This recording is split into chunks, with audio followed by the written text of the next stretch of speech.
The protagonist is a world champion in VR games, but the virtual world Dantalion kills in reality, and no one has completed it. For the sake of his locked-up little sister, he sets out to prove that his skills are more than just titles.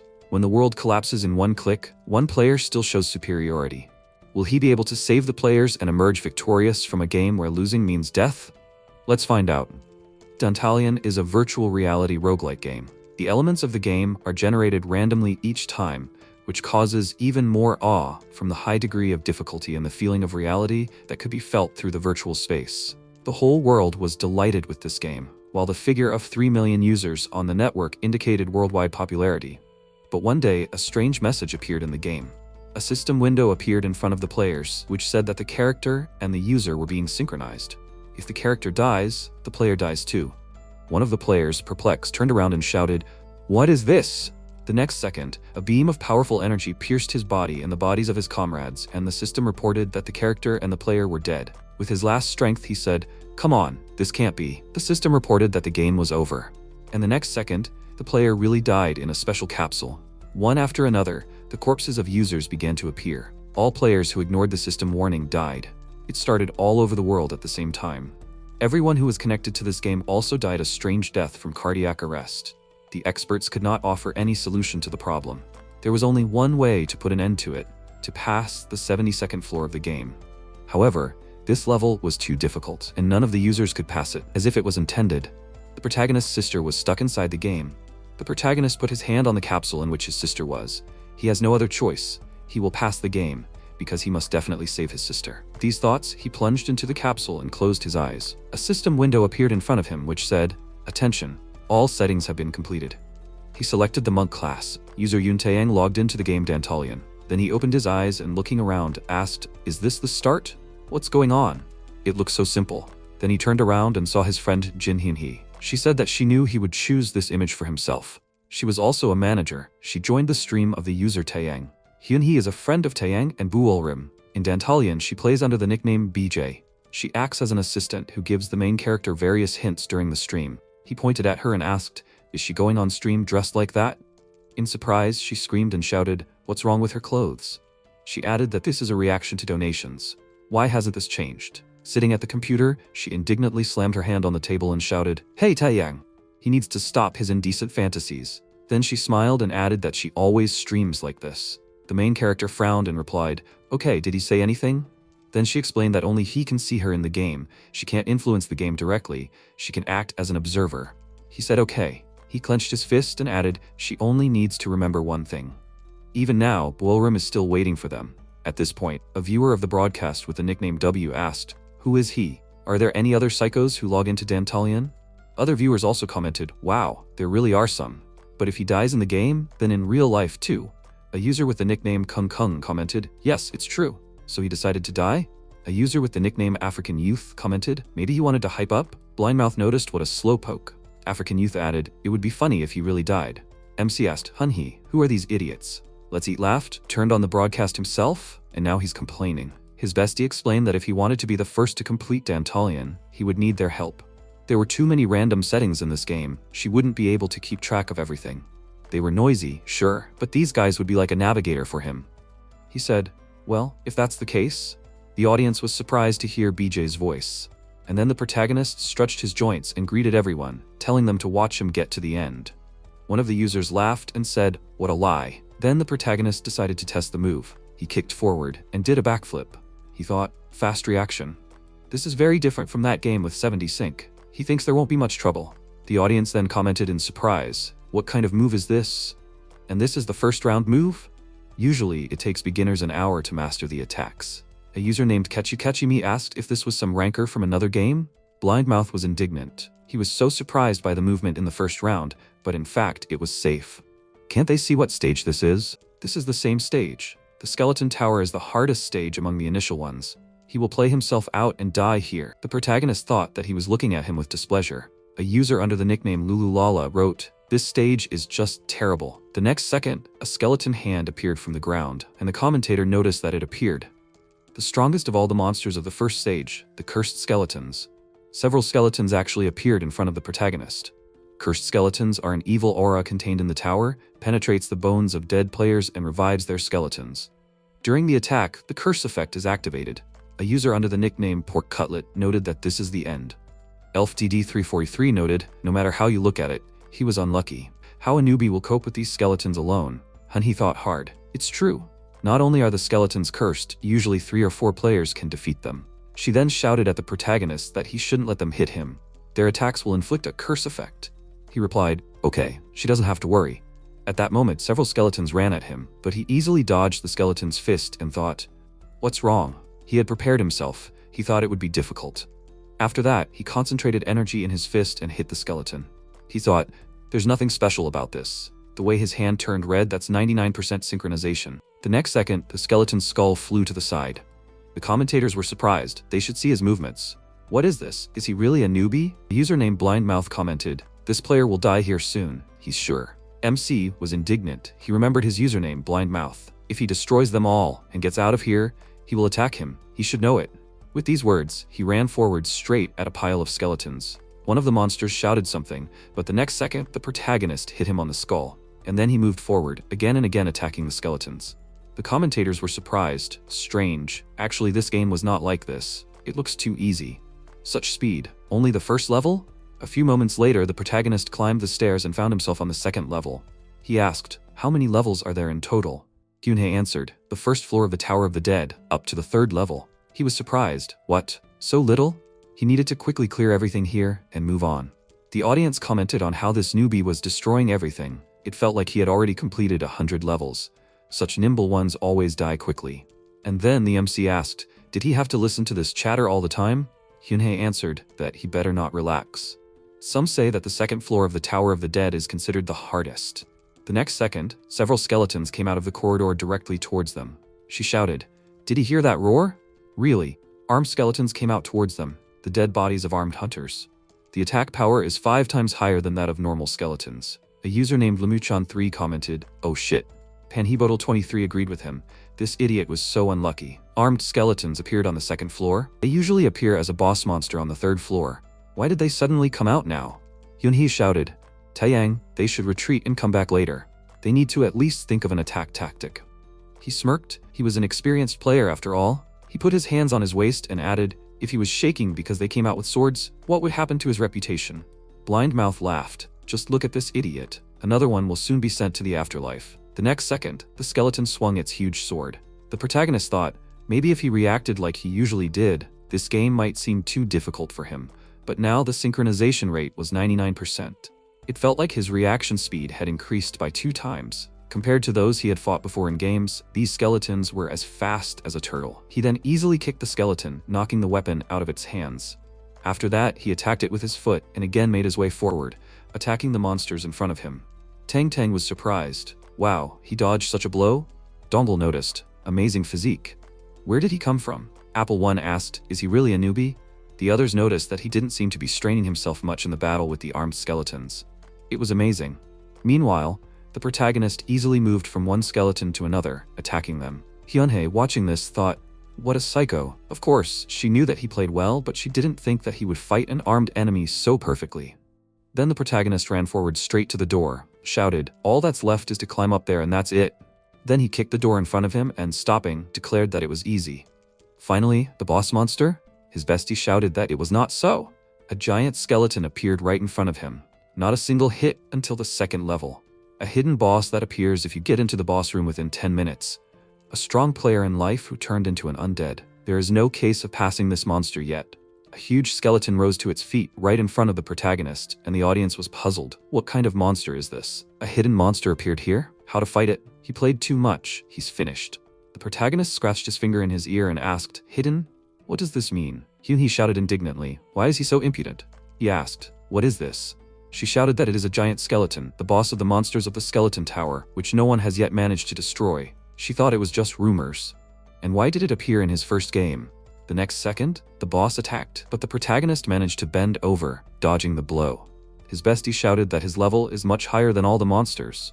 You need to remember the features of the map when he dodges. While the skeleton looked at his huge fist, the protagonist turned his attention to the hole in the wall behind him. He said, and he is strong. She says different from all the weaklings?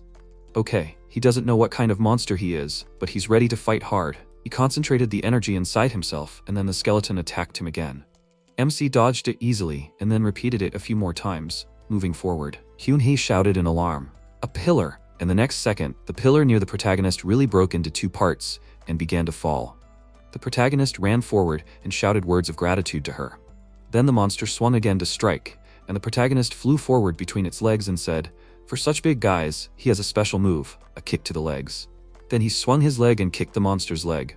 It's worth it for such big monsters to lose their balance. And finally, the next second, the boss began to fall to the ground, and the hero decided to add a crushing blow at great speed for the last time. He swung his fist and kicked forward. Finish. A user named Kachukachumi commented. He remembered this move, that game. The old war game, the King of the Fist. It's the same one that won for 5 years, the giant Shinkan. The next second, the boss's head separated from his body, and the protagonist caught a huge skull. Spinning it on his finger, sighing, he noted that now he understood what was what. The audience was perplexed. Wow, he really did it? Is this that crazy guy? Is this possible? Is this the power of the giant from the King of the Fist? Aren't these just normal characters without any settings? He's the best. And then MC threw the monster's head back and walked forward to the huge gate. Then he pressed it, opening the way forward. There was a dark space in front of him, and Dantalian came out to him. The protagonist pointed his fist at him, but he easily stopped his attack and explained that he was waiting for him, the player Taeyang. He asked who he was. Earlier, the host shouted, "Taeyang's punch, the best player." The final battle of the Fist King ends with his signature move and a complete victory. An unforgettable result, 5 victories in a row. Player Taeyang has won again. The protagonist rose from his capsule and, smiling, thought that he was the champion of the Fist King. Although this game has already lost popularity now, he looked around and noticed that it was empty. A cleaner came up to him and said that they needed to prepare for the next game. He had to leave. After a while, he was standing on the street, leaning his back against the wall, holding a cup in his hands. He called his sister, and the answering machine told him that the subscriber was temporarily unavailable. He could leave his message after the signal. He said she was playing this Dantalian again. Dantalian virtual game, roguelike, exit from the fantasy labyrinth, synchronization of the connection with the body and virtual reality, 99%. Not a single repeating element, even after hundreds and thousands of attempts to play. Gamers all over the world are delighted with the advanced technology of the game, as well as the game King of the Fist, which until recently occupied the first places in the ranking. And the strangest thing is that many users have tried to play this game for 5 years, but no one has ever completed it.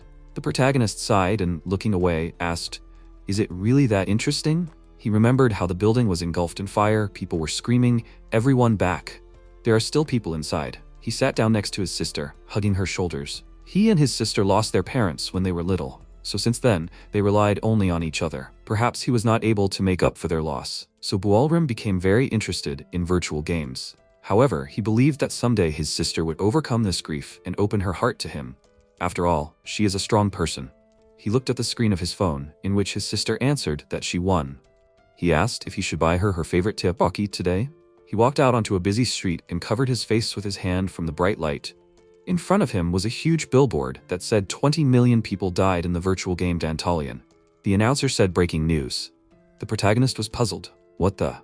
The announcer said that the virtual game Dantalian had a fatal system error that took the lives of many users. A global emergency has been declared. There are currently about 300 million people online.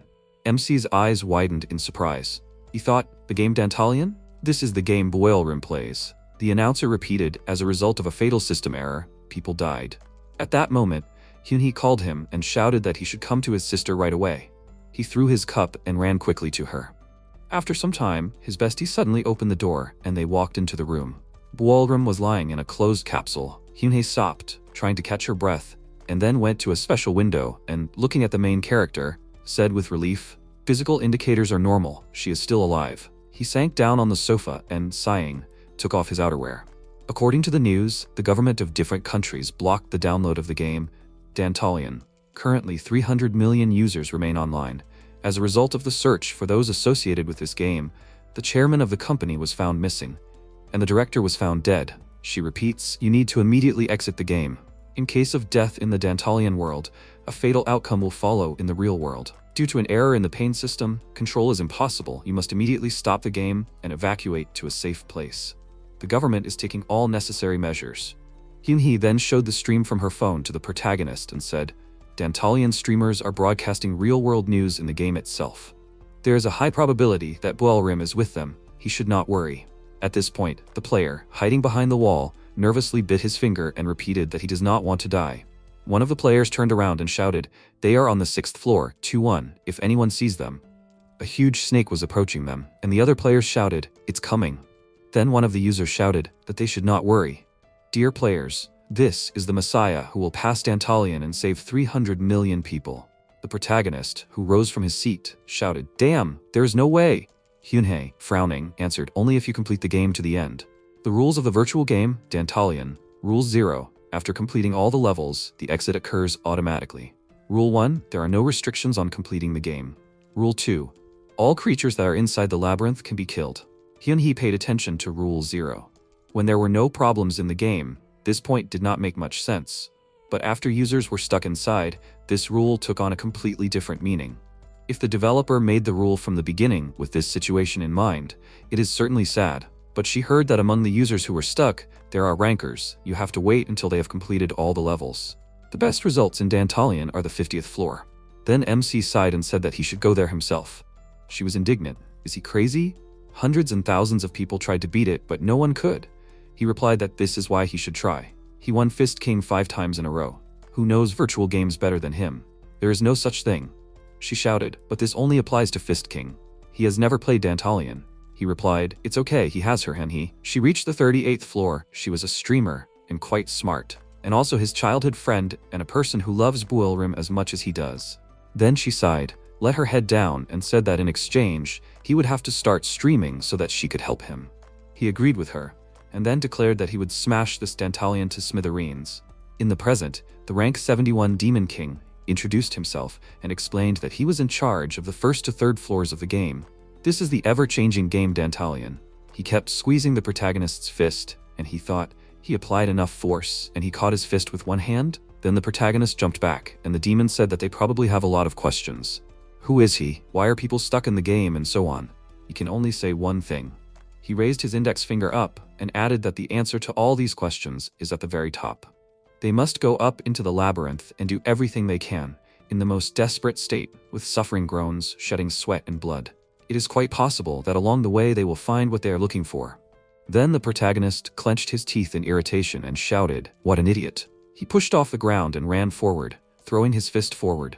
His bestie stood in front of him and told him to calm down, otherwise he wouldn't be able to complete the game. The demon laughed and also told him to calm down. Then he snapped his fingers and 3 doors appeared behind him. He explained that they passed the 1st floor of the labyrinth. These 3 doors lead to the next level. Behind each of these are different trials. It is unknown which of these trials will be more difficult. MC looked at Hyunhye and said, 3 doors? What is this? She replied, if you think about it, even in the basic Dantalion system there is no explanation. She will explain in simple terms. There are 72 floors in this game. He will complete the game when he gets to the very top. After completing each level, he can choose a door. These are 3 doors. Blue is a boost. You can go to the next level if the indicators are slightly higher. Boost effect is limited to the next floor. Green is recovery. Here you can heal all the wounds received on the previous floors and go to the next one. And the last one is yellow, gold blessing. If you go to the next floor after this color, you can get gold coins as a reward. Gold is the money of the labyrinth, which can be used at transit points. You just need to give gold to the merchant and purchase an equipment card. After purchasing the equipment, he gets the synergy effect. The reason why players don't choose the golden door is very simple. If they lose on the next floor, no amount of gold coins will help them anymore. It's better to choose buff or recovery than an unknown future. The demon then repeated, buff, recovery, gold. Which door will he choose? Hyunhye looked at the protagonist and asked, he knows that once he opens the door, the next battle will begin right away, right? He remained silent, and the audience commented, the rules of a strong state. That's right, everything is meaningless if he dies. The protagonist then grabbed the handle of the golden door, and the commentators were surprised. He chose gold? He replied, it's simple. Buff and recovery don't stay, but gold will stay with him. He then walked through the golden door and turned around to see a system window that said, 1-1 Tower of the Dead. He must destroy the skeletons and climb to the top of the tower. Achievements. Single player, perfect player, clearing the Tower of the Dead. The commentators laughed. 3 missions on the 1st floor? At this rate, there will already be 18 achievements on the 6th floor. Hyunhye said admiringly, wow, 3 achievements. The protagonist turned to her and asked, is that good? She replied that she had already briefly explained to him. He should open the stats. He pointed his finger at the system window and asked, is this? A status window appeared in front of him, which said, class, monk, achievement, single player, perfect clear. Gold coins, 0. Cards, Head of Faith, Divinity +1, 2 empty cards and the rest are closed. Synergy, none. He noticed that there were 3 more achievements. Hyunhee explained that there is no stat system in Dantalian. Achievements are more important here. The more achievements, the more physical abilities the character has. Although there is no particular difference between the first and second or third achievements. When this accumulates and there are 10 or 20, then the difference will be greater. This can already be considered the difference between a child and an adult. Well, how is it? The protagonist tensed the muscles of his arm and noticed that his body became a little lighter. Then a demon appeared in front of them, holding dice in his hands. The protagonist asked who this gloomy weirdo was. His bestie replied that it was a non-player character, randomly generated by the game. Then the demon threw the dice and caught it with his other hand. The protagonist, looking at the drawing on the dice, asked, "A labyrinth and a key?" Then the system reported that he had entered the stage. A user under the nickname Lululala urged the others to turn down the speaker. MC and his friend found themselves in a room whose walls were filled with cages, in which there was a huge number of monsters that screamed loudly. The protagonist, covering his ears, shouted, "What the hell is this?" Hyunhee shouted that he will appear soon, and then one of the monsters outside the cage hit his staff and shouted, "Quiet, an escaped prisoner." A task window appeared in front of the protagonist. 1-2, a labyrinth prison. He must find the key, open the door and enter the labyrinth. The remaining time is 29 minutes 54 seconds. The monster ordered to catch him.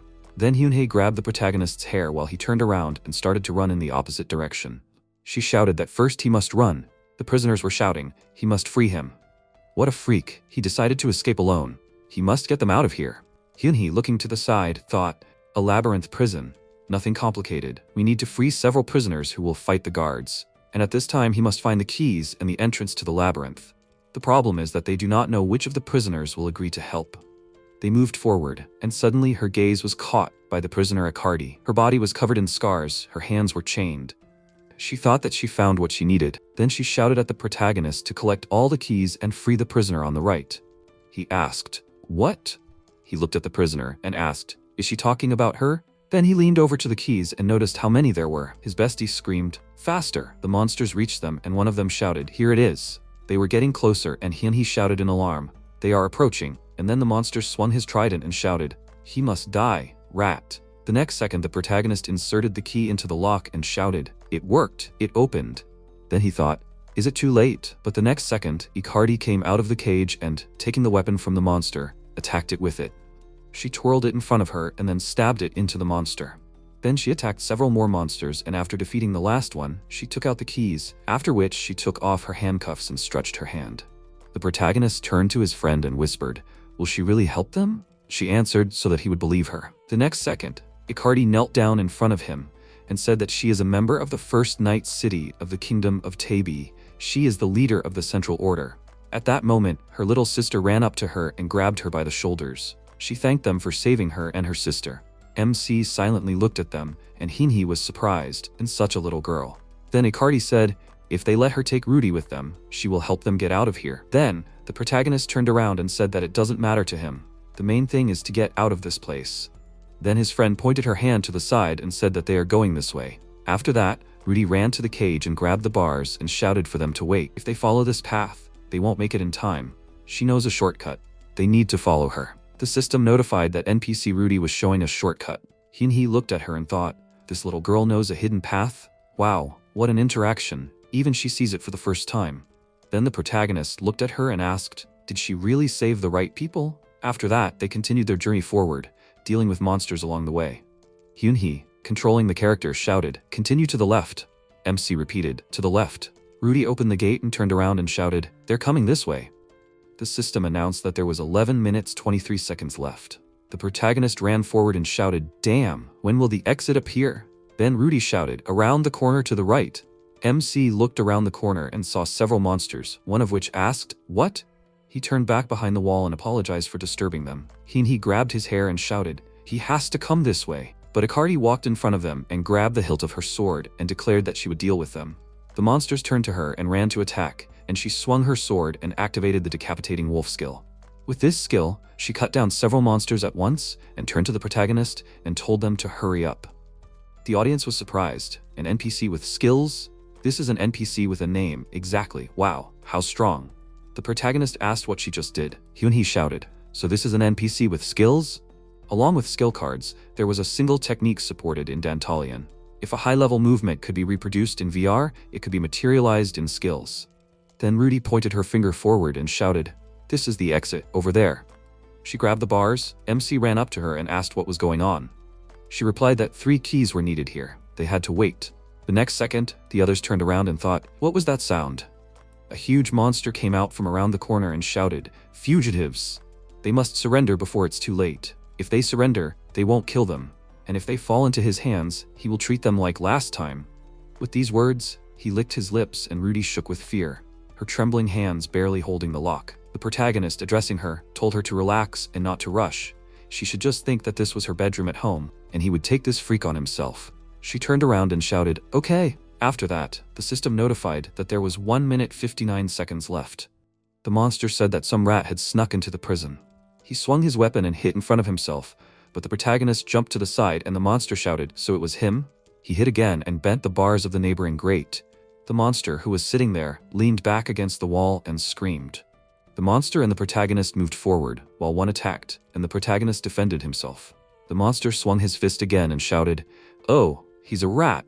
MC thought, even though he was strong, he was just stupidly swinging his fists. The girl moved completely differently during the fight. Then he turned to his bestie and asked if he could repeat those cool moves. She was surprised. "What? Now? But skills can't just be activated." She already explained about the skill level. He smirked. "That's right, he's done it so many times in the Fist King game. High skill moves, he has to focus on absolutely every step." Then he ran to attack, and Hunhee was surprised to think, this is a move from Fist King. Then a pulse of energy concentrated in the protagonist's fist, and he activated the skill Transcendent Superiority or Whirlpool, Dantalian version. From such a powerful blow, a hole appeared in his opponent's body. He fell back, crying out in pain. The protagonist asked, "Did he succeed?" Hunhee was surprised. He activated the skills so easily? The commentators were surprised. He activated the skills? He used Fist King's moves in Dantalian. Crazy, is this even possible? He's just a genius. At that moment, Rudy turned around and announced that she had opened it. Meanwhile, the monsters looked at their dead commander in fear. One of them, pointing forward, ordered to kill them. The protagonist, grabbing Rudy, ran forward and shouted that she was doing well. "We need to run." There were 3 seconds left. 2, 1 second. MC and his team managed to jump out the door, and a system window appeared in front of him which said, 1 to 2 Prison Labyrinth. Find the keys, open the door, and enter the labyrinth. Completed. Achievements. The Eye of Choice. Renjong Lu Bu. Clearing the prison labyrinth. Gold plus 13 available. Shaking off his pants, the protagonist noticed that they were on the verge of death. Hine happily said, 3 more achievements. He's doing well. The audience commented, they were shaking. 2 floors and 6 achievements. So you can get a boost. In this situation, gold makes sense. He got gold on the first floor too. Then Akardi and her sister approached the protagonist. She bowed and thanked him. He introduced himself, and she thanked him again for saving her and her sister. She would sacrifice her life for him. She gave him her word as the leader of the Knightly Order. Hyunhye explained that he could climb the tower with the NPCs he met on the floors. Then Rudy took his hand, and the system reported that she was expressing gratitude. Holding his finger, she thanked him. And at that moment, it seemed to him as if his sister was holding his hand. He remembered how she once asked, "Was today fun? Right?" They would play again tomorrow. The protagonist decided that it was better for her not to follow him. It did not bode well.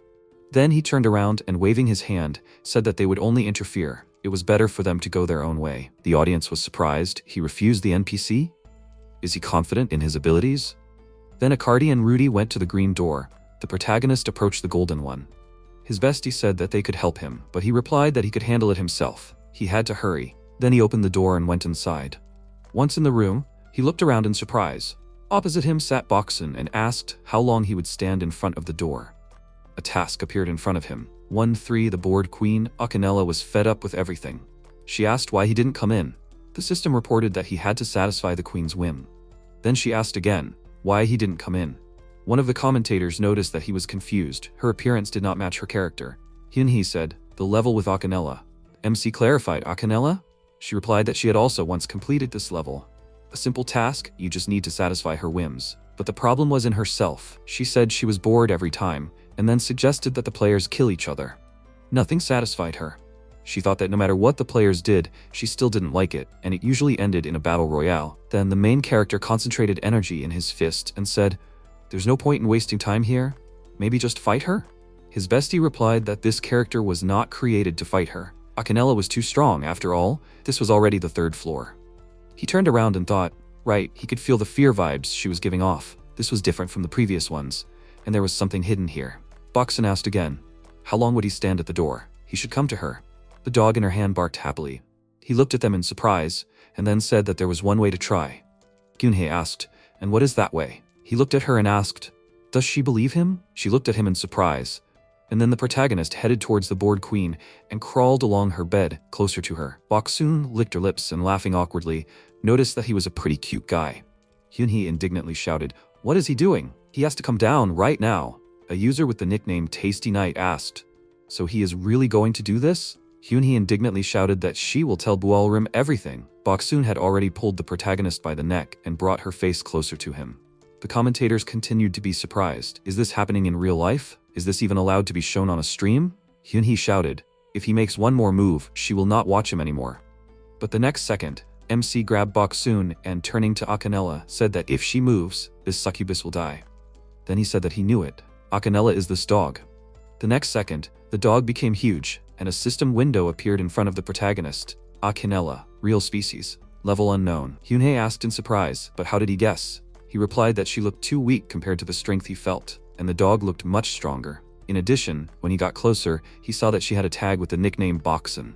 The viewers wondered why the succubus was named Boksen. She has no rights. Hyunhee sighed, so that's why. One of the commentators said, it's obvious that she's jealous, and she hit him with her hand. Boksen bared her fangs, preparing to bite the protagonist's hand, and he said that if she wants to see her head fly off, she should try to fight him. Then Akinela swung her fist, walking forward. A powerful pulse of energy flew straight to their bed. The protagonist looked at it with confidence, and then Boksen said with tears in her eyes, mistress. Akinela stopped, looking at her. The protagonist thought that he had tried it. Did his method work? Then Akinela shrank in size and asked him not to touch Boksen. He answered, if he let her go, would she be happy? She confirmed it and added, if he left her alive, she would be happy. Then the system reported that the bored queen was tired of everything. He had to satisfy the queen's whims. The level was completed. After that, the protagonist left the room and, sighing, noted that it was dangerous. If he had fought with her, he could have died. Meanwhile, Boksen hugged her mistress and said that she was very scared. After that, the protagonist looked at his friend and asked why she was so upset. She shouted that she did not know. At that moment, Dantalian appeared next to them and, laughing, said that he had not laughed like that for a long time. Wow, he found a way to satisfy Akinela. The protagonist turned around, paying attention to him, and then the demon snapped his fingers, and a system window appeared, saying that 1-3, the bored queen is tired of everything. Completed. Achievements: Blackmailer Akinela, Wise Decision, the bored queen completed. Gold plus 1124 available. Then the demon said he passed all 3 floors that he prepared. Finally, it was the turn of that very floor. He should look forward to the next tests. MC noticed that this time there was only one door. He asked, should we just go there? The demon replied that it was so. There was only one door on every 3rd floor, so there was nothing to even think about. And then there would be a rest area for them. They should look forward. So there they could meet the NPCs who helped during the game and other players. The protagonist asked his friend, what do you think? Buolrim is here. She replied that she had been in the game for a long time. Perhaps she was higher. She suggested looking for her, just in case. The protagonist thought, Buolrim, she should wait a little longer. He climbs to the very top of the tower faster than the others and is already heading towards her. A few moments later, he climbed a small staircase and walked through the door. MC saw a system window in front of him, and he explained that this was his evaluation sheet, which was compiled by the Demon King in charge of the floors. He evaluates how interesting the player's behavior was. This is Dantalian's evaluation sheet. He was surprised. What kind of unusual hobby? She explained that there are levels from A to E. If he gets an A rank, he will be given 50 gold. The system window said, amazing sense of battle. He is so skilled, as if he has entered the labyrinth dozens of times. It exceeded all his expectations. He could not hold back his emotions. He hopes that his selfless play will make him raise the corners of his lips. Achievements: Dantalian S-rank player. Reward: 100 gold coins. The protagonist raised his index finger and asked, so S-rank? Hyunhee, confused, shouted, wow, S-rank? Meanwhile, a group of players approached the building. One of them asked, what's going on? Geva, is someone pulling out cards? He was surprised. What? Is there some crazy guy on the 3rd floor who is pulling out cards? Meanwhile, the protagonist poured a mountain of gold coins in front of Rory and told her to give him 1 card. She looked at the mountain of gold coins in surprise, while the other players turned around in surprise and shouted, who is he? Is this really happening? Is he really buying cards? The commentators wrote that they themselves were embarrassed. Is he rich? At that moment, Letta came down the stairs and said that she would escort this guest herself. Rory agreed with her and walked away. Letta took a gold coin in her hand and said that she had received 100 gold coins from him. Then she turned around and the system reported that NPC Let had recognized the player Taeyang's abilities. After that, she took out a bottle and opened the secret card store. The players were surprised. Were these all cards? Wow, that was even possible? She flipped the cards in her hands and placed 3 right in front of the protagonist and invited him to try to flip them over. He turned around, looked at the players, and asked if he could see it alone. She folded her arms and replied that it was impossible. You idiot. He was indignant. You idiot? Heaney thought that this was already dangerous. Appetite comes with eating. When a person sees an interesting thing, he wants to possess it. This is human nature. Demons show players valuable rewards to arouse a sense of greed in them. They want to make players desperately fight for this reward. Then MC turned the cards over and the players shouted in surprise, "This rare card! Our level, rare?" Hyunhee was surprised. Rare items drop with a 5% probability. And in the rest area of the 3rd floor, the audience was shocked. All 3 are legendary level? Why did this even appear here? Getting a rare item on the 3rd floor is not a bad start. So this is what this game is. The rank order of cards in Dantalian is normal, uncommon, rare, unique, legendary. Normal rank cards have 1 type of experience indicators and skills and equipment at the normal level. Uncommon card, 2 types of indicators and experience and equipment and skills of the uncommon level. Rare card, 3 types of experience indicators, rare level of both equipment and skills. The user named Lululala asked what to choose. Tribiil suggested maybe armor? He is a fighter. Humidifier asked if the purification skill with agility is better. Tupunman was surprised, but why? The potion is much better. The protagonist thoughtfully put his hand to his chin and told them to be quiet. A user with the nickname Biero wrote, "What idiots they are. You need to choose a monk's belt and achieve divine synergy." MC thought, synergy is better after all. Dantalian has a synergy system that affects all equipment and an additional effect of a skill card.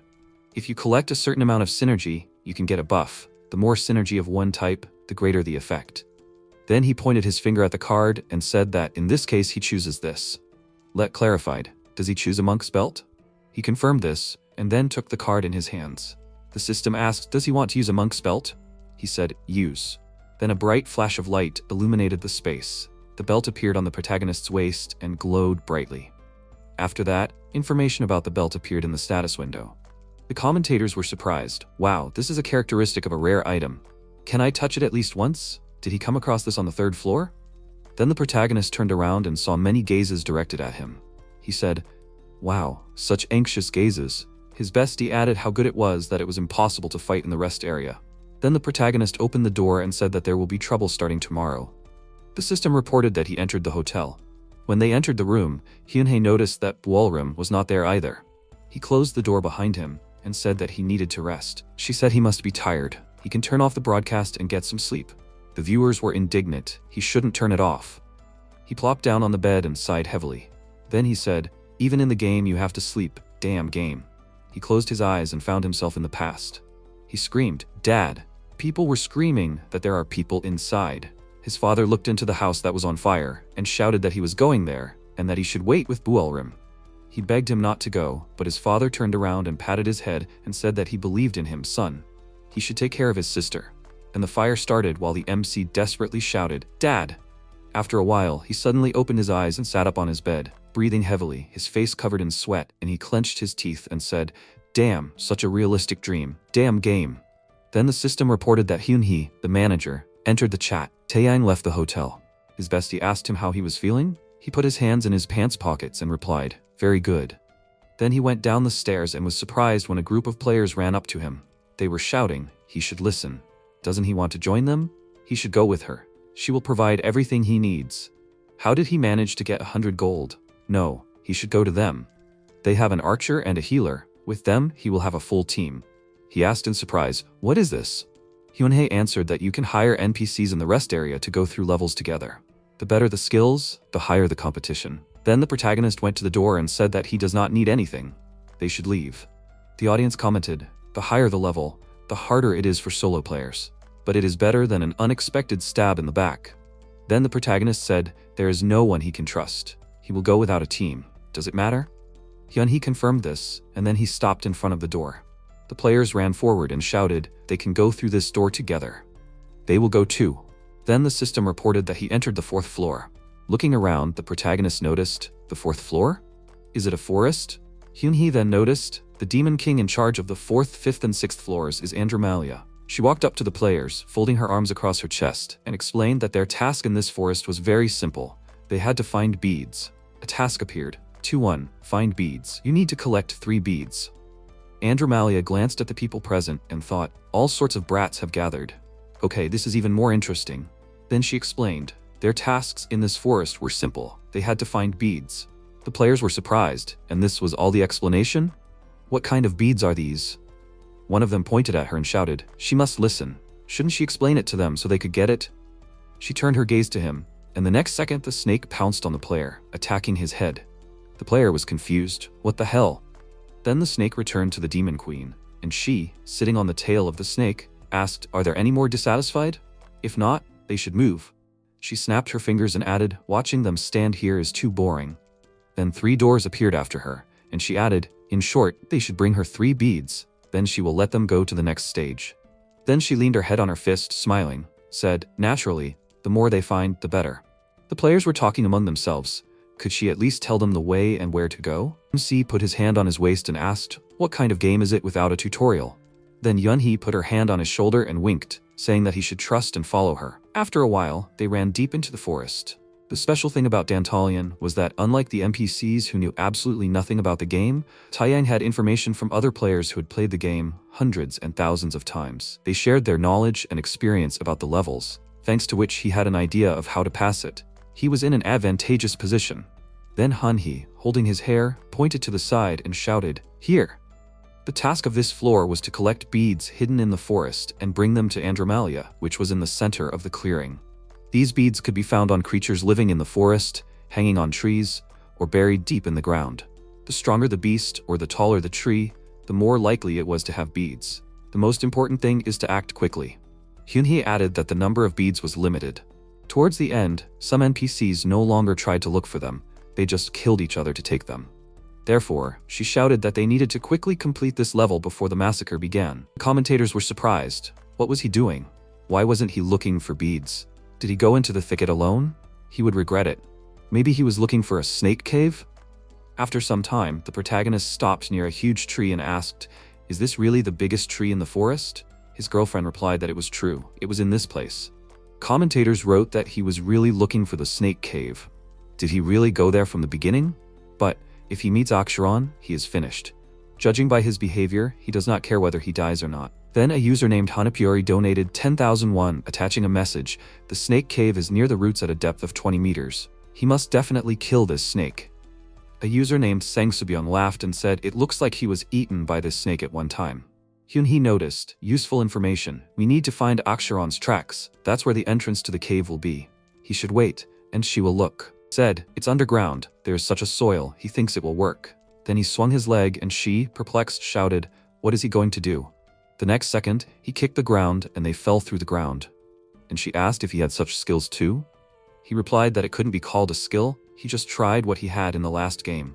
It turns out that it works here too. The level change system.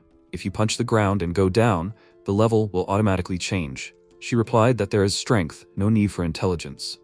After some time they landed and the commentators noticed that it was quite spacious inside. Wow, they managed to get into the Aksharon cave. MC said that there was nothing alive inside, it was just that there was only one snake living in this cave. Hyunhee thought that the more space and the stronger the beast, the more chances there were to find beads, so it was here. In the cave of the boss monster of this level, the huge snake Aksharon. Then she added that the boss is inactive during the day, so this is his chance. After some time, several more players jumped down. Derek, holding the tentacle sword in his hand, walked forward and laughed, saying how quickly he found this place.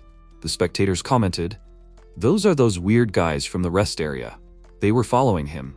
Hyunhee noticed that these people were following them even in the rest area. The protagonist said that they were late. The commentators noticed that there were too many of them. They needed to call the police.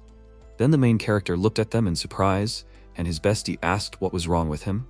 He replied that if you look closely, they were kind of weird, like they were zombies. She thought, really?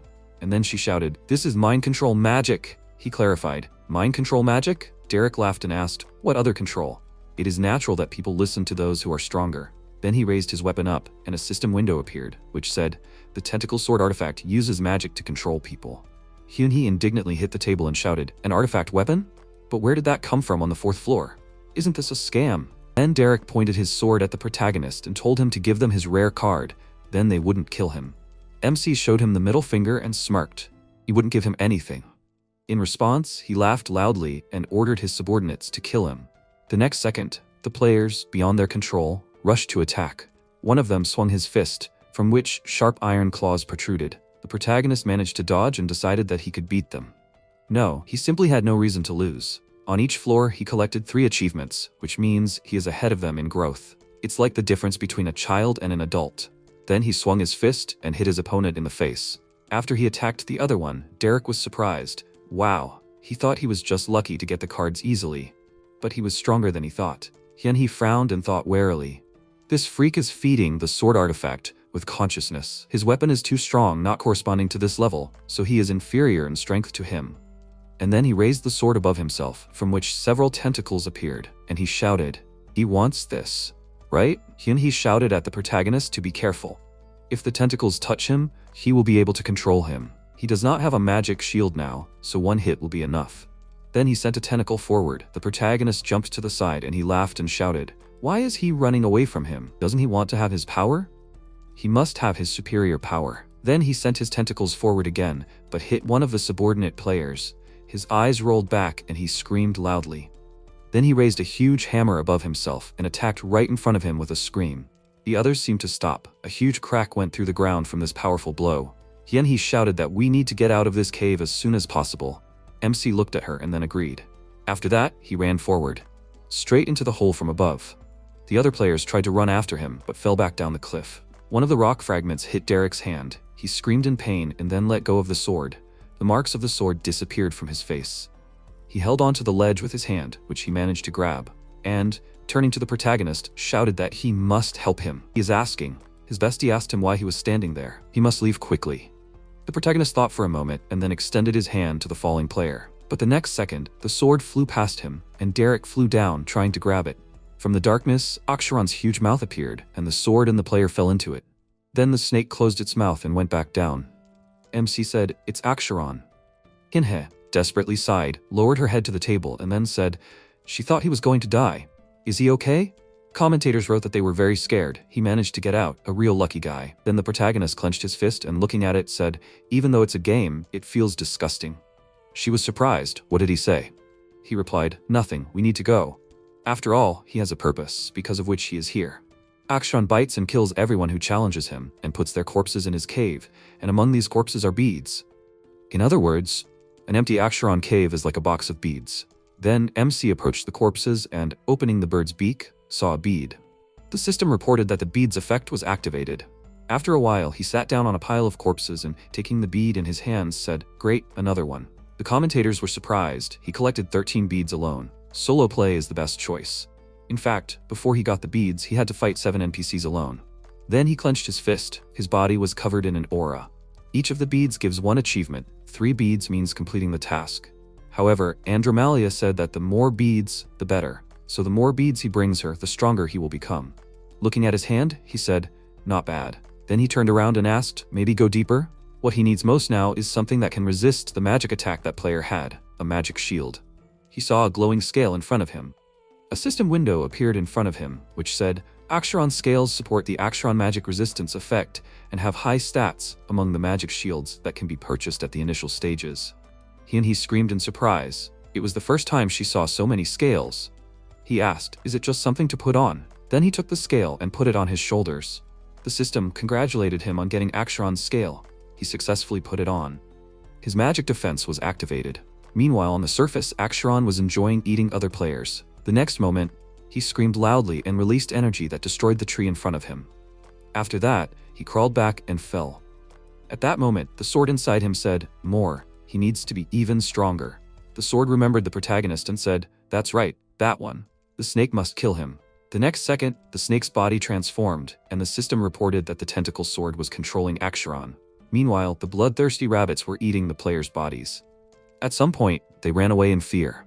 The main character walked forward, and his bestie, looking at him, asked, "How is he? Does he feel stronger?" He answered why she was so happy. He himself did not understand yet. Then he looked at the fist of his hand and said, it would be good to check if the beads made him stronger. Then he looked to the side. Several players were walking forward. The girl asked, "Are there really beads here?" And her teammate happily answered that it was. "You just need to find a large cave. There are a lot of these beads there. By the way, how old are they?" And she asked in surprise, "What?" At this moment, MC and his partner hid behind a large rock. Hyunhae noticed that they had just reached here. The main characters said that they were already leaving. Then one of the players looked up at the sky in surprise. The shadow of a huge creature passed along the ground. The next second, the girl was grabbed by huge paws, and a bird landed on the stone next to them, opened its mouth and screamed loudly. The frightened players screamed, "It's a monster beak." The monster beak is a monster that overwhelms its opponent with natural strength and has wings with razor-sharp feathers. Hyunhee explained that the monster usually attacks noisy prey first.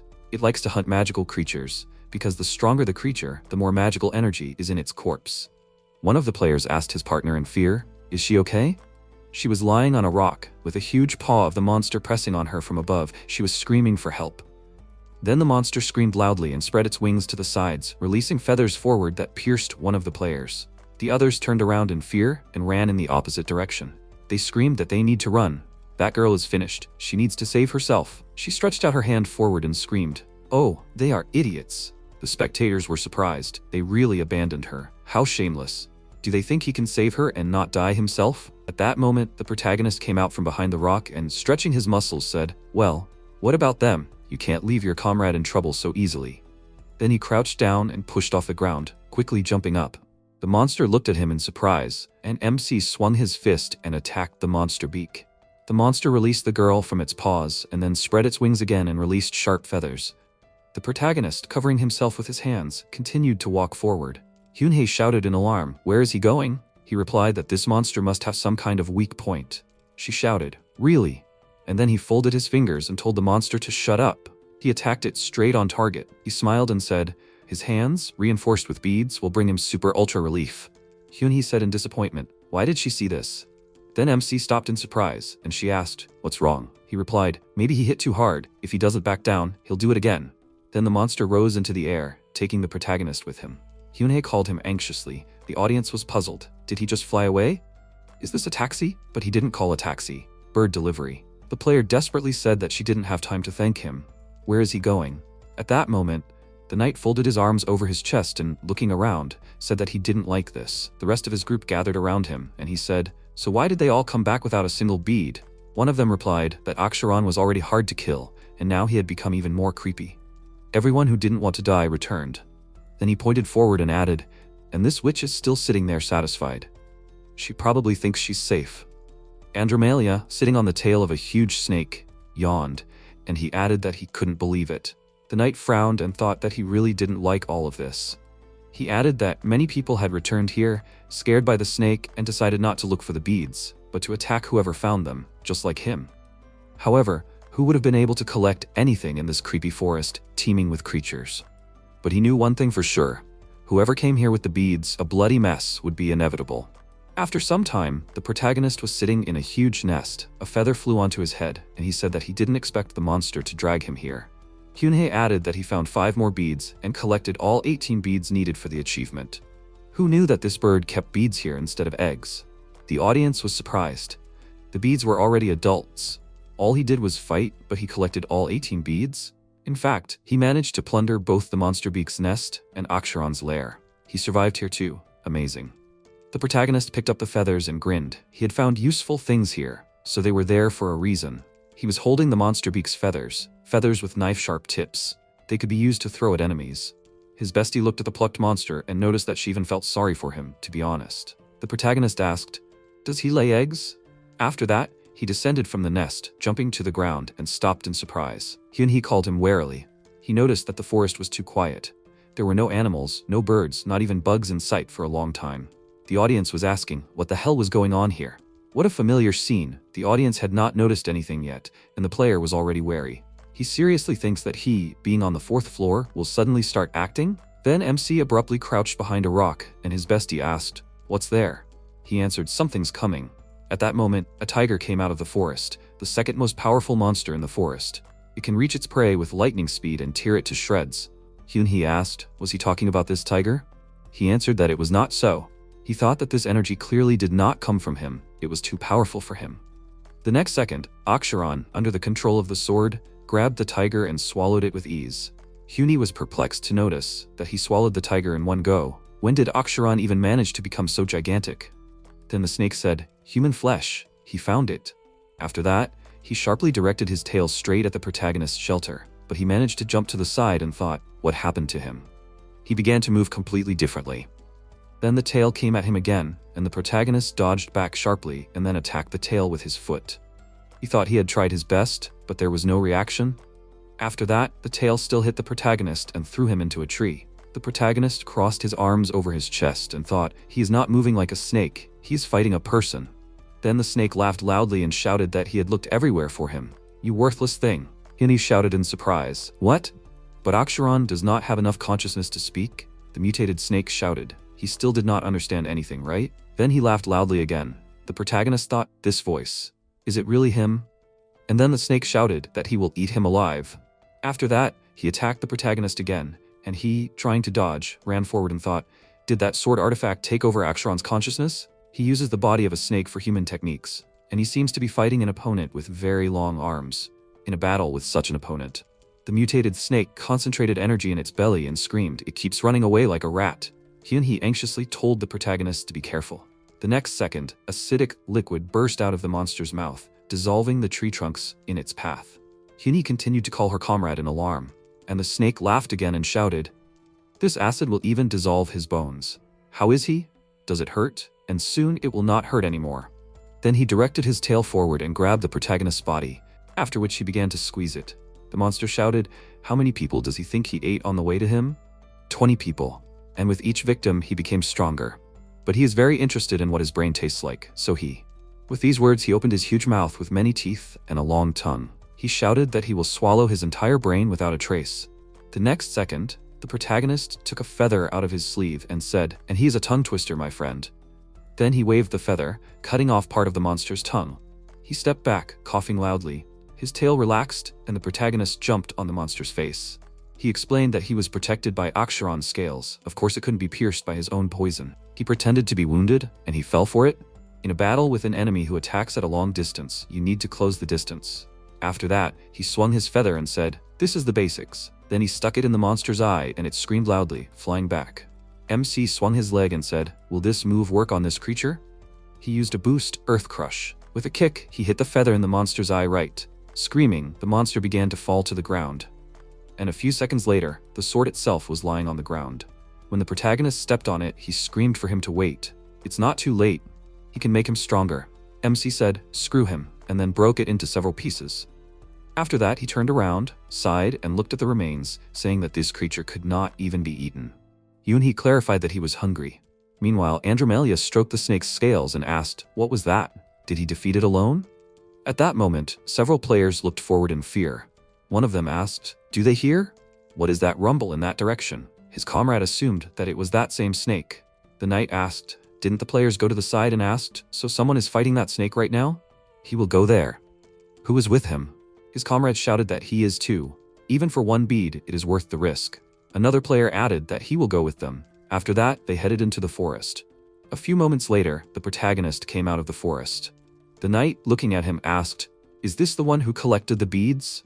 Then he reached for the sword behind his back and said that.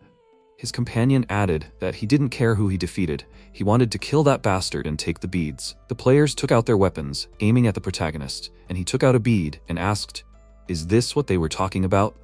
The players shouted that this is it. He really has a bead. The protagonist then swung it and shouted for them to hold on to it. He then threw it forward, hitting the player in the face. His companion didn't have time to be surprised, as the protagonist kicked him in the back. The knight shouted that they would all attack together, but the protagonist swung his leg and attacked another player. The spectators were surprised. They had no chance, they were no match for him at all. 7-on-1? Here are 17-on-1. Super Taeyang. MC continued to fight the players. NPCs have an average of 4 achievements for 4 floors, and Taeyang has a total of 27 beads and 15 achievements. The difference in strength between them is like an adult and a child. And then the player who was standing behind shouted, "Damn, he himself is as strong as a monster." Then he concentrated energy in front of him and shouted for him to answer. He used Ice Storm. He directed an ice attack at the protagonist, and he flew back. He covered himself with his hands. His sleeves were covered with ice, but the next second, the ice next to him melted. The other players turned in the opposite direction and, trying to escape, shouted, "Even a magic attack does not work. Why is he so strong?" They tried to run away. The protagonist attacked them from behind, after which he caught the bead and asked, "Didn't he offer to take it?" The knight thought in fear. 30 seconds. He laid them all out in exactly 30 seconds. Then MC twirled the bead on his finger and asked, "Who else wants this bead for themselves?" The remaining players looked at the bodies of their comrades in fear, and then the knight turned to his companion, waved his hand and suggested that maybe later. Today was not their day. His companion awkwardly scratched the back of his head and agreed they would try another time. Then the protagonist walked up to them and said that in that case, he was going. The remaining players looked at him with disbelief, while Andromalia leaned her chin on her hand and noticed that he had to sweat because of that snake. He thought that she had known about the snake from the beginning. Then she snapped her fingers and said that he could put the beads here. The next second, her snake opened its mouth. After that, MC threw the beads into the snake's mouth, and she thought, wow, that's how many beads he collected. And then she said, 18 pieces. What a clever boy. After that, a system window appeared in front of the protagonist which said, 2-1, find beads, collect 3 beads, done. Achievements received, King Cobra Hunt, Monster Hunt, collect beads 3, 5, 7, collect all beads. The audience was surprised. 6 types of achievements? He literally collects all the achievements without exception. It was not in vain that he tried and collected all 18 beads. Wow, he earned 15 achievements in 4 floors. Then Andromalia approached the protagonist and said that this was from her. For the fact that he was able to dispel her boredom, she handed him a card and explained that it was a reward. He asked, "A card?" Then he looked at it and it said, "Resurrection Power."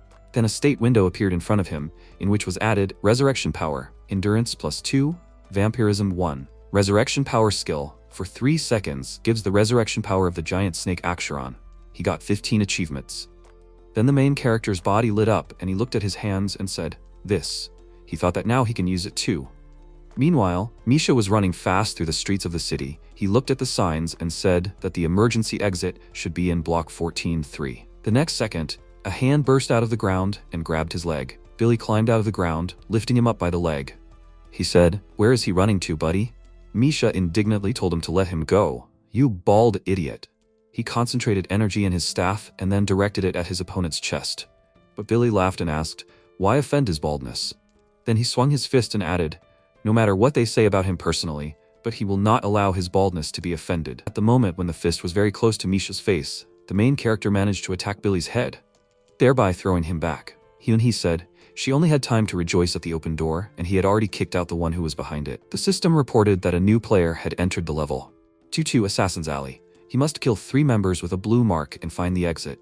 MC looked at the red mark above his head and asked, "What is this?" Player Taeyang has a red mark. Targets killed, 0 out of 3. Players left in Assassin's Alley, 36. At this moment, in the neighboring alley, Aaron, leaning her back against the wall, smirked and asked, "A new player has arrived?" Valkar asked, "Will they kill him or rob him first?" Mute, sitting on a box in the shadows, asked, "What difference does it make to them anymore? After all, they kill everyone they meet on their way."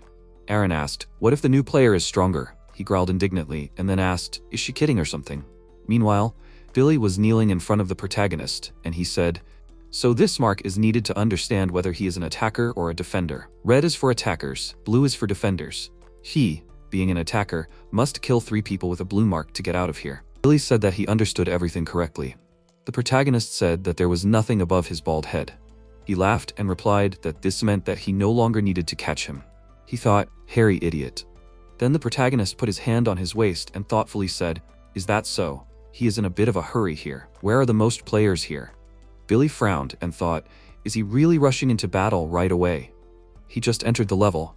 MC told him to think faster, and he replied that now it is difficult to find people in the alley of killers because everyone hid so as not to become their victim in the hunt. The protagonist asked, "Them?" He answered, "They are beastmen." At first, there were 4 of them, but they haven't seen the half-beast with white fur for a long time. You must have moved on to the next level. The remaining 3 kill players just for fun. Hyunhee said thoughtfully, "Half-beast." It is a strong species that combines human intelligence and beast strength. They exist in extremely small numbers, even in Eden, she thought. Extremely small numbers. Because, although they look like people, they are different in appearance, and their culture is in decline. In such conditions, they are easy to capture and discriminate against. And in Eden, where the culture did not even go beyond the Middle Ages, of course, there were slaves. And the slave traders hunted the beastmen with all their might. And then, in order to survive, they fought back against people and learned martial arts. She thought that they began to say that if they found out that there were free beastmen here, it would be better to run away immediately. Then the protagonist said, in short, even if he killed him now, he would not get any benefit. Billy actively shook his head, confirming this, and the protagonist said, well, okay, then he can go.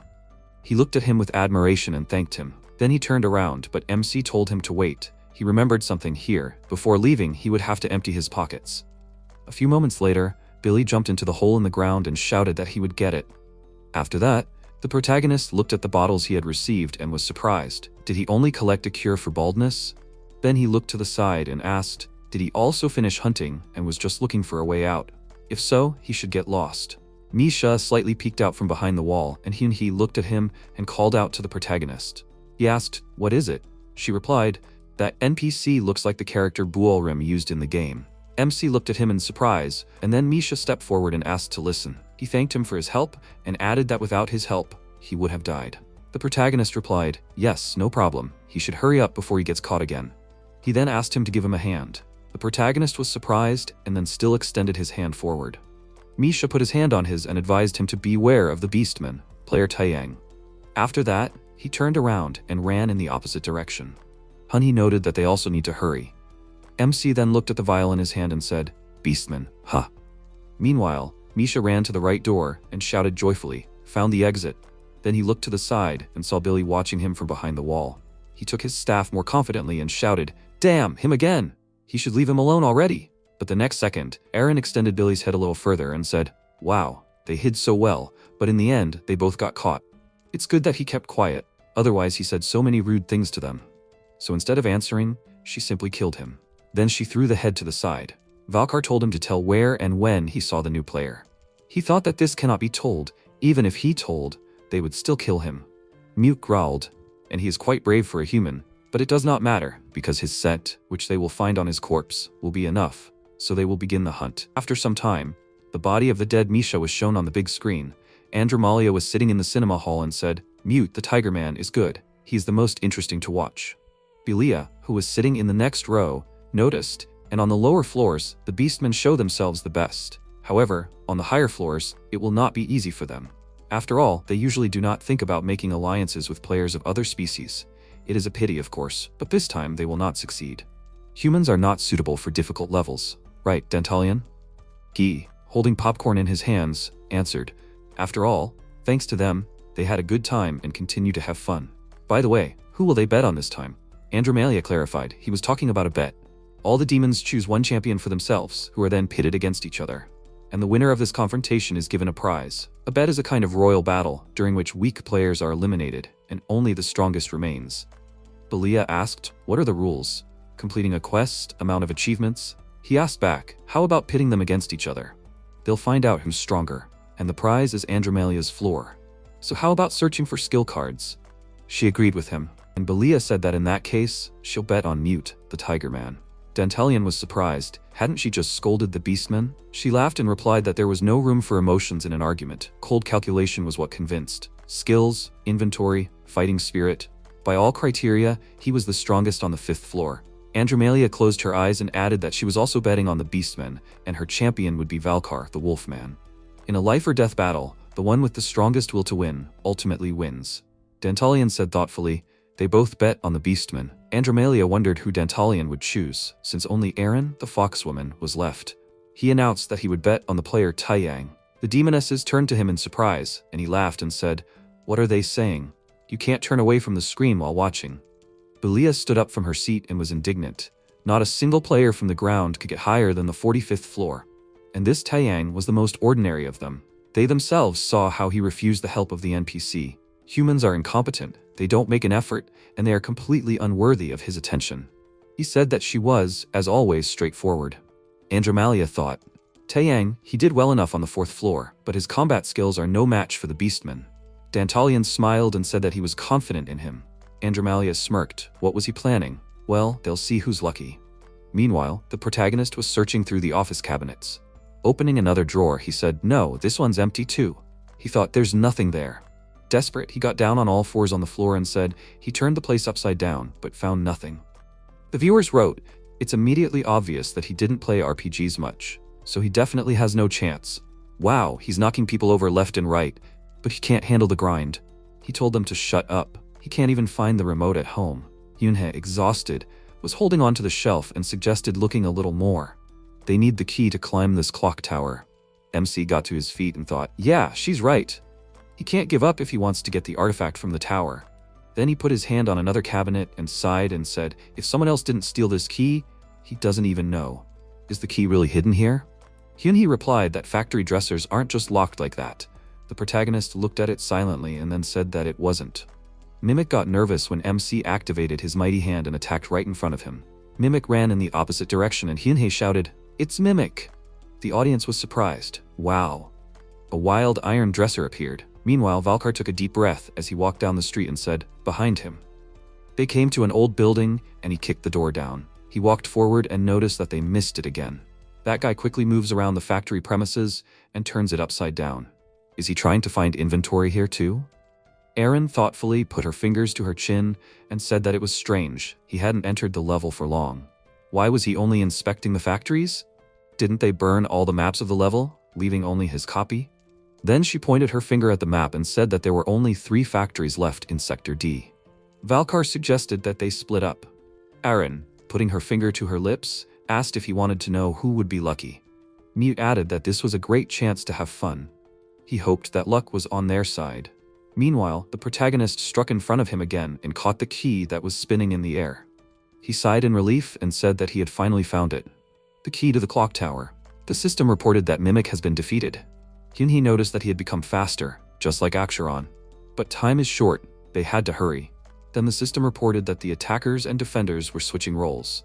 Above player Taeyang, the icon was red and blue at the same time.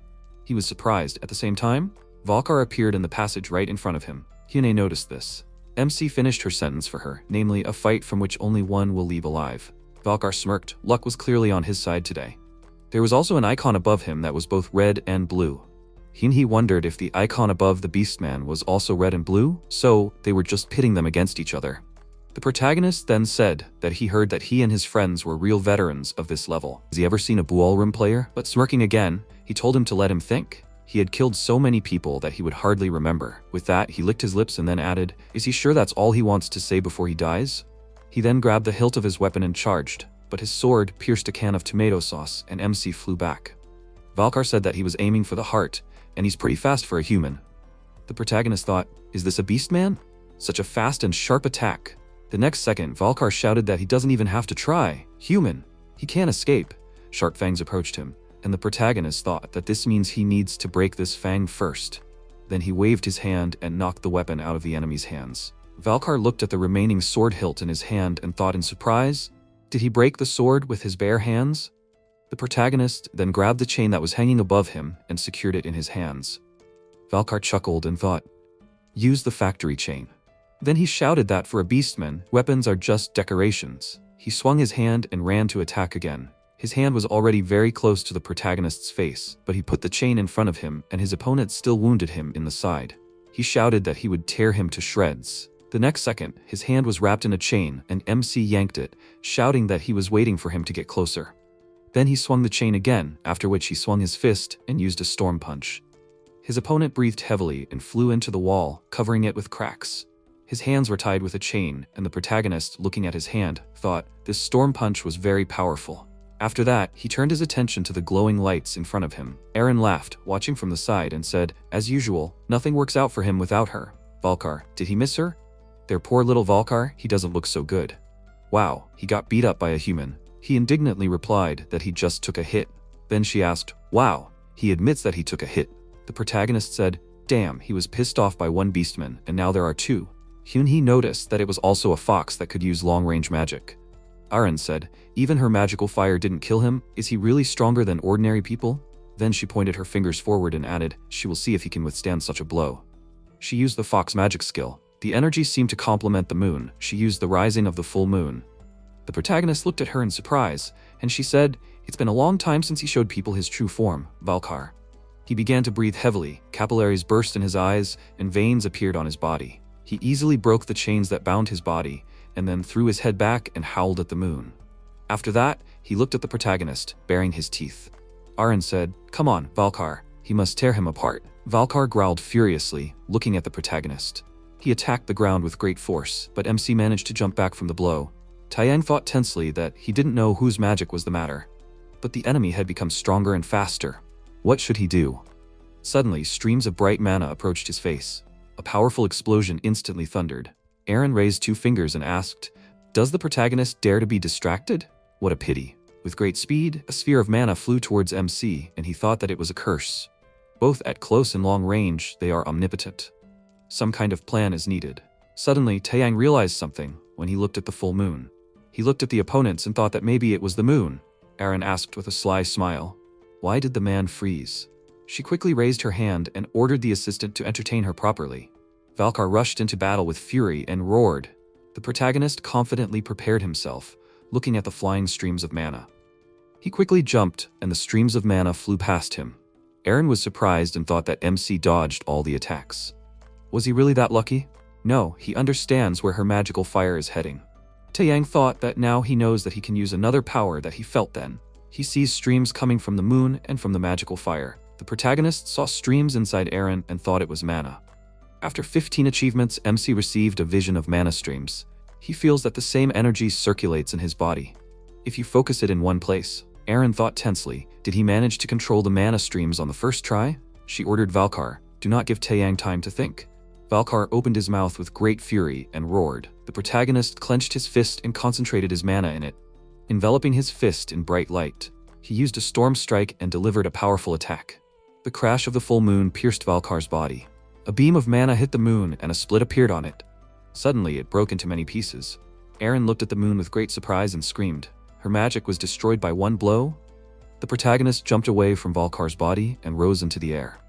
MC resolutely filled his fist with mana and screamed that the magician should be killed first of all in any PvP game. Aaron raised her hands and, directing streams of magic from them, ordered the freak not to come closer. Suddenly, a powerful explosion occurred. Taeyang confidently thought that real fire was hotter than hers. He delivered an attack and a very powerful stream of light filled the space. After some time, the light dissipated. Mute, holding the enemy by the throat, turned his attention to the light. He thought with a terrifying look that the energy of Valkar and Aaron disappeared at the same time. Mute jumped to the side with great speed and landed on the ground. He looked at the bodies of his dead comrades. Mute, his body shaking with rage, tensed his hand. He roared with terrifying anger, filling his body with mana. Mute said that he would find this freak, crush his bones, and decorate the graves of his comrades with them. After a while, the system window notifies that the potion has healed some of the wounds. The protagonist, enveloped in healing mana, threw the potion on the floor. He calmly climbs the stairs. MC looked at the closed door and noticed the keyhole. He inserted the key into it and opened the door with his hands. Taeyang looked at the huge clock and mechanisms in the room. He thought that the most valuable item that can be obtained on this level is hidden at the top of the clock tower. The clock tower artifact is the greatest mechanism. The protagonist pressed the artifact and a bright light enveloped the room. The system window notifies that this artifact is the greatest mechanism. It restores physical condition to the best, speeds up movements, the mechanism cools down for 12 hours, a cooling timer is shown. The player pointed at something with his finger and asked his comrade to look at it.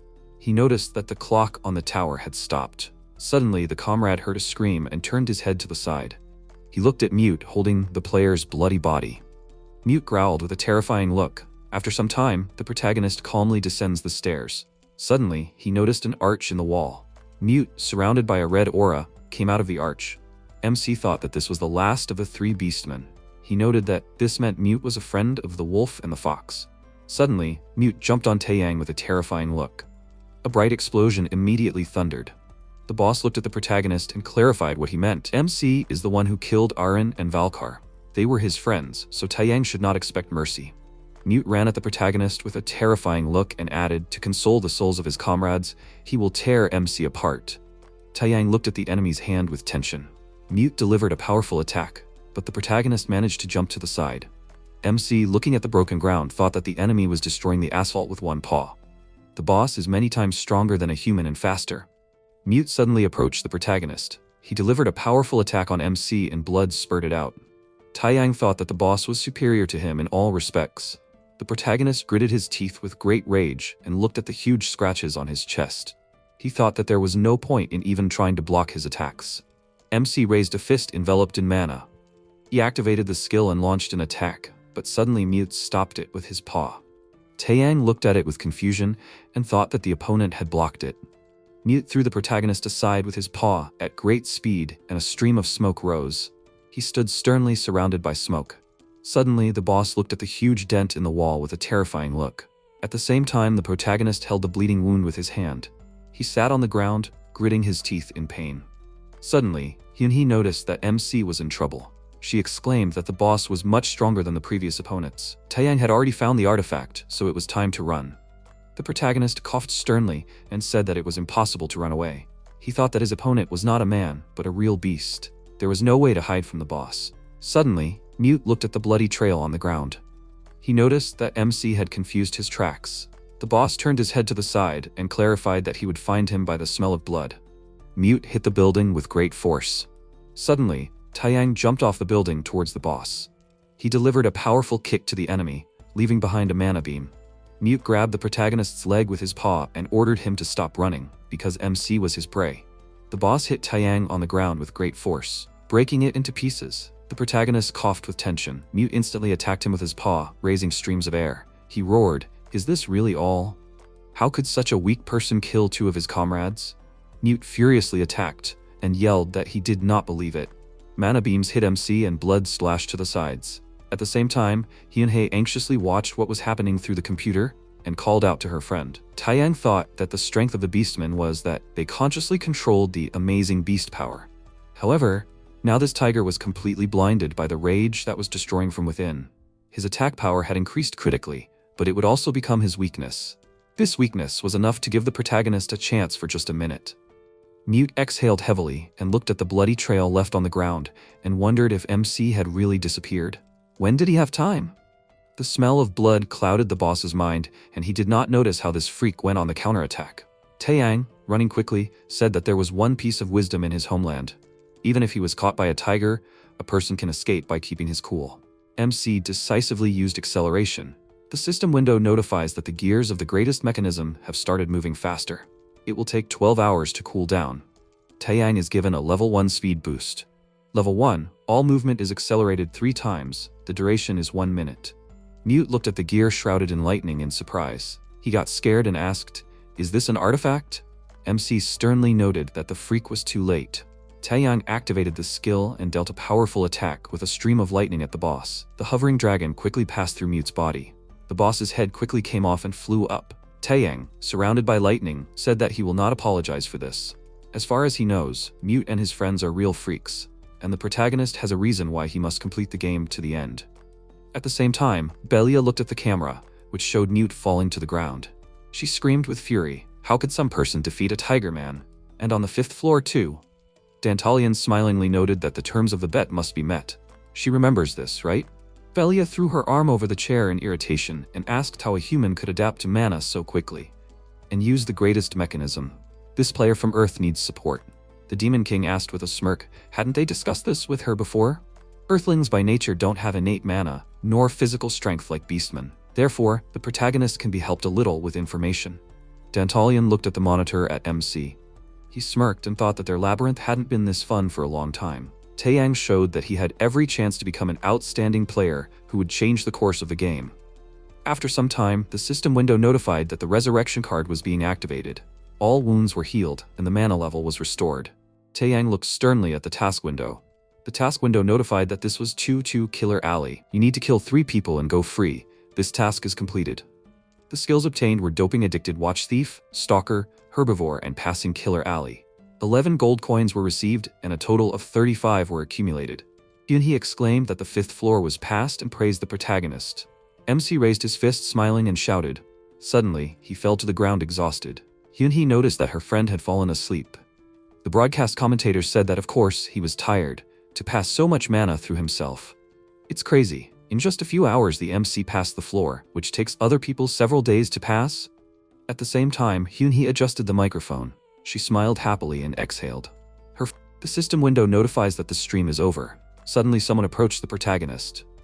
Andromalia crossed her arms and asked, "Does he like to sleep right on the ground?"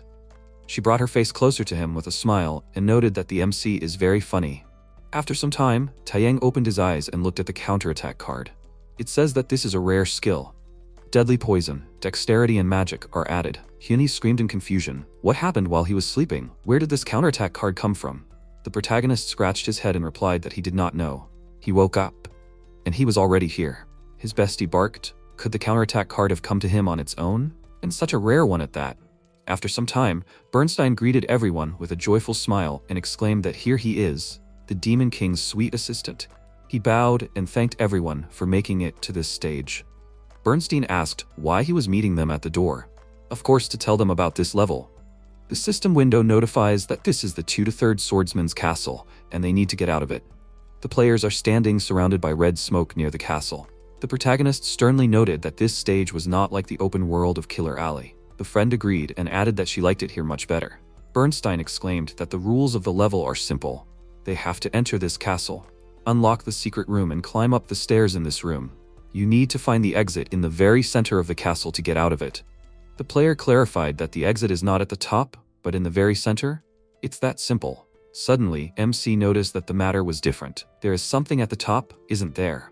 Bernstein smiled ominously and said that a berserker swordsman lives on the very top floor of the castle. He is completely crazy, and his character is something very strange. As soon as he sees someone alive, he immediately starts waving his sword. Or is that right? Or does he pierce everything that moves with his sword? Hyunhee thought tensely, which means that this is both the boss and the only opponent of the players on this level, the berserker swordsman. Over time, the swordsman's radius of destruction increases, because he goes down from the top floor, and the players go up from the lower floors. The player raised his hand and asked what would happen if they encountered a swordsman in the center of the castle. Bernstein asked him not to worry and replied that they needed to reach the exit to complete the level, but if the players encounter him, they can try to talk to this madman. The assistant will give them a hint. There is an entrance to the dungeon in the basement of the castle. There are many weapons and inventory in that dungeon, as well as special rewards. Will it be much easier to confront the swordsman if the players are also armed? The protagonist thought that the level with the swordsman's castle was completely different from the previous ones. In search of beads or in the alley of killers, the players confront each other. But in the swordsman's castle, on the contrary, you need to cooperate with each other. Player asked if the guy wants to go together. The player sternly noted that if he collects weapons while the others are opening the secret room. MC looked away and thought that, although it would be difficult to find comrades, the commentators wrote that anyone but him. The players can go forward, and he will go into the dungeon. Suddenly, the sword plunged into the ground, raising smoke. NPC Toby, holding the hilt of the sword in his hand, said that now everyone should go to open the secret room. He raised his head with a terrifying look and clarified, "Is anyone against it?" The commentators wrote that here is the commander. If the players do not obey him, he will chop them down. It looks like you can just follow this NPC and easily pass the boss. Yes, he will break this boss in half. The players agreed with him. The player exclaimed that if everyone really follows Toby, they will definitely be able to pass the level. The NPC confidently smiled and said that this is good. Then we can go. Suddenly, Taeyang passed by Toby. The NPC, smiling terribly, grabbed the protagonist by the shoulder with his hand and asked, "MC didn't listen to him well?" Taeyang calmly apologized and replied that he needed to find something. He asked Toby to ignore him and mind his own business. The NPC clenched his teeth in anger and noted that the protagonist didn't seem to understand. He's not trying to persuade him now. Suddenly, Toby was very surprised and thoughtful. MC disappeared. He raised his head and looked at Taeyang running down the stairs. The system window notifies that the protagonist is entering the dungeon. MC, disappearing, stuck out his tongue and showed the NPC the middle finger. The commentators wrote, "Taeyang can hide like a ninja?" He would be furious if the protagonist did this to him, but annoying others is fun. Now that's a surprise. Toby shook very angry, and the player asked, "What happened to that guy?" He didn't even notice how the protagonist ran away. NPC Ran calmly watches what is happening. At the same time, in the dungeon, a bat with a terrifying look opened its mouth and roared as it flew rapidly through the smoke. Taeyang instantly killed it by clapping his hands. Hyunhee noted that there's probably a mysterious artifact on this level too. The protagonist, standing among the corpses of monsters, clarified that he was the first one to enter here, so there are only them and monsters here, but he found a skill card. It says on it that this is a Stormbearer skill card. A friend said that it looks like a skill that uses the power of the spirit. Was the protagonist able to use it? MC, holding the bloody skill card in his hands, noted that it would be a pity to lose the unusual skill. For now, he will put it in the inventory. Suddenly, IDC, the first tuna, disappears without a trace, donated 10,000 won. He wrote, "How about using the card that Taeyang was given before?" Hyunhee exclaimed that right, he also has a skill card. His friend asked him to get it. The protagonist pointed at the treasure search skill card and asked, "Is she talking about this skill card?" Hyunhee clarified that treasure search is a one-time skill. She has never seen one like it, and she has never seen anything like it. It also helps to search for gold. Perhaps this is a skill for collecting coins. MC looked at it and noted that it seems that this skill searches for treasures. What does this even mean? Hyunhee crossed her arms and replied that who knows. It is not clear what kind of treasures this is. Ordinary things or an artifact, or maybe a skill card. Besides, it is a rare skill. She sees for the first time that a one-time skill is rare. Taeyang activated the search for valuables and the skill card sparkled with a bright light. The protagonist smiled and noted that his friend sometimes thinks too much. They will try and find out where this skill card will lead them. After some time in a secret room, the player shouted with admiration that he found it. The secret mechanism of this room. Toby, looking at the enemies, ordered the player to stop, because it's a trap. The player quickly ran and said that they can get out of here. Suddenly, he grabbed an object, and instantly a stream of air cut his body. The NPC looked at it in fear and said that it was a curse. After some time, the wounded players left the room. The sword fell to the floor and broke into two parts. The player, looking at Toby, shouted that they can't go up further. Even the weapon broke. He's going to the dungeon. Suddenly, the NPC hit the wall near the player with his hand. He asked him with a terrifying look to think again. There's very little time left before the exit from the level. Isn't it better to just hurry? The player confidently exclaimed that no one said that entering the room would be so difficult. Everyone who followed Toby died. The players screamed that their inventory was running low.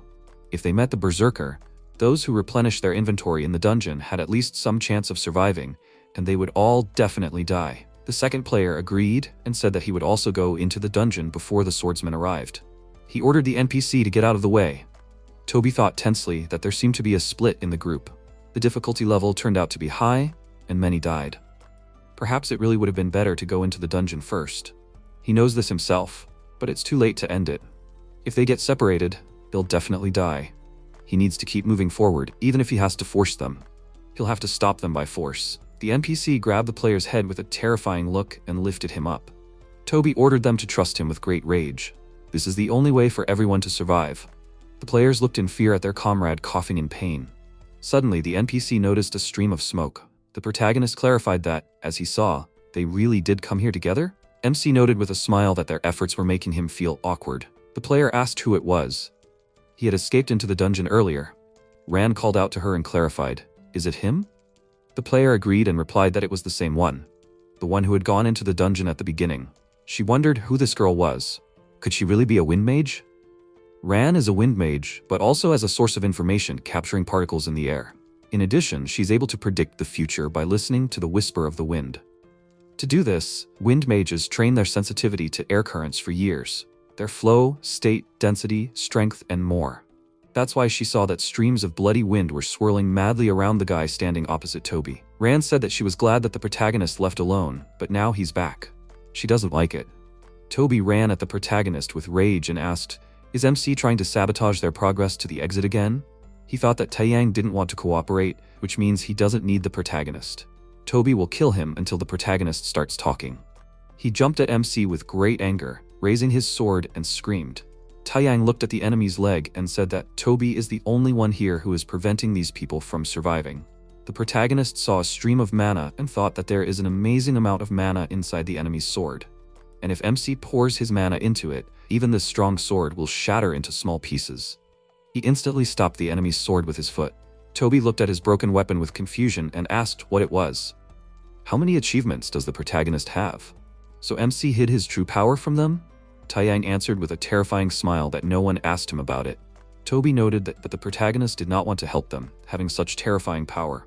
He asked with great anger, "Why is that?"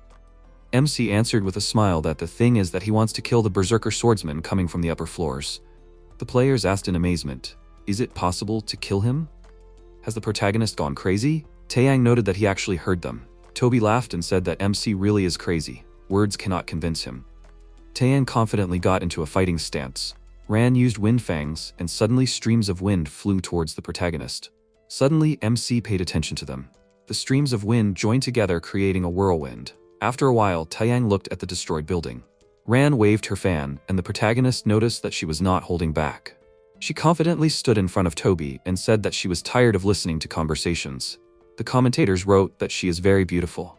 Judging by the suit, she is a martial artist. It is immediately obvious that she is a warrior. Not all beautiful girls are cool warriors. Toby looked at her in surprise, and Ran sternly said that she helped him not because she likes him. She asked him to remember this. MC quickly ran to them and asked, do they think that together they will have a better chance? Ran smiled and raised her weapon. She quickly waved her fan, creating streams of wind. Taeyang tensed up looking at them. Instantly, the protagonist flew to the wall, creating an explosion. Ran confidently noted that she seemed to be lucky today. Hyunhee exclaimed with admiration that this NPC is SSS level. She is a very good support character in any big battle. A friend suggested that the protagonist persuade Ran to cooperate with them. Taeyang, hanging on the broken wall, asked to let him think, and clarified that she wanted to kill him so much. Ran said that she did not know what the protagonist was planning, but he should give up. MC smirked and replied that he had nothing. Does she really think that there's anything left on this level that he has not found? He collected so many weapons and inventory in the dungeon. It does not matter who Taeyang fights, even the boss of the level, he does not care. Ran tensed up and said that it was a curse. MC with a confident smile clarified that he had already achieved his goal. Suddenly Ran felt something and turned her head to the side. She looked at the open door and thought that after his words, everyone ran away to the dungeon. His trick worked. Ran waved her fan furiously, creating many streams of wind. Taeyang, looking at this through the crack in the half-open door, stuck his tongue out at her. A powerful explosion immediately occurred. Toby asked Ran to listen and calm down. He noticed that the protagonist entered the room alone, which means he will not leave alive. Ran, gritting her teeth with fury, said that she was very angry. Who the hell is MC? At the same time, Taeyang sternly said that this is good. Those fools ran away to the dungeon. The protagonist, looking at the huge monster, clarified that he would warm up before the boss arrived. After some time, Bernstein drinks something from a cup. He said that he knows what they are all waiting for. The assistant snapped his fingers and exclaimed that since everyone is here, the show is beginning. The castle instantly shook, and the players were very surprised. MC standing on a bloody monster looked up. Player standing in the corridor asked what the sound was. Comrade exclaimed that it was him. They need to run to the dungeon quickly. Before she could finish speaking, a beam pierced her body. Boss walks along the blood-soaked corridor. System window notifies that a berserker swordsman has appeared. The number of those killed by his blade is 2. After some time, players called a healer. He yelled that he did not have enough mana for the player. Comrade called the healer a freak and exclaimed that a man was dying here.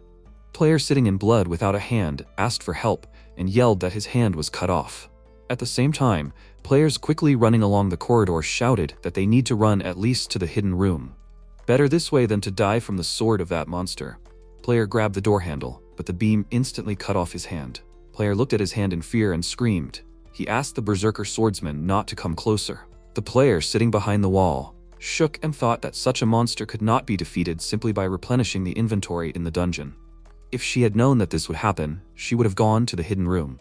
She, shaking with fear, noted that Toby was right. The boss looked at her with a terrifying look from behind the wall.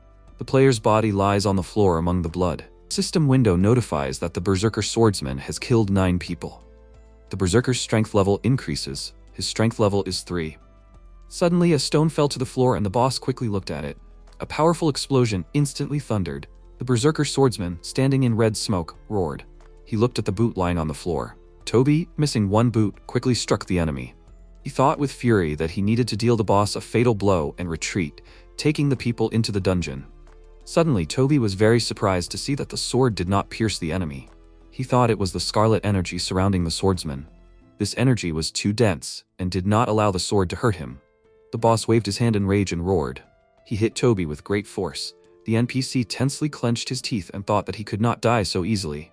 Toby yelled with determination, activated the warrior's last stand skill, and the space was enveloped in green light. A powerful stream of mana hit the boss. Suddenly, the berserker swordsman's blade pierced Toby's chest. The NPC instantly coughed up blood. The boss pulled the blade out of his chest and Toby fell to his knees. The berserker swordsman, with a terrifying energy around his body, stands in front of Toby's body. He raised his weapon with a terrifying look and roared. Suddenly, Ran used wind charm and streams quickly flew towards the boss. A ray of wind instantly hit the enemy. Ran said that Toby was good. He held out longer than he could have. There can't be more victims. Ran thought that she was imagining things. This energy swirling around the berserker intensifies with each victim he kills. She doesn't know if this was his plan. But now, most of the people are safe because they are in the dungeon. We need to evacuate the rest and avoid further casualties. Ran confidently waved her fan and created an airwave. A stream of wind with tremendous force threw the enemy into the wall. Ran looked at the players and ordered them to quickly run into the dungeon and save themselves. The players screamed in fear and ran into the dungeon. The berserker swordsman is standing on one knee in the smoke.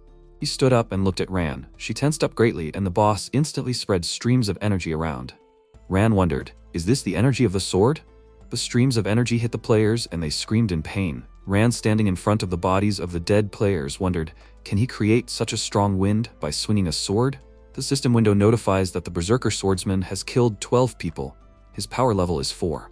The boss's body was enveloped in an ominous energy. Ran, hiding behind the fan, thought that his sword had become even bigger. Something will happen. He became even stronger than before. Suddenly, the boss raised his blade and spread streams of energy to the sides.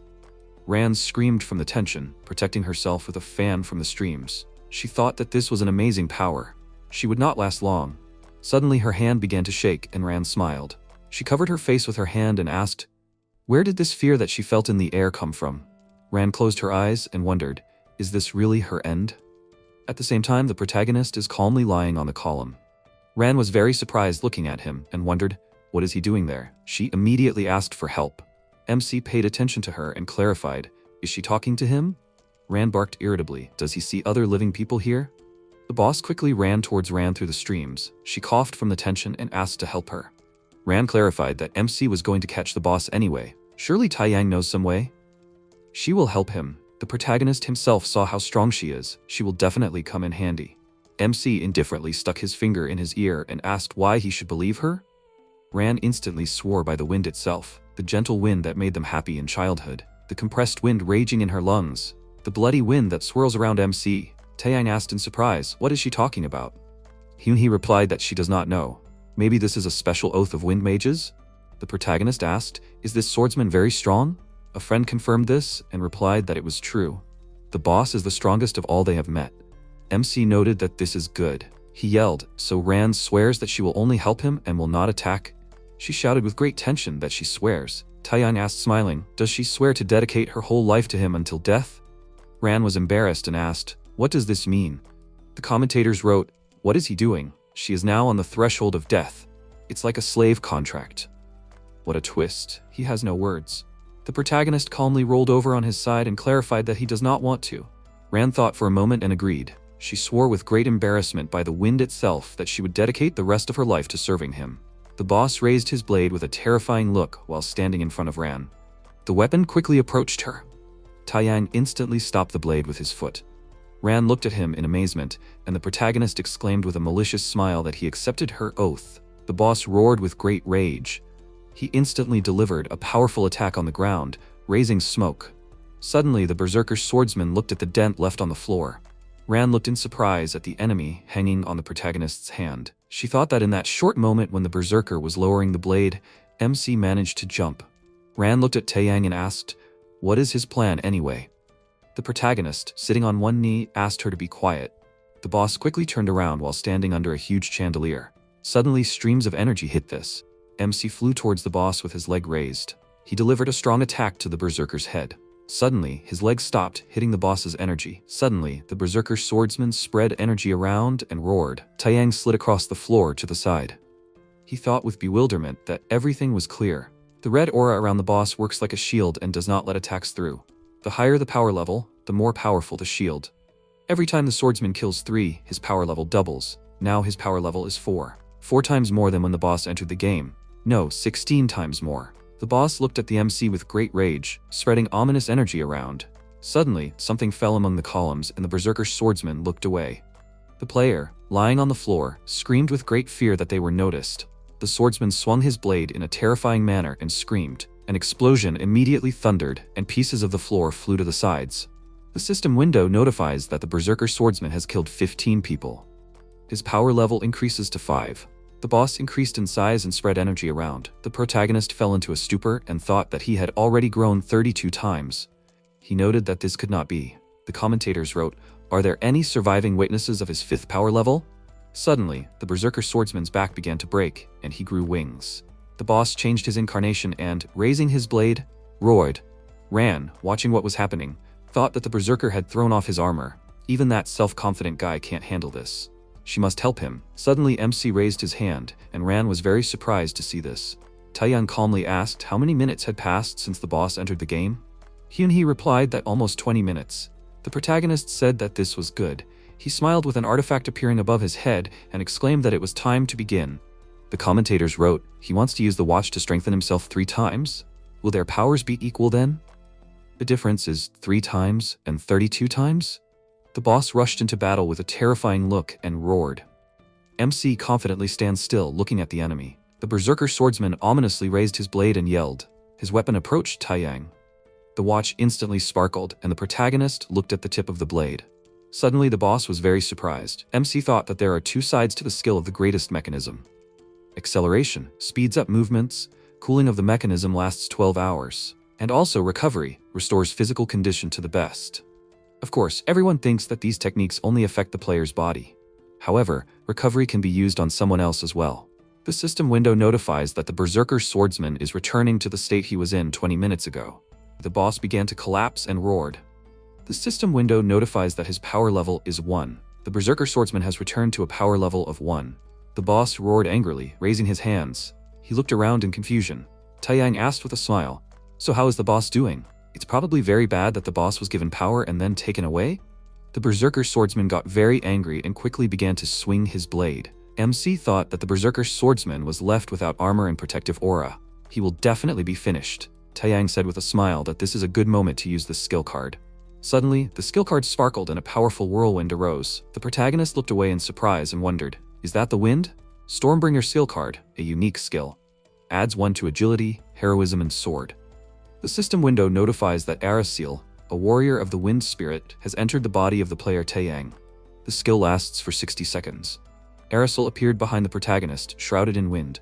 Hyunhee, flying away from the flow of wind, exclaimed that the unusual skill card had become a unique skill card.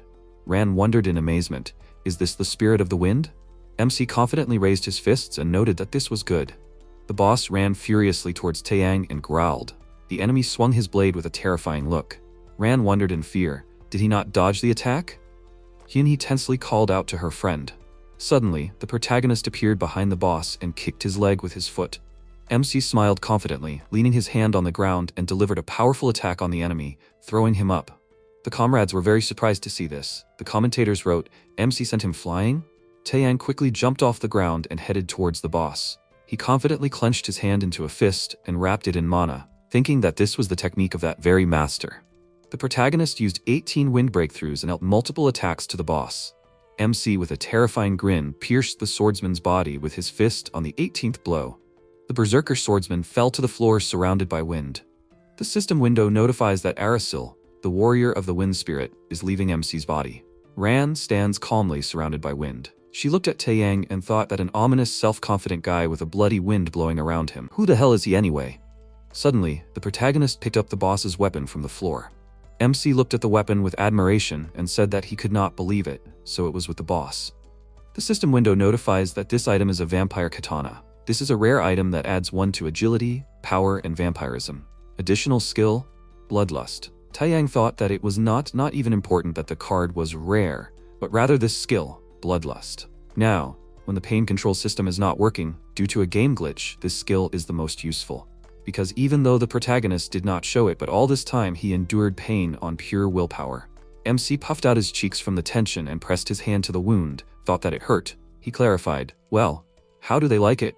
Suddenly Ran put her hand on his chest. Taeyang looked at her embarrassedly. Suddenly he asked, "Is he okay there?" The protagonist looked at her and replied that he was not quite. The commentators wrote that they were jealous of him. Didn't they expect that everything would turn out like this?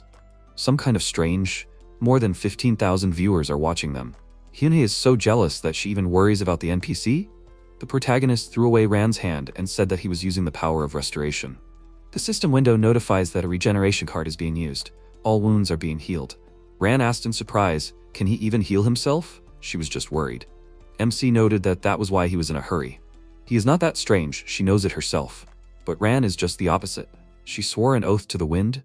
What will happen if she breaks the oath? Ran answered tensely that she will lose all the skills she has acquired so far. Taeyang was surprised by this, and his friend clarified that for a mage, this is the most important thing. There is no 100% guarantee that Ran will not betray the protagonist, but it seems that she can be relied on.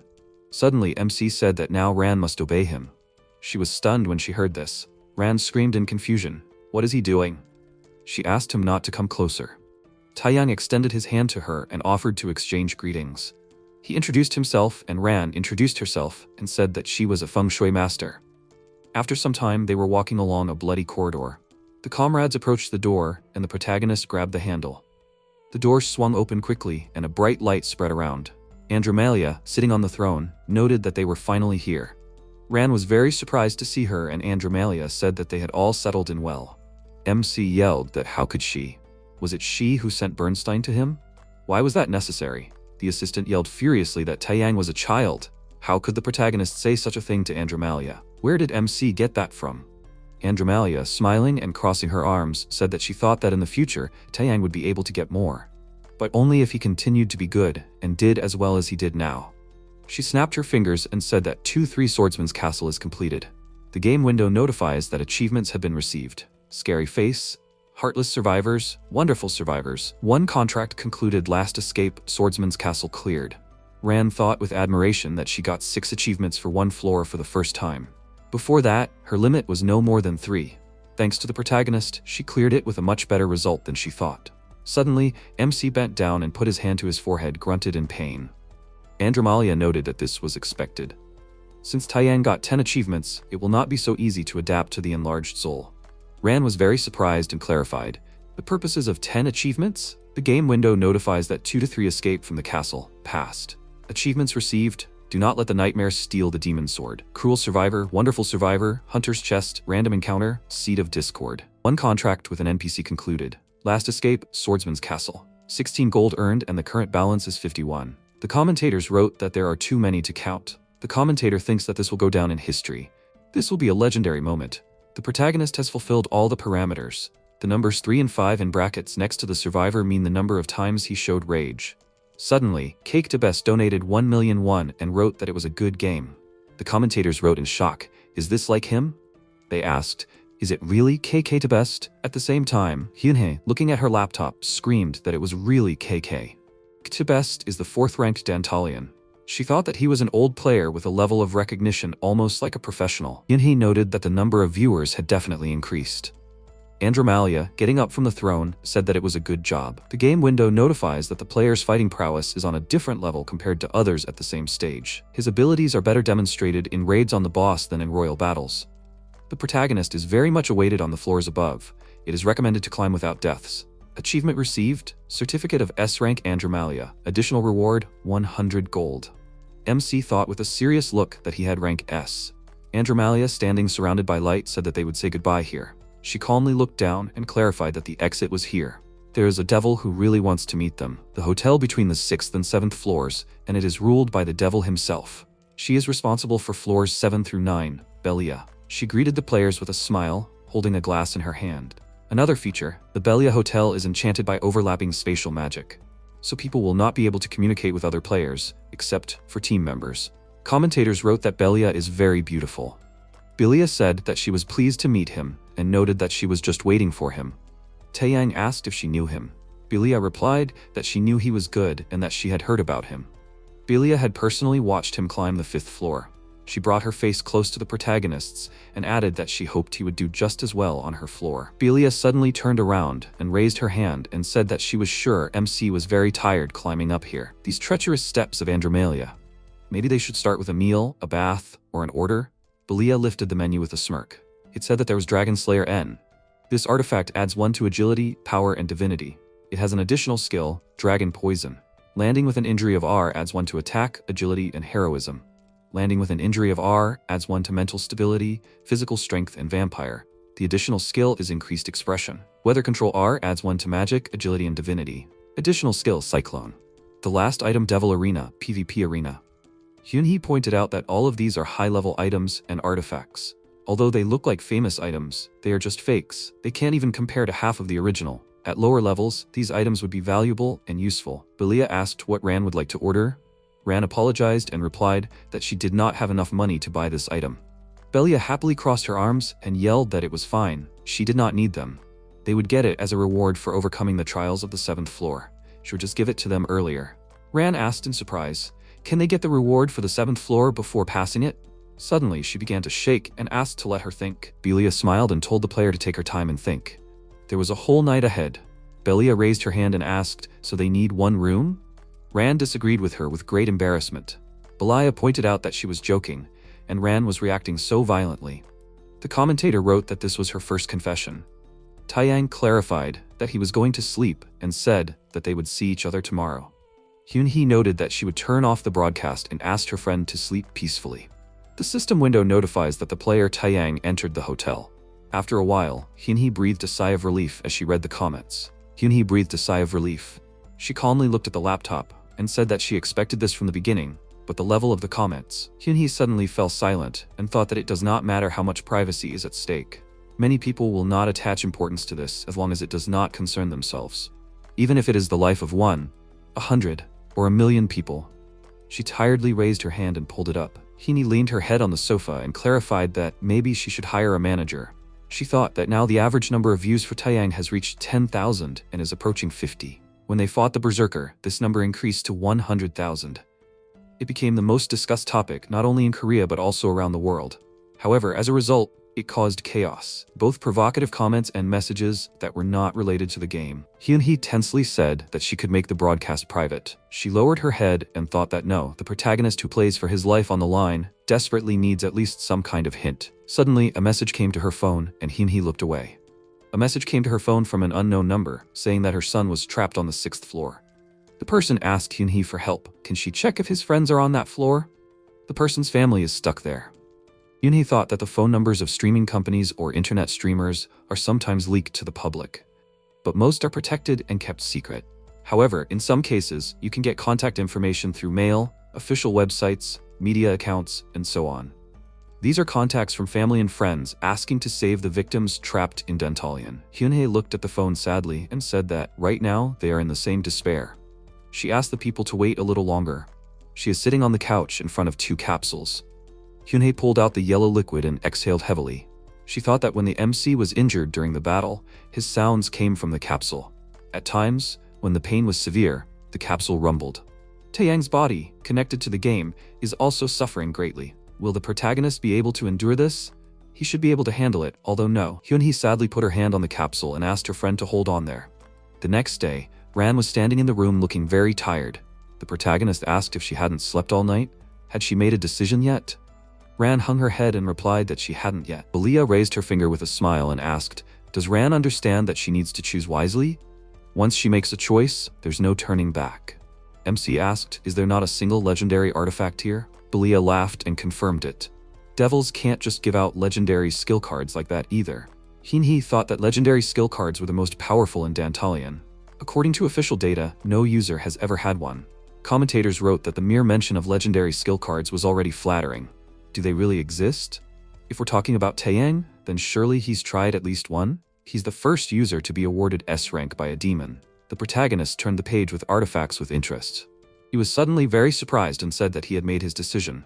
Belia asked in surprise, already? Ran held out a piece of paper and exclaimed that she had 2. Belia noted that this was good. She pointed to a huge door with light emanating from it and said that the door to the 7th floor was there. Belia happily wished the players good luck. After a while, MC asked, so which card did she choose? Ran clicked on the system window and answered that this one was the Northwind Crystal. The system window notified that this skill card adds 1 to agility, intelligence, magic, and freezing. The skill is to summon an ice field. The player cannot use mana for 1 minute. She will freeze in the area selected by the player for 1 minute. Taeyang was surprised and asked, can Ran use freezing mana? If she uses the skill, won't it also be fatal for her? Ran didn't answer and thought that wind mages use mana to control the wind. Freezing mana is a dual solution for wind mages. However, at the same time, if there is a reliable ally, it can be a strategically effective weapon. She suddenly put her fist to her mouth and coughed. Ran asked sheepishly, "What about MC? Which skill card did he choose?" Taeyang extended his hand to the door and didn't answer. He suddenly grinned confidently. The system window notified that the 7th floor was being entered. After a while, Belia calmly leaned her hands on the bar counter. She noticed that Dantalian had finally reached the 7th floor. Is he here again today to watch the protagonist's game?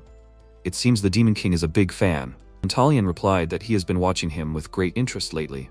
Is the 7th floor the level where Belia awards people with a category? She confirmed it and asked if the Demon King would try to guess which card MC had chosen. Dantalian suddenly turned his attention to the skill menu. He smirked and said that he was sure Taeyang had chosen this one.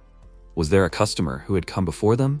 The 62nd Devil Lord, Dragon King Balrak, sternly clicked his tongue and said that there was nothing to see on the 7th floor. The 66th Devil King Chimeras greeted Lord Dantalian with a glass in her hand. The Demon King raised his hands and pointed out who he was seeing, especially Balrak, who was hard to find these days. Balrak replied irritably that he had simply followed her. Chimeras sheepishly clarified that she had heard that he was quite famous, this player. She came to see what was going on. That kid would soon be on her floor too. Belia asked him to stop talking so much, need to focus on the exam. The system window notifies that this is the exam. Survive. 3-1 Holy Apocalypse. Dantalian smiled and clarified, the 7th floor is the Holy Apocalypse? This scene reflects the invasion of fallen angels who once found themselves in the demon world. Chimeras said that now she understands why the other demon lords were delighted. A keen sense of battle, this player is surprising. He seems to grasp the essence of multiplayer battles quickly. His ability to make quick decisions is surprising. Balrak frowned sternly and noted that the protagonist may have some skills, but that's all. Can a human handle a video game boss like a celestial being? The Demon King sighed and asked if they would bet. Balrak grunted with rage and asked only not to tell him. Did Dantalian really like this guy? He thinks the rumor about MC stealing from devils through gambling is not just a rumor? Dantalian smiled ominously and said that it was sad.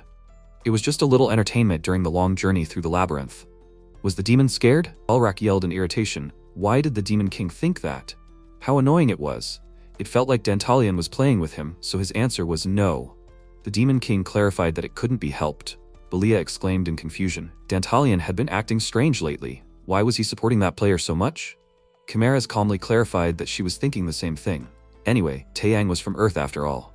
Balrak suddenly asked angrily, was the player from Earth?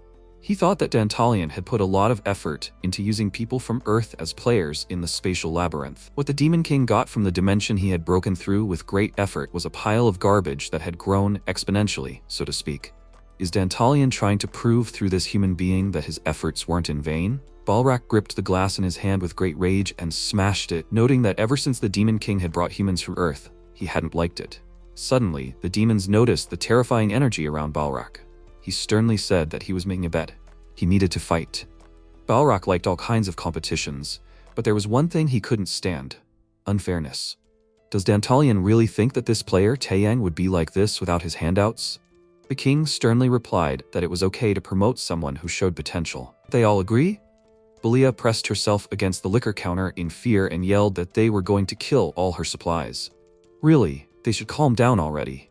Balrak tsk irritably and said that the whole mood was ruined. He got up from the couch and clarified that he was leaving. Chimeras called out to her comrade and said that she would follow him. She apologized for Balrak's rudeness and noted that this was just his character. Belia sadly clarified that she was not serious. So much time had passed since they had gathered together. Dantalian laughed and said that Balrak was quite frightening when enraged.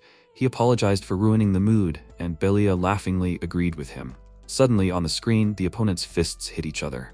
The Demon King, looking at the screen, noted that this was not bad at all. Balrak should have seen this scene. Belia clarified that he would watch it one way or another. After all, the recording was available to all devils. Dantalian disagreed and said that he meant Balrak's face. How would it look at that moment? He thought it would be really fun if there was a bet. Belia said with a smile that the king probably knew Taeyang's strengths as a player. She thought with a terrifying look that the player had encountered the boss of the heavenly faction, but that was not the most important thing. What was important was that they had fully utilized their powers. That was the main thing. Players, especially those from Earth, were usually very weak. They were unable to get used to the power that was granted to them as they progressed through the spatial labyrinth. The player, with a power level of 10, was only able to maintain a level of 7 to 8. What happened when they reached level 20? They were able to reproduce a state of 12-13 from their power. However, the protagonist managed to cope with levels 20, 30, and 40. As achievements were accumulated, the empty spaces of the cards were filled. Each one expanded its abilities to the maximum. MC used them as if he was born with these skills. Taeyang had no equal in this. Belia noticed that his adaptability was noticeably increasing. How was that even possible? Dantalian thought with a blissful grin that spatial labyrinths were merciless, but if the player survived, they constantly expanded the boundaries of his existence. The king replied that he was familiar with it, testing his own limits. He looked at what was happening through the screen and thought that there was nothing more suitable for the idea of a spatial labyrinth. Some time ago, on the 39th floor, in the conflict zone, the orcs roared with fury. The orc leader, with a terrifying look, struck the player, but the player blocked the attack with a sword. The players are fighting against many opponents. The player defended himself from the orc with a shield and yelled, "Why can't they log out?" The comrade exclaimed that he did not know this. "But first, we need to deal with these orcs." The player asked with great tension to stop. Suddenly, he threw the orc aside with the help of the shield. The player turned his head to the side and yelled that he was already at the limit. "What is the healer standing there?" The player asked to heal him urgently. The healer asked to wait a second and noted that her skill had not yet recovered. Suddenly, the healer looked with fear at the many system windows that appeared. The system window notifies that the connection was forcibly interrupted. The player So Yunjin died. The players looked at the thundering explosion of blood. They screamed with great fear. The players screamed tensely that that man was their only healer. The orc boss ran at the player with a frightening look and growled. The player, covering himself with a shield, exclaimed that they have a boss here. Suddenly, Bielrim, a rank 50th sacred tanker, used a holy shield. A stream of mana hit the orc and he flew to the side with great force. The player was very surprised and Bielrim confidently exclaimed for the players not to give up and get up. This is not the end yet. The player clarified that he knew, but they did not have a healer. He simply cannot last much longer. Bielrim thought that there was no healer left. At this rate, they would all be killed here. A solution had to be found. Yes, that's right, the one she saw back then. This level is connected to floor 36. If the tanker uses the king's technique, Bielrim resolutely ordered everyone to stand behind her. The orcs ran at the players with fury, growling. The player yelled that the enemies were approaching. Suddenly, the bright star on the shield lit up. Bielrim raised the shining shield and yelled. Suddenly, an explosion thundered and a stream of mana hit the ground. The ground shook and instantly collapsed. The players fell into a huge pit. The system window notified that they were returning from floor 39 to 37. The orcs looked down in confusion and growled. The player happily yelled that the orcs did not follow them. The comrade asked while flying down, "Did Bielrim break through the passage to the lower floor? Even here it is possible." She realized it was because floor 37 was both up and down, so that was her goal. Bielrim firmly ordered the mages to cast a water or wind spell to soften their landing. The mage calmly asked to give him one moment. Suddenly, a letter fell on Bielrim's head. She was surprised and thought it was a demon summon. The system window notified that this item was a demon testing arena. Suddenly, the letter opened and a piece of paper rose up. It said that their duel would be held under the demon's name. Bielrim, looking at the letter engulfed in flames, thought that this was an item that allowed the sender to send a threat or warning about an attack, regardless of the floor level. Who sent it? At the same time, the small demon grabbed the protagonist's finger with its paws. He announced that the opponent on floor 37 had accepted his challenge. Ran noted that MC could have chosen a rare card, but instead accepted the invitation. What was he even thinking? Taeyang replied that he really needed this item. Ran raised her hand in confusion and asked what this meant. This invitation was just a normal item that had no function other than challenging someone to a duel. Moreover, it was a one-time use item. In terms of value, it couldn't be compared to a rare item, right? The protagonist clarified that, on the other hand, he could send it to anyone, regardless of their location. This confirms that she is alive. Ran asked, so he gave up the opportunity to get a rare card to find that person's location.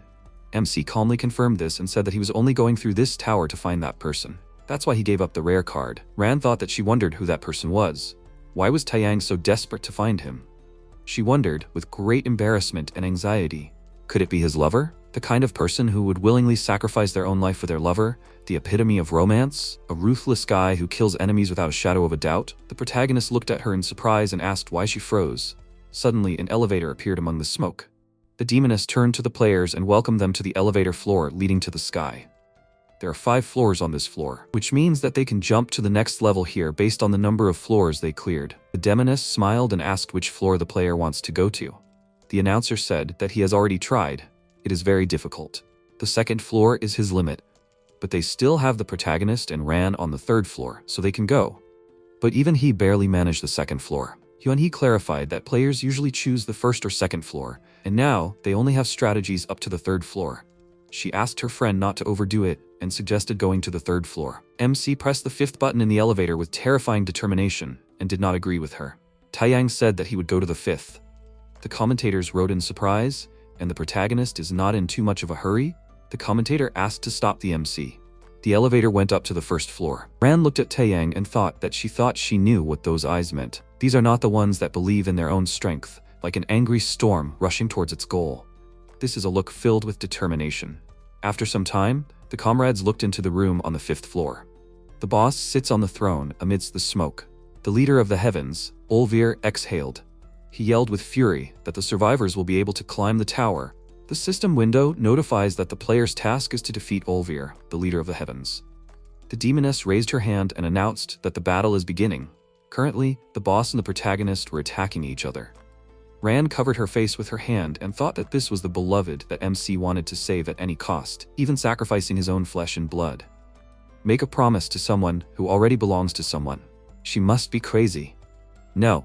If Taeyang had only hinted to her earlier that he already had someone, a small hint would have been enough. Suddenly, a powerful stream of smoke hit the wall, flying over Ran's head. The protagonist called out to the wind mage and screamed.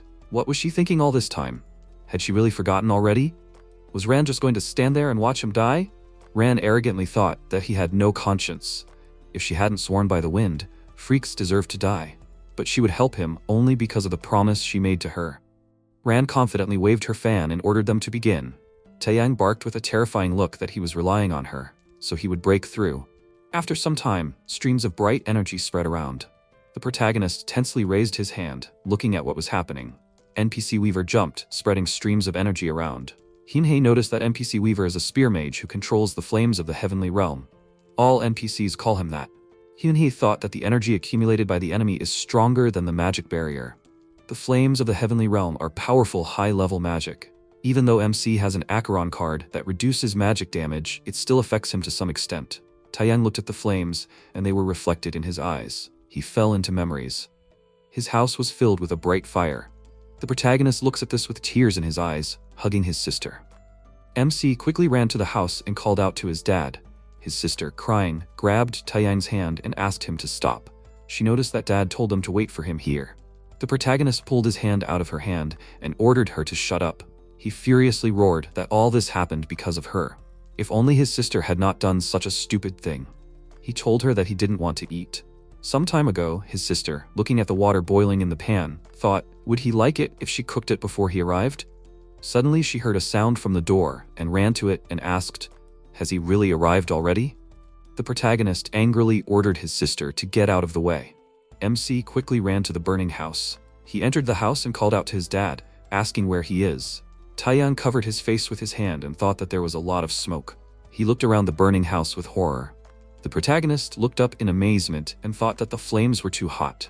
Suddenly the ceiling began to fall down and the sister, calling out to her brother, jumped on him. MC opened his eyes and saw his sister crying from fear. She, wiping her tears with her hand, asked him for forgiveness and said that it was all because of her. The rescuers entered the room and exclaimed that there were 2 children here. The rescuer does not see anyone else. Sometime later, the news anchor said that it turned out that the fire in the building was the result of arson. The culprit is still unknown and is wanted. Taeyang thought that the fire that day was considered the work of a criminal and not Byeolrim's mistake. Because of him, she received a burn that will remain a scar for life, both inside and out. Even when she was very young, she fearlessly rushed to protect the MC, but he was unable to save anyone. Not his father, nor Byeolrim, who received wounds for life. This time, he will definitely save her. Taeyang came out of his memories, and a spear passed through his chest. He felt a strong pain and clenched his teeth. Hyun-hee called out to him with concern. Ran looked at Weaver holding the spear in MC's body. Taeyang looked at the enemy confidently. Weaver thought that the protagonist had a determined look. Is MC also one of their victims? However, there is nothing to be done about it. He is in the same situation. Weaver tensed up and thought, this guy is holding his spear. Taeyang confidently smiles and squeezes the enemy's spear in his hand. He called out to Ran and asked her to send the wind. She yelled in confusion that if she did this, the flames would only flare up stronger, the direction of the wind. Suddenly, the protagonist confidently interrupted her and asked her to just do as he said and faster. Weaver wondered, what was the enemy thinking? Does he really want to burn alive? He doesn't care. The stream of flame instantly surrounded the vortex of wind. Weaver saw the wind and called the protagonist a fool. He yelled with rage that this would only speed up MC's death. A powerful whirlwind of flame and wind rose up. Weaver asked in confusion, does the protagonist expect to burn along with him? What nonsense. Who does MC think this flame belongs to? Taeyang confidently raised the watch above his head and asked, does the opponent think he can still be called him? The system window notifies that it is a fast-forward mechanism. Weaver thought that his flame was spreading at an incredible speed, so that's what the opponent has planned. If this continues, the flames will simply engulf him. Taeyang screamed in rage that he was not finished yet. He created Arasil above his head. Weaver wondered in confusion, is this a ghost? The protagonist looked at Arasil and clarified that they have a mixture of wind and flame here. MC asked the ghost to help him figure out what to do with it. Suddenly, Arasil dissolved, creating streams of flame. The fire surrounded MC's body, tearing his clothes. Taeyang thought that it was very painful, but if it works on the enemy too, then it must be bad for him too. The enemies screamed in pain, surrounded by bright light. Weaver, with wings evaporating from the flames, called the man arrogant. He, with his skin burnt, said that to think that MC wanted to kill him with flames. The protagonist made an irreparable mistake. The fire dissipated, and Weaver turned into dust. The demoness raised her hand with a smile and announced that the winner was player Taeyang. She congratulated him on this. The protagonist sighed heavily and put his hand to the burn. The system window notified that the reading card was being used. Ran noted that she saw his determination. MC was ready to expose himself to any danger for the sake of his beloved. No matter what, she could not blame him. Ran would just accept it as it is. Taeyang, confused, asked what beloved? Ran turned her head to the side with resentment and said that to swear by her wind to someone whose fate has already been decided, this is simply outrageous for a wind mage. Oh well, since the promise was already made.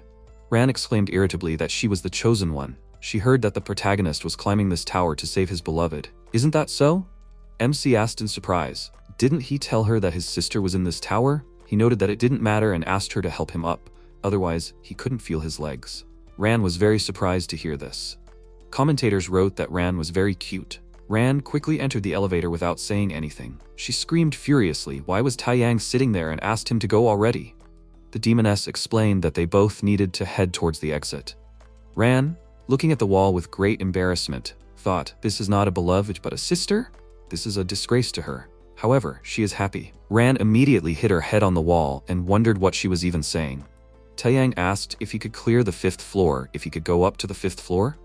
The demoness confirmed this and said that she doubted that anyone had ever cleared all 5 floors at once. She believed that there was indeed a reason why the demons were paying special attention to the MC.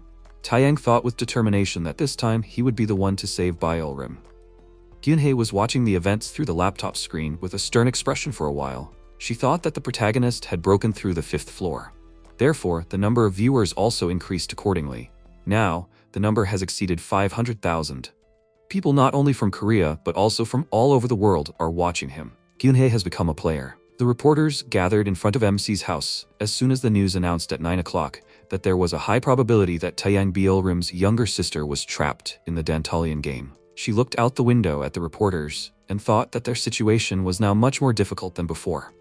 After a while, the ice dragon opened its mouth, but its mouth was instantly torn into pieces. The comrades confidently stood among the corpses of the dragons. Floor number 12 was run by the demon lord Chimerius, the Endless Express. The protagonist exhaled heavily and yelled that it was too cold here. Ran thought that because there was snow everywhere, she couldn't see anything, and the wind was strong, but if she focused on the wind mana, she might be able to find the way. Hyunhee called out to her friend and asked him to go 50 meters to the south. MC asked Ran to go and clarified that they were going there. Ran asked with confusion, did that ghost tell him this again? They said that Taeyang has a spirit named Hyunhee who guides him. Ran remembered the past. She clarified that this is what interests her and asked who he talks to all the time. The protagonist pointed at himself and answered that he talks to a ghost, a guardian girl. Hyunhee yelled angrily, where did he see such beautiful ghosts? Ran thought that Taeyang's guardian ghost was good at making a strategy and gave important information about the features of the floor. Thanks to her, he was able to get rewards that he would have otherwise missed. Ran came out of the memories and thought that she also upgraded her equipment and pumped up the synergy effect to the maximum. Ran decided to combine the Northern Wind Crystal with her fan. She looked at the protagonist and thought that the ghost must have been good at solving mazes in life. I wonder how she died? MC smiled confidently and thought that they are finally here. The comrades are standing by the rails of the Endless Express. The world of the Endless Express is a frozen void, and all because of the ice dragon Antaru. NPCs have recruited a team to fight the dragon, and the train is in an endless search for those who will defeat Antaru. In fact, this train can be called a train of dragon slayers. The player has to survive in this train. They need to get to the first room, that is, the locomotive of the train. The train crew consists of drivers who control this train, mechanics responsible for the technical part and security, ensuring the protection of the train from dragon attacks. There are also workers. They carry out small assignments for the train, and players who have entered the train without permission. They are considered fast animals. Suddenly Ran sneezed. She crossed her arms and unexpectedly the blanket fell on her. She happily thanked the protagonist. Ran noted that it seems that this place is very hostile to players. MC replied that it was probably because the people who cleared this floor before them did it incorrectly. Should they just break in? Ran clarified that if he thought so, she was ready. He said that there was a protective spell on the engine room, so they would need a key to enter. And the train officers had it. The easiest strategy would be the guard route, right? Hyunhye thought that the guard route was a path where those who had shown exceptional skill in fighting the dragons that appeared from time to time were allowed to become guards protecting the train. Normal players who had come this far had achievements that could easily defeat a couple of dragons. So this simple and fairly easy route allowed them to clear the floor without much effort. The only problem was the time. No one knew when they would encounter a dragon. And since they were in a hurry, it wasn't the best strategy for them. Ran turned her head to the side and said that someone was approaching from there, 2 people. The workers yelled furiously that it was a curse. When did this door break again? Protagonist remembered tensely how he kicked the door down. The worker raised his fist furiously and noted that it seemed like those animals had gotten onto the train again. They were ruining their compartments and destroying everything around them, just like animals. The comrade scratched his head and asked if there was little food left. Then, maybe Guhyul should kick them off the train right away? Hyunhye thought that Guhyul was the commander of the security, one of the 3 strongest figures controlling the train. Guhyul is an NPC and only shows his true face when meeting a dragon of a certain level. Suddenly, the commander called out to the fools. He barked. Didn't they hear what he said? The dragon's nest is right ahead. Guhyul ordered them to run to it and act as backup. Hyunhye exclaimed in delight, "This is a dragon's nest. What luck." They arrived right at the dragon's nest. The fact that the train is passing by their nest means that the dragon battle will begin soon. The worker immediately opened the door and yelled that the supply team was returning. The team quickly entered the train. After a while, they stood in front of the commander, very tired. NPC, Commander Crusoe ordered to report everything. A soldier from the 3rd squad reported that there were only 20 people.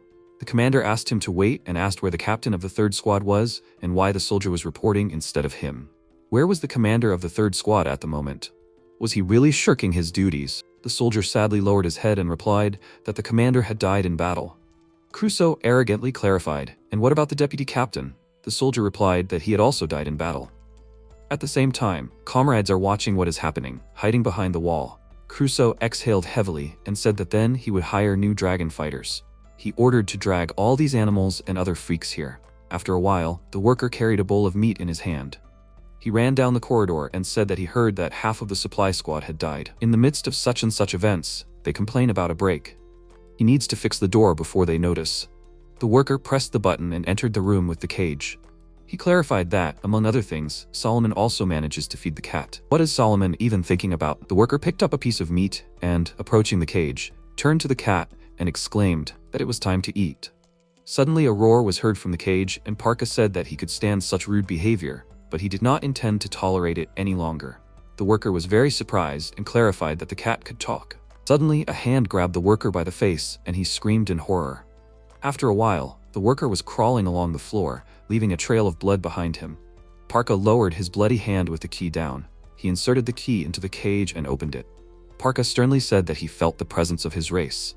After a while, the cars are driving through the snow among the mountains. Ran, shaking, thought that it was very cold. The higher they climb, the more the temperature drops. The protagonist threw a cloth over her and Ran thanked him. The commentators wrote, Why are the two of them acting like a couple? Ran, wrapped in a cloth, asked how MC managed to come all this way, and even managed to avoid getting caught while participating in the capture? Taeyang replied that since they had already come this far, they did not need to worry about equipment anymore. They were called as guards, which means it does not matter what they call them. The protagonist thought that he understood that he would be playing the role of a slave. The player sat calmly in the car. The commander confidently asked for attention. He announced that their task was to deliver a food container located 3 kilometers away from their current location. This container is in the nest from which those damned lizards recently hatched. In short, they need to loot the dragon's dwelling. Crusoe picked up the pill and said that this pill activates the flame mana that lies dormant in people's bodies. It will allow them to survive in the cold for about 5 hours. Each will take 3 pieces. If he catches anyone who takes more than 3, he will kill them on the spot. The commander sternly ordered to hand out the pills. Everyone needs to take one right now. Taeyang put the pill in his mouth and bit into it. Suddenly, his body was engulfed in flames. The protagonist thought he could feel mana spreading throughout his body. Suddenly, the car shook, and the players looked at each other in fear. The players screamed in fear that they were being attacked. Many dragons flew up to the car. The commander grabbed the player by the clothes and screamed, "What is he doing?" So ordered to go out and kill them. The player asked in fear, "Are they going to fight these things?" The player asked for a minute, but suddenly the dragon attacked him. The players looked in fear at their comrade's head that had flown off. They looked at the broken roof with great fear and screamed that it was a wyvern. The system window notified that wyverns were a type of dragon. Their body structure was most similar to that of a dragon. Taeyang confidently asked Ran to begin, and she noticed that she was just about to. Ran waved her fan and created a stream of wind. MC quickly flew up and looked at the wyvern. He flew down with fury and screamed. A huge beam of mana hit the ground, creating an explosion. The players resolutely ran forward with their weapons raised. The wyvern opened its mouth and let out a cry cutting through the air. The players attacked the dragons, and the commander confidently raised his hand and ordered them to move on. There was one last obstacle left. Crusoe ordered the guards to focus on finding the containers. The workers must switch the wyvern's attention to themselves. MC turned to his friend and asked when they could show themselves. There were too many opponents. He replied that if this was the last nest, then this was their chance. She suggested to destroy it with one blow. MC asked in surprise, "Is she sure?" Hyunhee confirmed this and exclaimed that it would be a demonstrative blow. Now everyone is exhausted, and this way they will be able to attract the attention of the leader. Taeyang smiled and agreed with her. The protagonist always appears at the last moment. The protagonist called out to Ran, and she turned her attention to him. MC yelled that they will do it again and finish this. Ran smiled and said that she understood everything. She noted that the main job of the wind mage is not to create wind at all, but to control it. Ran waved her fan with great force and created a wind trap. A huge wind fist grabbed the wyvern. A stream of supernatural wind squeezed it, and the wyvern screamed in pain. The players quickly ran away and ordered everyone to retreat. The player looked at the wyvern and asked why the dragon is flying here. The comrade replied that this wyvern was simply huge and it was approaching them. The protagonist quickly directed mana to his feet and thought that this floor was filled with mana mixed with blizzard and snow. If he concentrated and absorbed the wind mana, suddenly MC closed his eyes. He filled his feet with mana and surrounded them with snow and exclaimed that he succeeded. Ran screamed in amazement that this was amazing mana control. To absorb wind magic so quickly, the wyvern flew up to Taeyang and screamed. The protagonist jumped up in rage and used divine revelation. He dealt an explosive star blow to the enemy. The wyvern opened its mouth wide and screamed in horror. Player looked up in admiration and exclaimed that the protagonist killed the wyvern with one blow. Is he also from the train? MC confidently smiled and noted that this was very good. At the same time, the workers were watching what was happening through the monitors. The worker said with admiration that a surge of energy was detected at a distance of 200 kilometers. Judging by the size of the wave, it is most likely a dragon. It is necessary to form more than 20 groups into one. The worker clarified that a wyvern howl was formed at a distance of 50 kilometers. This is an Alpha Class A, presumably the leader. The group, having moved 70 kilometers away from the train, should turn in the opposite direction. Suddenly, the door to the room opened. NPC Solomon Arcraptor sternly holds a cigarette in his mouth. He looked at the monitors. Solomon approached the worker and asked how the situation was. The worker replied that it was not very good. Judging by the current observations, the number of life forms has increased tenfold compared to the dragon nest last year. 70% of them are concentrated near the railroad. Solomon clicked his tongue in displeasure and thought that the number of dragons was increasing sharply. Moreover, they were becoming stronger. As expected, the white dragon Untara, are they under the influence of his mana? Solomon asked, what about Untara? The worker replied that no movements had been noticed. If Untara were to take action, he would come out. Solomon grinned and asked, that man? He thought that he was the commander of the Guard Corps, the Dragon Slayer sword. The guardian of the train, he had no equal in strength here. One of the few who had met Untara and the only person who had been able to force Untara to retreat. Solomon headed for the exit and said that since the old man was still intact, they could fry those lizards properly and give it their all. The worker looked at her friend and said that if the master heard about this, he would be surprised. Suddenly, Solomon stopped and turned his head to the side and asked, how are those new arrivals? The worker replied that 3 were nothing special, 2 were first class, and 1 was amazing. Solomon threw his head back tiredly and asked to involve them too. After some time, the workers moved the boxes.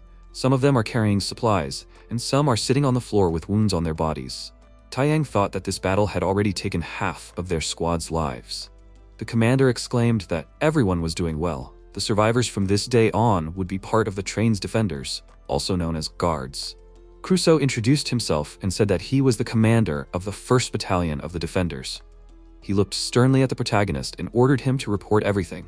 MC stood up straight with tension and reported that the total number was 28. Everyone was present. The current composition was 28, and that was it. Taiyang thought irritably that he was not feeling very well. The commentators mockingly wrote that he acts as if he really got into the army. The protagonist joined the military in the game. Crusoe asked how old she was. Ran calmly answered that she was 22. MC wanted to answer, but the commander interrupted him and clarified that he did not ask the protagonist. Crusoe sternly said that the 2 of them would be assigned to the Forward Defense Battalion. The commander asked them to report everything there and receive instructions. Now they can go free. The Forward Defense Battalion is an elite unit whose strength is 1.5 times greater than the rest. He was the one fighting the monsters that attacked the lead locomotive. The first squad consists of men, and the second of women. The entire battalion was divided into 2 groups. The comrades walked down the corridor behind the commander. Taiyang turned his head to the side and thought that something was bothering him about this mission. The engine compartment is so close, he can almost see it. The protagonist hopes that everything will go smoothly. Suddenly, the guy turned to the young guy and MC quickly folded his arms and turned his attention to him. The guy put his hand to his mouth and asked what kind of relationship the protagonist had with that girl. Taiyang answered with surprise that they were not in a relationship. The guy clarified mockingly. The protagonist said that they were not a couple. No, that can't be. She looks at him all the time. How can they not be in a relationship? MC snorted with rage and yelled that there really was nothing between them. Ran watched this with great embarrassment. The girls yelled with admiration. The 2 of them had only been together for a week, but he was already giving Ran his clothes?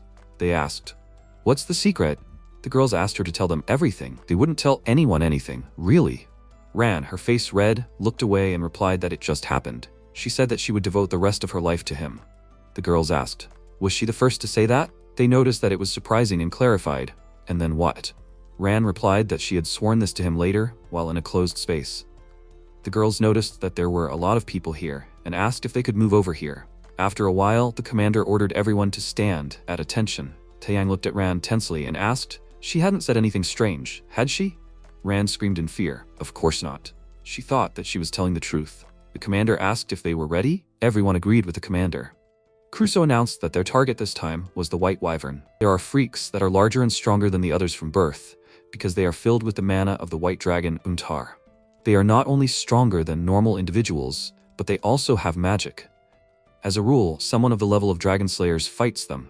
The place they are currently heading to passes by a nest of White Wyverns. These freaks are always on guard and attack in large groups. They have only one task, to exterminate all the wyverns that get in their way.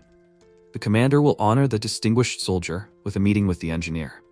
The protagonist thought that it had finally happened. Suddenly, a magic circle appeared under the soldiers. MC asked what it was. Crusoe replied that it was a teleportation spell. It was cast by the chief engineer, Solomon. Now they will move to the roof. The commander asked them to be careful because they could get hit by a train. The soldiers screamed loudly as they moved to another location. After some time, the train was moving along a snowy path. White wyverns were flying over it. Crusoe ordered everyone to get ready, and the soldiers got into fighting stances. Taiyang suggested dealing with them all at once with one powerful blow, and Ran agreed with him. She raised her fan and said that it was easy, just a moment. Suddenly, Ran was very surprised to see something and fell silent. She noticed the wind currents and thought that the wind had stopped. Ran quickly turned her head to the side and called out to the protagonist. Taeyang looked at the wyvern in fear and thought that this oppressive feeling was something stronger than the wyvern. The huge white dragon Untara let out a loud roar. The commentators wrote, "Where did Untara come from? He hasn't even reached the nest yet. Why did it appear out of nowhere? And the Legion commander is not here now. Isn't that the boss?"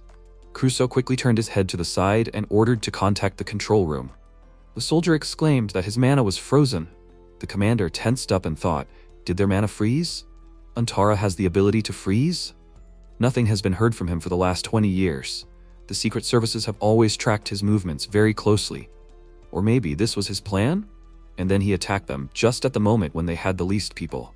The commander ordered everyone to take their positions. Untara ominously exhaled a blue stream from his mouth. The soldiers screamed in fear that it was the breath of a dragon. The soldier ordered everyone to retreat. The girl barked, "Where to?" They were on a train. Untara opened his mouth and spewed out a stream of icy mana.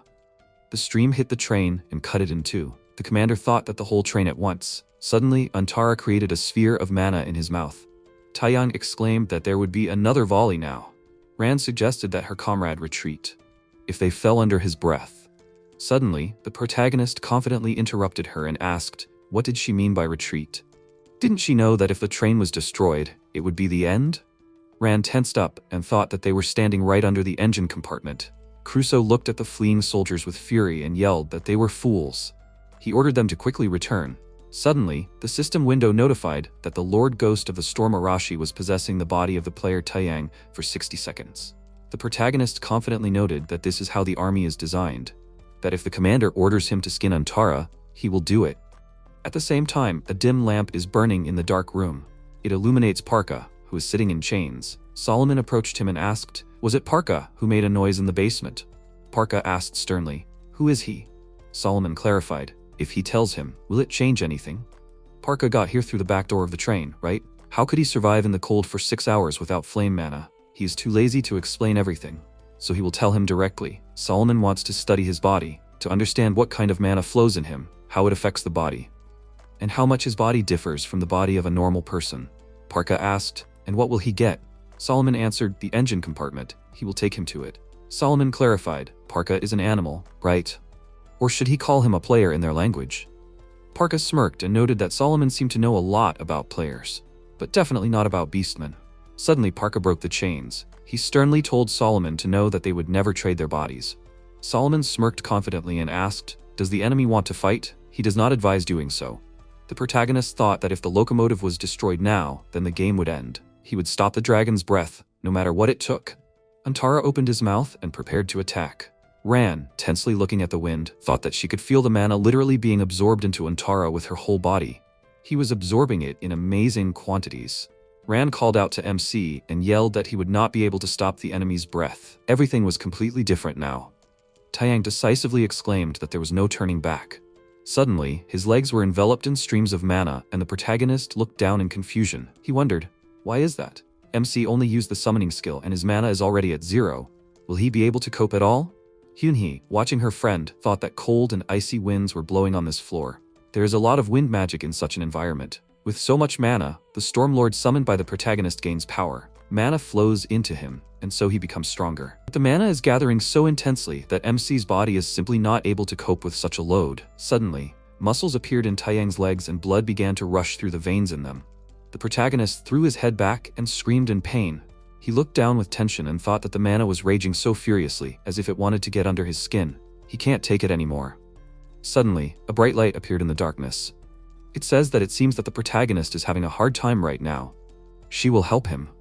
MC wondered with confusion, what kind of voice was that just now? Suddenly, streams of mana enveloped Taeyang and he was surprised to think that the raging mana had died down. He regained consciousness and looked at the enemy. The soldiers, running away, asked everyone to take cover. Untara opened his mouth and created a sphere of mana in it. He quickly erupted a powerful stream of mana towards the protagonist. MC filled his body with bright mana and screamed from the tension. He struck a canonical form of star explosion. 2 powerful streams hit each other, creating an explosion. The soldiers, surprised, looking at the light, screamed, could he really stop this? Is this that guy? Taeyang wondered whose voice it was. Suddenly, he fell to his knees and Ran called out to him with concern. The protagonist, shaking, thought that he could barely stand on his feet, pouring all his mana into this blow. Crusoe waved his hand and ordered to be careful. The attacks just split into many separate waves. The soldiers, quickly running away from the mana spheres, shouted that they needed to get out of here. The protagonist looked at this with rage and said that it was a curse. Suddenly, NPC Guhul, the commander of the Azure Dragon's Sword Guardian Corps, said that their efforts were very commendable. He stood in front of Taiyang and, taking out his sword, clarified that he would deal with the rest. Guhul swung his weapon, leaving a trail of mana. The protagonist exhaled heavily and his mind went cloudy. After some time, Guhul walked between the soldiers to the door. He entered the room with a stern look. 3 people were sitting at the table. NPC Benjamin Arcraptor, the train driver, exclaimed that it was a curse. Guhul smiled and noted that they hadn't seen each other for so many years. He closed his eyes and clarified that the driver was fine. But where is Solomon? Crusoe raised his hand and said that they needed to hurry. Although Antara had retreated now, thanks to the combined attack of a hand and Guhul, they did not know when he would attack again. Wasn't that obvious? The girl happily noted that their professional union also agreed. Benjamin exhaled and announced that a meeting of the Alka High Council was currently taking place. He was sure that they all knew that the location of the white dragon Untara was on their agenda. The girl replied that she was against the hunt. The townspeople were already very worried. The guy clarified whether it was really worth provoking him. It seemed to him that it was more likely that Untara would retreat this time, just like then. Maybe they should lie low for now? Suddenly, Solomon kicked the door open with great force. He held the wound with his hand and asked, "What a shame. Is he late or something?" Solomon coughed up blood from his mouth and everyone turned their attention to him. The girl worriedly noted that this wound. Solomon calmly pulled a cigarette out of the pack and interrupted her, saying that they had to deal with Antara. They had no other choice. Benjamin asked why. Solomon replied that they would rather assemble a punitive squad than ask questions. The guy explained that they had no reason to persuade people to join this squad. It would take 2 or 3 days to restore the train. Solomon lit a cigarette and explained that this freak had snuck up on them unnoticed, freezing his skills. Antara knew how they acted and predicted, and now this freak was going to hibernate. Where else would Antara find prey better than them in the middle of a frozen wasteland? For him, a train was a kind of canned food, and even with home delivery. Simply knowing the location of the white dragon Untara was not an option for them. They needed to kill him. Benjamin grinned and explained that if they wanted to deal with him once and for all, they needed to move now. They will form a punitive detachment right now. Benjamin crossed his arms ominously and agreed. After a while, MC opened his eyes and saw his little sister in front of him, screaming, "Let him get up!" He woke up and saw that Ran was standing in front of him after all. She screamed, "Taiyang, did he wake up?" MC grabbed his head and asked, "What happened, Antara?" Ran replied that he disappeared for a while after that breath, but what's more important, she looked away to the side where the army men and Crusoe were standing. He said, "Players Yun Taiyang and Ran, they are being called." After a while they entered the room, after which a system window appeared, that this is the Supreme Council of the train. Player Yun Taiyang is part of the Supreme Council of the train. He looked around and asked, "Is this the Supreme Council?" The commentators laughed at the name and asked, "It seems that Yun Taiyang is the first one who managed to join this, right?" Even a glimpse of Benjamin Arcraptor's face would already be an achievement. MC turned around and heard Parka's voice. He would repeat himself again. Just because he agreed to this deal didn't mean he would agree to that research too. He only accepted the offer because he recognized its strength and wanted to settle things quiet and peacefully. Solomon replied, "Okay, he got it. Was he always so talkative?" Besides, he was a warrior too, and he found this out by pure luck. Parka screamed, "Yes, he got it, he got it." Taiyang turned around and thought, "A beast man." Parka's eyes widened in surprise and said, "So it was him, the one from whom he sensed the presence of their race." MC asked again, "Their races?" The system window reported that Hello World had donated 1,001 and asked, Beiko Su or a white tiger, right? He seemed to be the partner of that man who rose in the rankings by the number of kills. MC asked, "That wolf fox tiger?" Parka asked, "Did he cross paths with them?" He was lucky, a human. Beastmen do not forgive the wrongs of their people, but the ones he met brought shame on their kind. He would rather die than become an animal that enjoys killing. Rand smirked and asked in displeasure, "Does he think he is any different from them?" Parka said, "Rude woman, he can kill him faster than any of the people gathered here can lift a finger. Does she want a test?" Rand said, "As much as he wants." Suddenly MC stood in front of her and said, "Ran, don't waste your strength in vain. He will be difficult to handle." He suggested that they assess the situation and deal with it accordingly. Suddenly, Guhyul entered the room and said, "Is everyone here? Then they will begin their meeting." After a while, Taeyang asked in surprise, so they want them to team up with them to raid the dragon Antara? Ran and Parka looked at each other with displeasure and thought, as a team? Guyul said yes, of course, including him. All the people on the train with the most outstanding abilities will go ahead. He hopes they will help them too. Crusoe started shouting loudly, "This is the most important mission on which the survival of the train itself depends. Moreover, the commander himself will lead it. This will be a place of honor for them as the guards of the train and its residents. And that is only what can be expressed in words." Taeyang asked, "What if he doesn't want to?" The guard screamed, "This guy doesn't know what he is talking about." Guyul said if they agree to help them after the mission is completed, he will lead them to the engine room. That is their goal, right? MC and Ron looked at him in surprise. Taeyang looked towards the door and said he felt like he could get to that place right now. He looked askance and asked if they could offer him something more tempting. He didn't feel particularly motivated with that level of reward. Guyul smiled and said that he knew it. Of course, he wouldn't be satisfied with just that. The commander took out a Tier B lightsaber, and the girl turned around and asked, "Master, does he mean to hand over his lightsaber?" The lightsaber was created by combining various types of magic and technology during a time when the world was at peace. If mana is poured into it, photons are activated on the surface of the sword. In theory, this can split anything it touches down to the molecular level. A photon is a fundamental particle, a quantum of electromagnetic radiation of light. It can only exist when moving at the speed of light. A photon exhibits both particle and wave properties. A sword that can cut through even a dragon's breath. MC thought that if that's the case, it would be worth fighting Antara. Solomon asked, "Master Guyul, is he sure?" Guyul replied that hunting Antara is directly related to the existence of humanity. "There is nothing to regret." Taeyang said, "Well, if that's the case, then he wants to get the sword first. He gives him the sword as a reward for catching the dragon, so it doesn't matter if he gives it to him in advance, right?" The man cried out, "What impudence! How dare such a worthless person behave so impudently?" Guyul froze in surprise and then laughed out loud. MC looked at him puzzled, and suddenly a sword flew into his hands. Guyul smiled and said that since he got it, he thinks MC will join the hunt. Taeyang said that he was a pleasure to deal with. Guyul turned around and said that this is not a sword that every amateur can handle. But as for him, it will be difficult to predict. Hyunhee appeared next to MC and said, "A lightsaber, it cuts through literally everything, but it requires a lot of mana. Guyul himself will have a hard time lasting more than a minute. This is an incredibly rare item, but absolutely useless to players." Taeyang thoughtfully asked, "Really?" He threw it over his shoulder and looked at Parka and asked, "Does he need one?" Parka folded his arms and replied that beastmen do not rely on some pieces of metal. MC replied that this is their entire reward. Do not come and cry later. He looked towards Solomon and asked, "So when are they leaving?" Suddenly, everything around shook and they looked around. Solomon turned around and mockingly replied that he was a bad recruit. Crusoe said, "Antara landed near the railroad. Solomon, did you activate the teleportation scroll for them?" Solomon replied, "No. This time they will go there directly." He activated the seals under the players and ordered them to hold on tight. The teleportation began and everyone moved to the dragon. MC asked, "Are they really going to start right away? They don't even have a plan."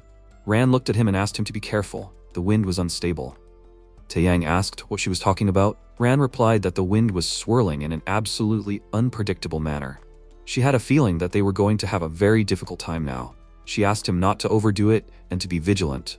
The dragon opened its mouth and sent a cold stream towards the players. Guyul screamed, "No way!" He gripped the hilt of his sword and rushed forward, drawing his sword in the air. He used a sword that could cut through anything. Suddenly, the stream stopped coming from the monster's mouth, and a seal appeared in front of Guyul. Solomon used a lightning summon, and the monster howled loudly. Solomon held a cigarette in his teeth and asked, "Oh my God, was the discharge too weak?" Benjamin clasped his hands together and replied, "No, this is what I need, son." He activated the large seal and activated his lightning summon. Lightning pierced the monster's body, and a loud scream was heard. The creature opened its mouth. Several more monsters appeared. Then Crusoe shouted, "While Guyul, Benjamin, and Solomon deal with Antara, they will fight back against the White Wyverns." Parka looked at Ran with displeasure and said, "Human, stop standing there doing nothing." He ordered them to follow him. Ran turned around and said that she should have said that. Crusoe turned around and shouted, "People, stop squabbling. Please let them stick to the plan." The monster growled loudly, and Crusoe said, "It's the leader, the White Drake. We need to defend ourselves." MC frowned and thought, "The leader? This will be the icing on the cake, right?" He said that the creature is his. Parka frowned and said that he is the one in charge here.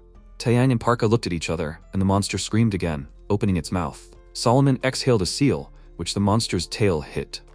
Benjamin waved his hand and ordered it to move away.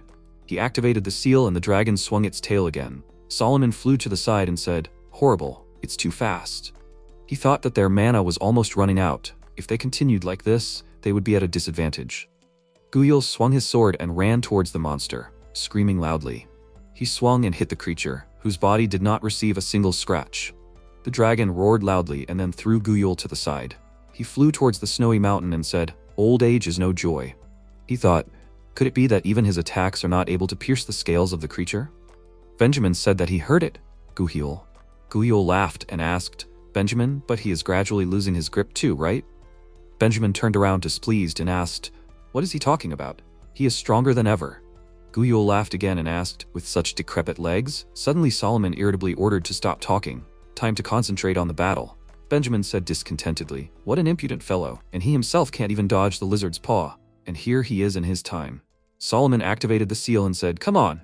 If he was their age, he definitely wouldn't say such nonsense. Now is not the time for this." He activated the smoke gun and pointed it towards the monster. The creature roared loudly, and Guyul leaned on his sword and looked ahead carefully. He thought that he was almost at zero. The lightsaber would activate soon. He begged his body to hold on a little longer. The sword glowed, and Guyul decided that he would use all his remaining mana. At this moment, the other team members were fighting the wyverns. Parka stabbed with his claws and MC swung and kicked. The creature opened its mouth, from which blood gushed.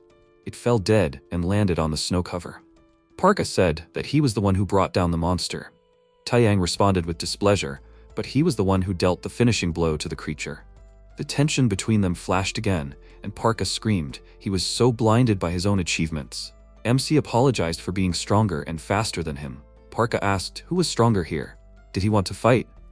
Taeyang smirked and agreed to fight. Suddenly the guys were interrupted by Ran, who asked the gentleman to finish.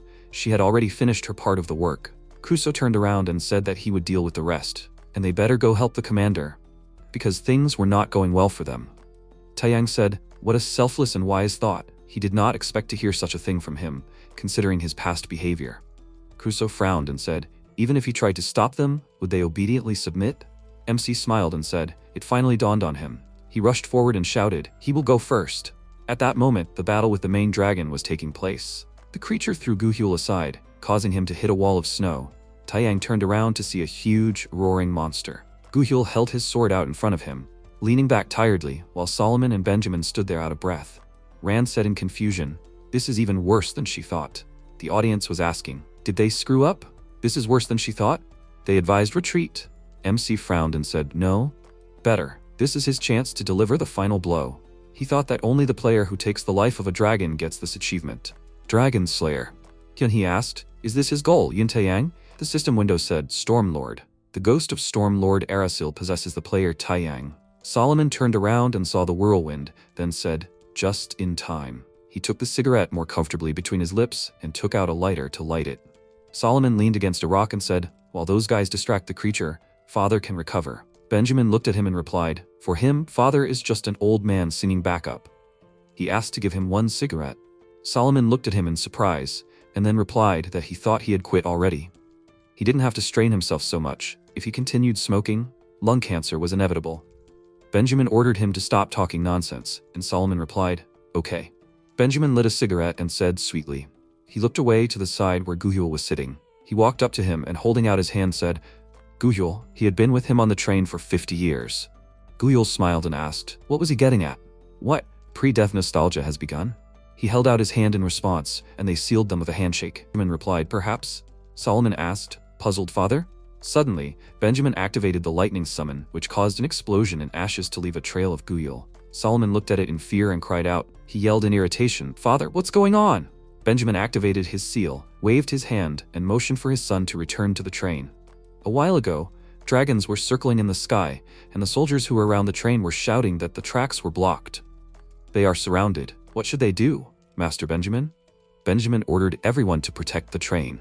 He held a wrench in his trembling hands, and the monster was getting closer and closer.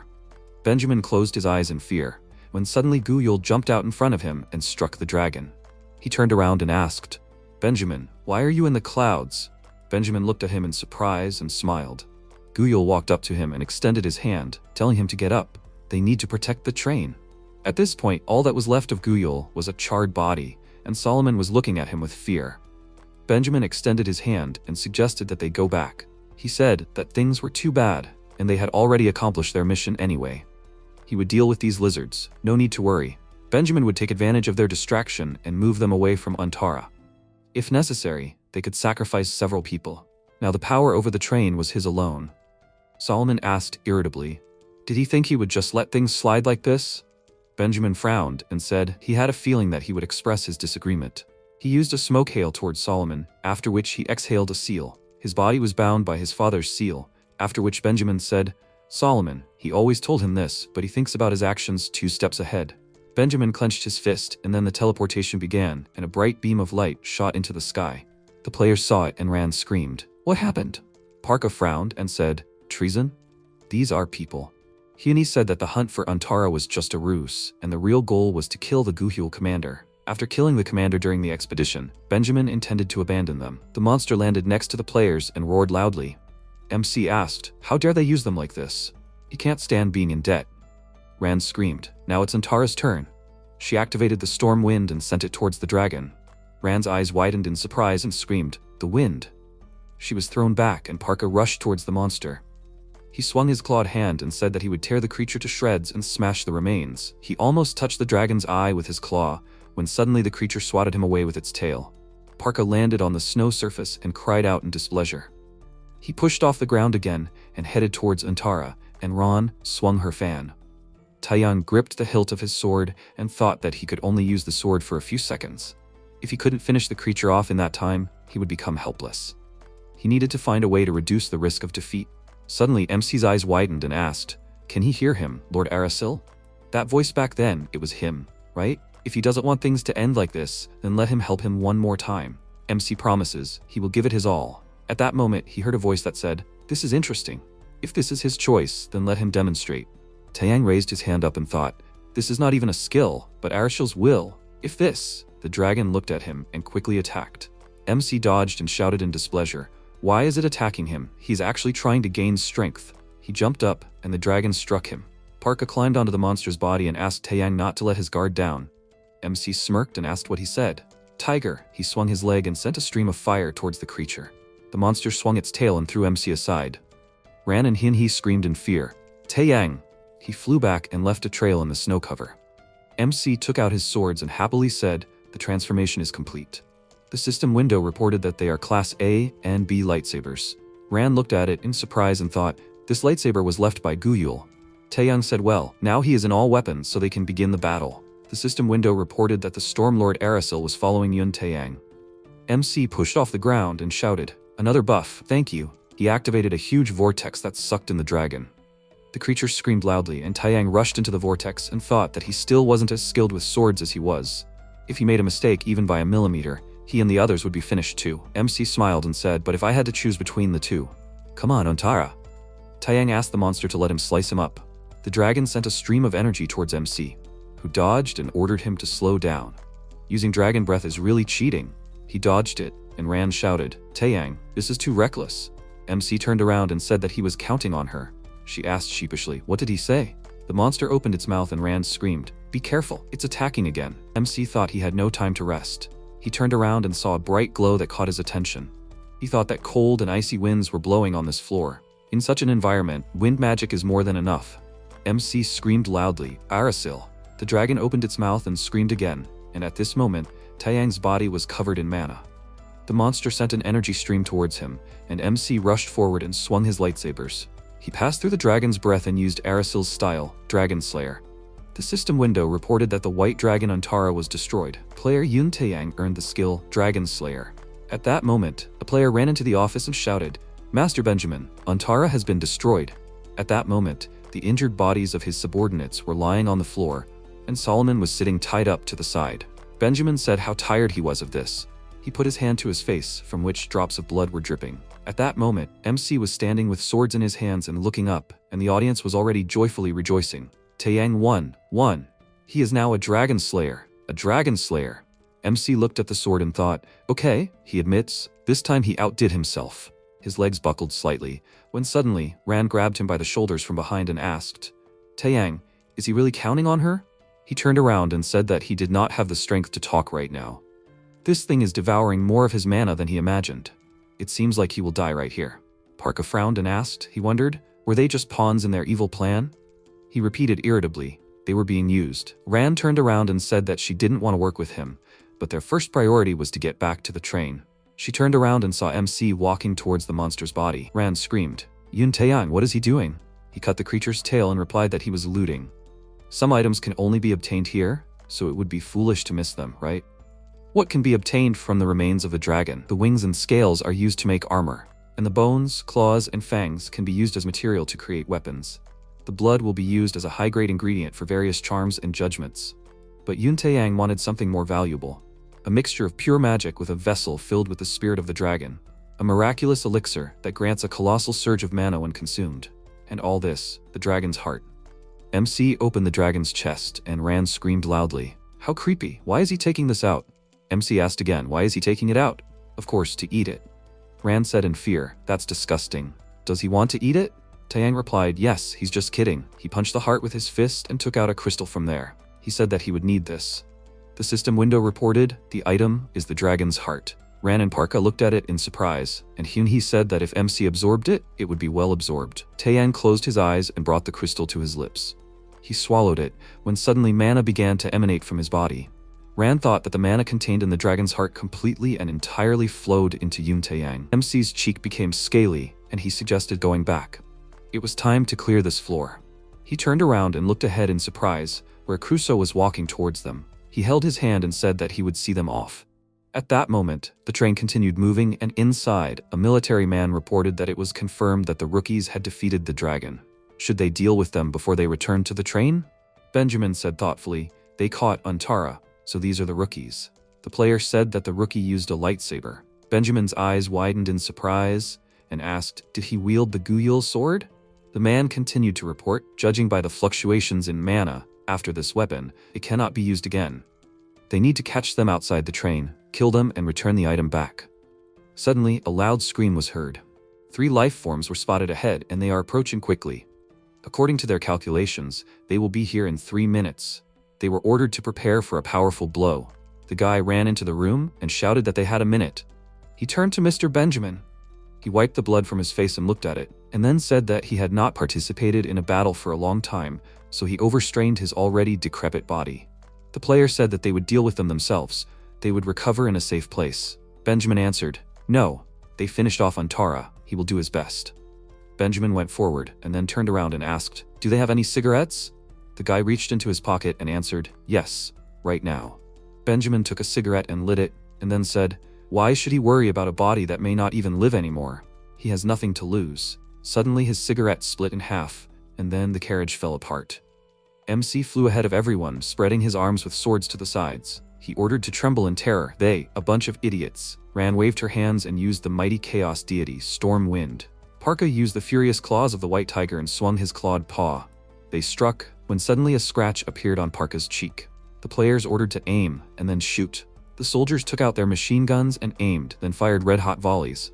Ran appeared in front of Parka and used Wind Shield, reflecting the bullets back at the soldiers. Benjamin stood behind and thought, Wind Mage and Beastman. And where is the third?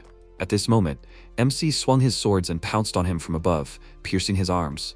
Benjamin looked around, when suddenly a scream was heard. Taeyang must not give Benjamin time to cast a spell. Benjamin thought, he is trying to incapacitate him by shackles his hands. How naive. He released a small stream of mana from his mouth, when suddenly Hyunhee screamed, he is capable of such a thing without even casting a spell? Taeyang, he needs to be careful. Taeyang jumped away from him, when suddenly Benjamin activated a smoke capture, dispelling anti-magic. MC looked at this in surprise, and then screamed, hey, she said that it was enough to immobilize his hands. Hyunhee replied that it was, he just had time to prepare. Benjamin stood up and a bright energy stream went up. He created a scream in advance, he only had to activate it. Taeyang activated his lightsabers and landed, and then thanked Benjamin for the dragon's heart. Now mana is pouring out of him like a river. Benjamin turned around and saw a young Guyul in MC, who swung his sword. The system window reported, status, fusion of lightsabers type A and B. Taeyang cut off Benjamin's hand, and then blood gushed out of his mouth. He thought that he couldn't believe that he was using a lightsaber. Dark mana began to emanate from his hand, which also surprised Taeyang. He thought that smoke was seeping from where he stabbed him. Suddenly, Atlas was summoned, sealed in his left hand. Benjamin said that he would finish him off right here, even if it took him some time to recover. At this moment, Chimeras stood in front of the monitors and said that this was problematic. If they left it like this, the Endless Express would collapse. She thought that creating a floor with a good structure, and even with a rich scenario, was not such an easy task. Chimeras looked away and said, "That's true. This bloodshed should be stopped." She snapped her fingers and everyone froze in the train. The system window said that it was a pause with administrator rights. Chimeras smiled and said that this floor was dear to her. She would not let it be destroyed so easily. After a while, MC looked at the screens with the stopped players in surprise. Behind him sat Solomon, who looked away in surprise and said, "This place, after all." The rest of the players also moved, when suddenly Chimeras' voice was heard, greeting them. "She is the head of this floor, the engineer of the Chimera's train." Ran asked in surprise, "The train engineer? Is this a demon?" Benjamin held his shoulder and said, "Chimeras." She said his name in response. She smiled and said how much time they spent apart. The last time they met, his skin was barely touched by wrinkles. She asked to forgive her for that help. Benjamin looked at her, but did not answer.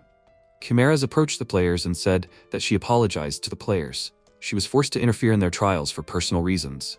Chimeras smiled and thanked them for understanding. Parka suddenly stamped his foot and demanded an explanation. He had done so much up until now, so he wouldn't have to go through another trial just to clear this floor, right? Chimeras smiled and said that they should be grateful to her. They were in the engine room. The players looked at the screens in surprise, and Chimeras said that although her interference had its weight, they were the ones who cleared the entire 12th floor. Players Yoon Taeyang, Ran, and Parka, they would receive rewards for their achievements. Since they were almost done clearing this level, they would be lenient with them. The viewers were surprised that the game's leader was installing an emergency player patch, and additional rewards would be withdrawn upon completion. This was the first time they had seen the Demon King interfere like this. And she wasn't the game's leader? MC stood silently, frowning in displeasure. Ran said, "Thank goodness." She suggested that they move to the next floor and hurry up before the demon starts acting up. Suddenly, Taeyang said, "No, that won't do. He demands to give him an additional reward." The audience laughed at him and said to ask for compensation for the emergency check. Is he tired of living? MC pointed his finger at Benjamin and said that if Chimeras doesn't give him a reward, he will kill this guy right now. He almost beat him, right? Benjamin screamed, "This kid." Chimeras interrupted him and said, "Yoon Taeyang, is he saying that he will deal with the Demon King right now?" She covered the surrounding area with a bright glow, and Ran asked, "Taeyang, is he crazy? It is too dangerous to go against the Demon King." MC frowned and thought, the Demon King, who usually just watches, decided to intervene. She is clearly trying to save her floor from destruction. Chimeras' eyes lit up and everything around her disappeared. She laughed loudly and said that she likes MC. He is quite intriguing. Okay, she will give them 2 more achievements. The players looked around, and Chimeras said she will give them an S+ grade. She waved her hand, and a long list of the achievements obtained appeared. The list read, Yorkshire Terrier, Roaring Gargoyle, Cat-like Behavior, Legion Commander Confrontation, Shipwright Encounter, True Strength, Monster Rookie, White Dragon Encounter, Hero's March, Support Lead, Dragon Slayer. The Infinite Train has been cleared. Below the 15th floor, their progress seemed to be at a level where finding opponents was a challenge. However, thanks to their keen judgment and exceptional mission skills at every stage, they achieved remarkable results. The pinnacle of their efforts was the exciting White Dragon hunt scene. Antara. They skillfully extricated themselves from unexpected situations with tactical finesse and stunning skill, creating an incomparable entertainment experience on the 12th floor. Achievement: Chimera's official S+ grade and an additional reward of 130 gold. The players looked at the appearance of the S+ grade in surprise and smiled. The system window reported that the item is a lightsaber, which is something that absorbs huge amounts of mana, cutting everything in its path. The special bonus is the dragon's heart. Its body is filled with a huge amount of mana. Chimera smiled and said that they can go to the next floor. Player Yoon Taeyang, thank him. Thanks to him, Chimeras watched the floor with great interest for the first time in a long time. By the way, the dragon's heart is a great bonus, but let him be careful. Chimeras smiled and said, the dragon's mana is extremely violent and can weigh down his body. It is important to keep it under control. MC turned around and called out to Parka. He asked if they could go to the next floor together. They seemed to be working well together. Parka asked discontentedly. Funny, isn't it? Even after he personally witnessed the betrayal of humans, he thinks that he will believe them? He doesn't really like it. Taeyang put his hands on his hips and said, this guy is so stubborn. Rand said, well, she doesn't really want to go with him either. MC said, okay, He gets it, but they kind of got along, no? Ran screamed. What? When was this? Chimeras looked at them carefully, and then turned around and spoke to Benjamin. She said that he should also go back to the train. She suggested that the situation resolved itself in such a way that the engineer saved him. Benjamin frowned and asked, She doesn't intend to get rid of the habit of eavesdropping, does she? Disgusting. Chimeras smiled and said that it was her business after all. If he behaved recklessly, she wouldn't just let it go. She would visit him later. Suddenly there was a request to wait. Chimeras stopped and turned around, seeing Solomon in front of her. Benjamin screamed, Solomon! He said that he knew. Chimeras smiled and asked, Solomon Arkraptor, what is it? Solomon frowned and asked, The reality of their world, it's just her board game, right? Can you quit the game too? Chimeras' eyes widened in surprise. She clearly didn't expect such a question. Solomon Arkraptor, a genius engineer, Benjamin's follower in engineering. If he quits too, there will be too few strong personalities left on the train. However, not to refuse players, this is the principle of the spatial labyrinth. Chimeras replied, Of course he can. The spatial labyrinth does not refuse players. Benjamin asked in confusion, Is he leaving? He screamed loudly. Everything that threatened them disappeared. They can stay here longer. Why is he leaving? Solomon turned around and said that he will not be his shadow. He will return to the real world and find out the secret of this tower. After a while, a voice was heard. Yun Taiyang returned to the safe zone. The Messiah was sitting on the chair and said that this was her Messiah. She threw the blade forward and stuck it into the drawing attached to the wall. The Messiah said that she was waiting for him. Yun Taiyang. Ran and MC headed towards the door, and the audience asked, Is this person really in the rest area? The ranker who entered before Yun Taiyang? They say there's unrest in the Messiah squad now? Hyunhei asked puzzledly. The Messiah? She wondered. The one she knows? The Messiah? The door opened and the players came out to the rest area on the 15th floor. There were many players outside. MC looked around and Ran asked, What, these people? Suddenly a loud scream was heard. She found it. The Messiah threw herself on MC's neck and screamed, Yun Taiyang! Ran looked at this with displeasure, and Taiyang's eyes widened in confusion. He didn't understand what was going on, and the Messiah was already hanging on him. The audience realized that it was the Messiah. So those terrible rumors, are they true? Then why is she here when she started long before Taiyang showed up? Was she waiting here for Yun Taiyang? MC widened his eyes and said, Messiah, who is this? Ran asked with displeasure. Taiyang, who is this person? The Messiah reached out to MC with her lips and said that she missed him so much. Taiyang threw her over his shoulder and said, whether she was the Messiah or not, she would come with him. He entered the rest area and saw Letta there, who said, Welcome, player. This is Letty's rest area. The maids who were standing behind her cried out, Welcome. Taiyang looked at her questioningly and asked, What? Wasn't she in the rest area of the 3rd floor? Letty laughed and replied that she's everywhere for the player. So what does he want? Food, alcohol? MC replied, Then first he wants a room. The system window asked him if he wants to enter the inn. Taiyang put the Messiah on the floor and Ran asked him to stand there. He apologized and asked if she could wait. Ran asked, puzzled, What? The system window reported that player Taiyang was entering the inn, player Messiah was entering the inn. Ran wondered, is he really not going to let her in? What's wrong with these two?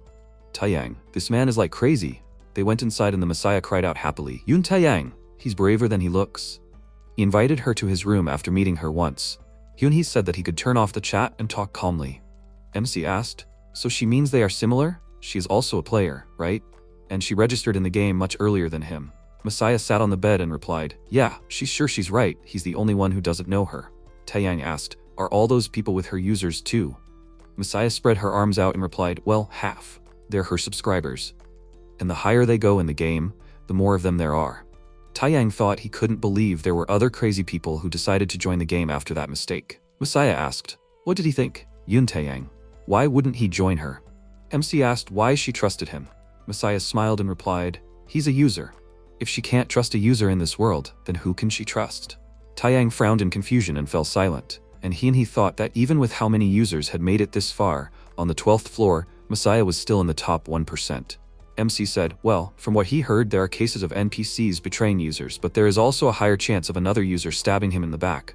Messiah smiled and said, Okay. She suggested doing it. She grabbed his hand and pushed him onto the bed, sitting on top of him. Taiyang thought, for some reason. Messiah asked, Why doesn't he just take her without her followers? He took Ran with him because she is useful. Maybe she can be useful to him too? MC asked fearfully. What? She will leave her comrades and go with him? Messiah smiled and said to look at the bigger picture. Caring for others is not important to them. What is more important to them is clearing the game. After all, they have a mission to save the 300 million people stuck here. They can become heroes, only she and him. Messiah started screaming, yes, Yoon Tae-yang, he can do it. His eyes are the same as hers, does he understand? Suddenly the system window reported that the player Messiah left the inn. She walked out the door, and the players asked, Miss Messiah, how did it go? Will they go to the next floor together? They say he has over 70 achievements? He's almost like a named NPC. Messiah looked at the door, remembering how MC told her to get lost. He only needs to save one person. Messiah smiled and answered the players, no, he didn't want to move on with them. The knight asked, then will they continue without him? They all trust her and will follow her. Messiah replied, no, he won't leave so easily now. At this moment, Hyun-hee turned to Taeyang and said that Messiah's intentions don't seem good, but it's true that she is a trustworthy force. She has deep knowledge of this game, she thinks she can help them. Hyun-hee thought, and the fact that Taeyang is not the only person who came to the world of Dantalion can be a moral consolation for him. MC replied, they have different goals. If she interferes with his goal of saving Boilrim, if such a situation arises, he will simply turn off the broadcast and solve the problem. Hyun-hee looked at him in surprise. MC said, that's the problem. The next day, the system window reported that players Taeyang and Ran left the hotel. Suddenly, MC heard some noise and saw Messiah and her assistants in front of him. Hyun-hee asked displeasedly, did she really decide to pursue them? Taeyang passed by Messiah and said, he is not responsible for them. They can follow them to the next floor, but they should not even count on help. Messiah smiled and said that it was a bit sad for her, but anyway, they didn't need his help. MC turned around and looked at her in surprise. He said to go and headed towards the door. He opened the door slightly and teleported to a huge city that was in red shades. MC looked around and asked, is this a city? Suddenly, huge concrete pillars with the images of wanted players started falling from the sky. 10 million gold is offered for the Swiss Angel. The system window reported the condition, you need to catch the criminals. So far, the progress is 0 out of 20 million. Hyun-hee said, this is the condition of the floor. At this moment, Angel was standing in the tower and watching the players, stirring the wine in her glass. She ordered Harari to get ready. It looks like they have uninvited guests. The players started to look around and Messiah said, well, they will go first. Yoon Tae-yang, he knows, we need to hurry. The leader gets the tasty morsel first, right? The Messiah winked and said, see you later. MC and Ran walked forward, when suddenly he stopped and asked, will the delicacy go first? What is she talking about? Hyun-hee replied that on this floor, if he finds and kills the most wanted criminals who are hiding all over the city, he can get points that are equivalent to the bounty of each of the criminals. MC said that his goal is 20 million points. The system window reported that his point amount is 0. Taeyang said that after collecting this, he will have to return to the stove to complete the mission. Swedish Angel, she has the highest bounty. Hyun-hee replied, yeah, she can be called the big shot of this floor. MC frowned and asked again, big shot? Hyun-hee replied, the mafia. This city is under the control of the vampire mafia. Taeyang said, indeed, that explains why there is not a ray of sunshine here. So where should they go? He ordered Hyun-hee to give him the coordinates to finish this quickly. Hyun-hee said that before that, they need to find clothes for the place they are going to. MC asked again, clothes? Ran asked him to stop talking to the ghosts and explain to her. Suddenly there was a loud scream of a girl who fell to the floor. She asked for someone to help her. Vampires were standing in front of her and smirking. The vampire licked the knife and asked, cute girl, what is your blood type? At that moment, MC punched his palm and screamed, vampire punks? Nice outfits. After a while, the girl was dancing in the Angel Club, where there were many other players. MC and Ran came to the club already in new clothes, which they took from the vampires. Ran adjusted her jacket and said, formal clothes, she is wearing something like this for the first time, so she is a little uncomfortable. Viewers wrote that they were heading to Dantalion. Beauty is so captivating that they forget everything when they see something so beautiful. Taeyang threw his jacket over his shoulder and said that the vampire club is no different from the real one, as if they were back in their own world. Hyun-hee asked if he can see them. MC looked to the side where a guy was sitting and drinking blood from bags. Hyun-hee said that the V hormone is created and distributed by the Angel Company. MC asked if vampires are creating an awakening agent. Right? V hormone is an awakening agent that, when injected into the body, instantly transforms the body of humanity into a vampire, sharpening the senses of an ordinary person that he can't normally experience. V hormone is the most famous reward that can be obtained in the wanted stage, also known as the floor condition. If taken during a fight, it transforms the body into a vampire half, thereby enhancing the regenerative ability and giving access to some vampire abilities. Taeyang stretched his hands and asked, so does this mean they won't be able to destroy these drug addicts easily? Hyun-hee replied, no, There is only one way to solve both problems, the V hormone and the condition. By the way, to do that, they need to get to the back of the club, but to get there, they need a special thing. Near the doors at the very end of the club, there were 2 tall security guards in suits. Angel at this moment was looking at the cameras while sitting in a chair and sipping wine. She was humming a tune when she suddenly sneezed loudly, almost falling off her chair. Angel scratched her nose and said that she had a bad feeling. The system window reported that she was the NPC Angel.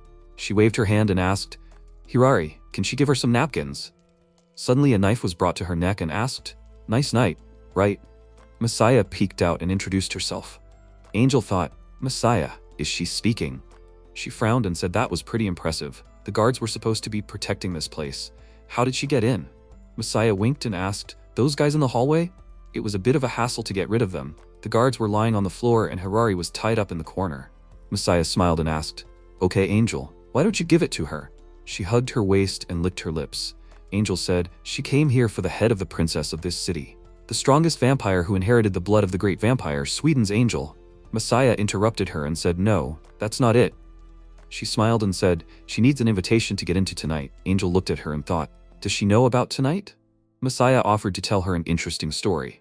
She is very interested in the origin of the original recipe for making the V hormone, which they spread.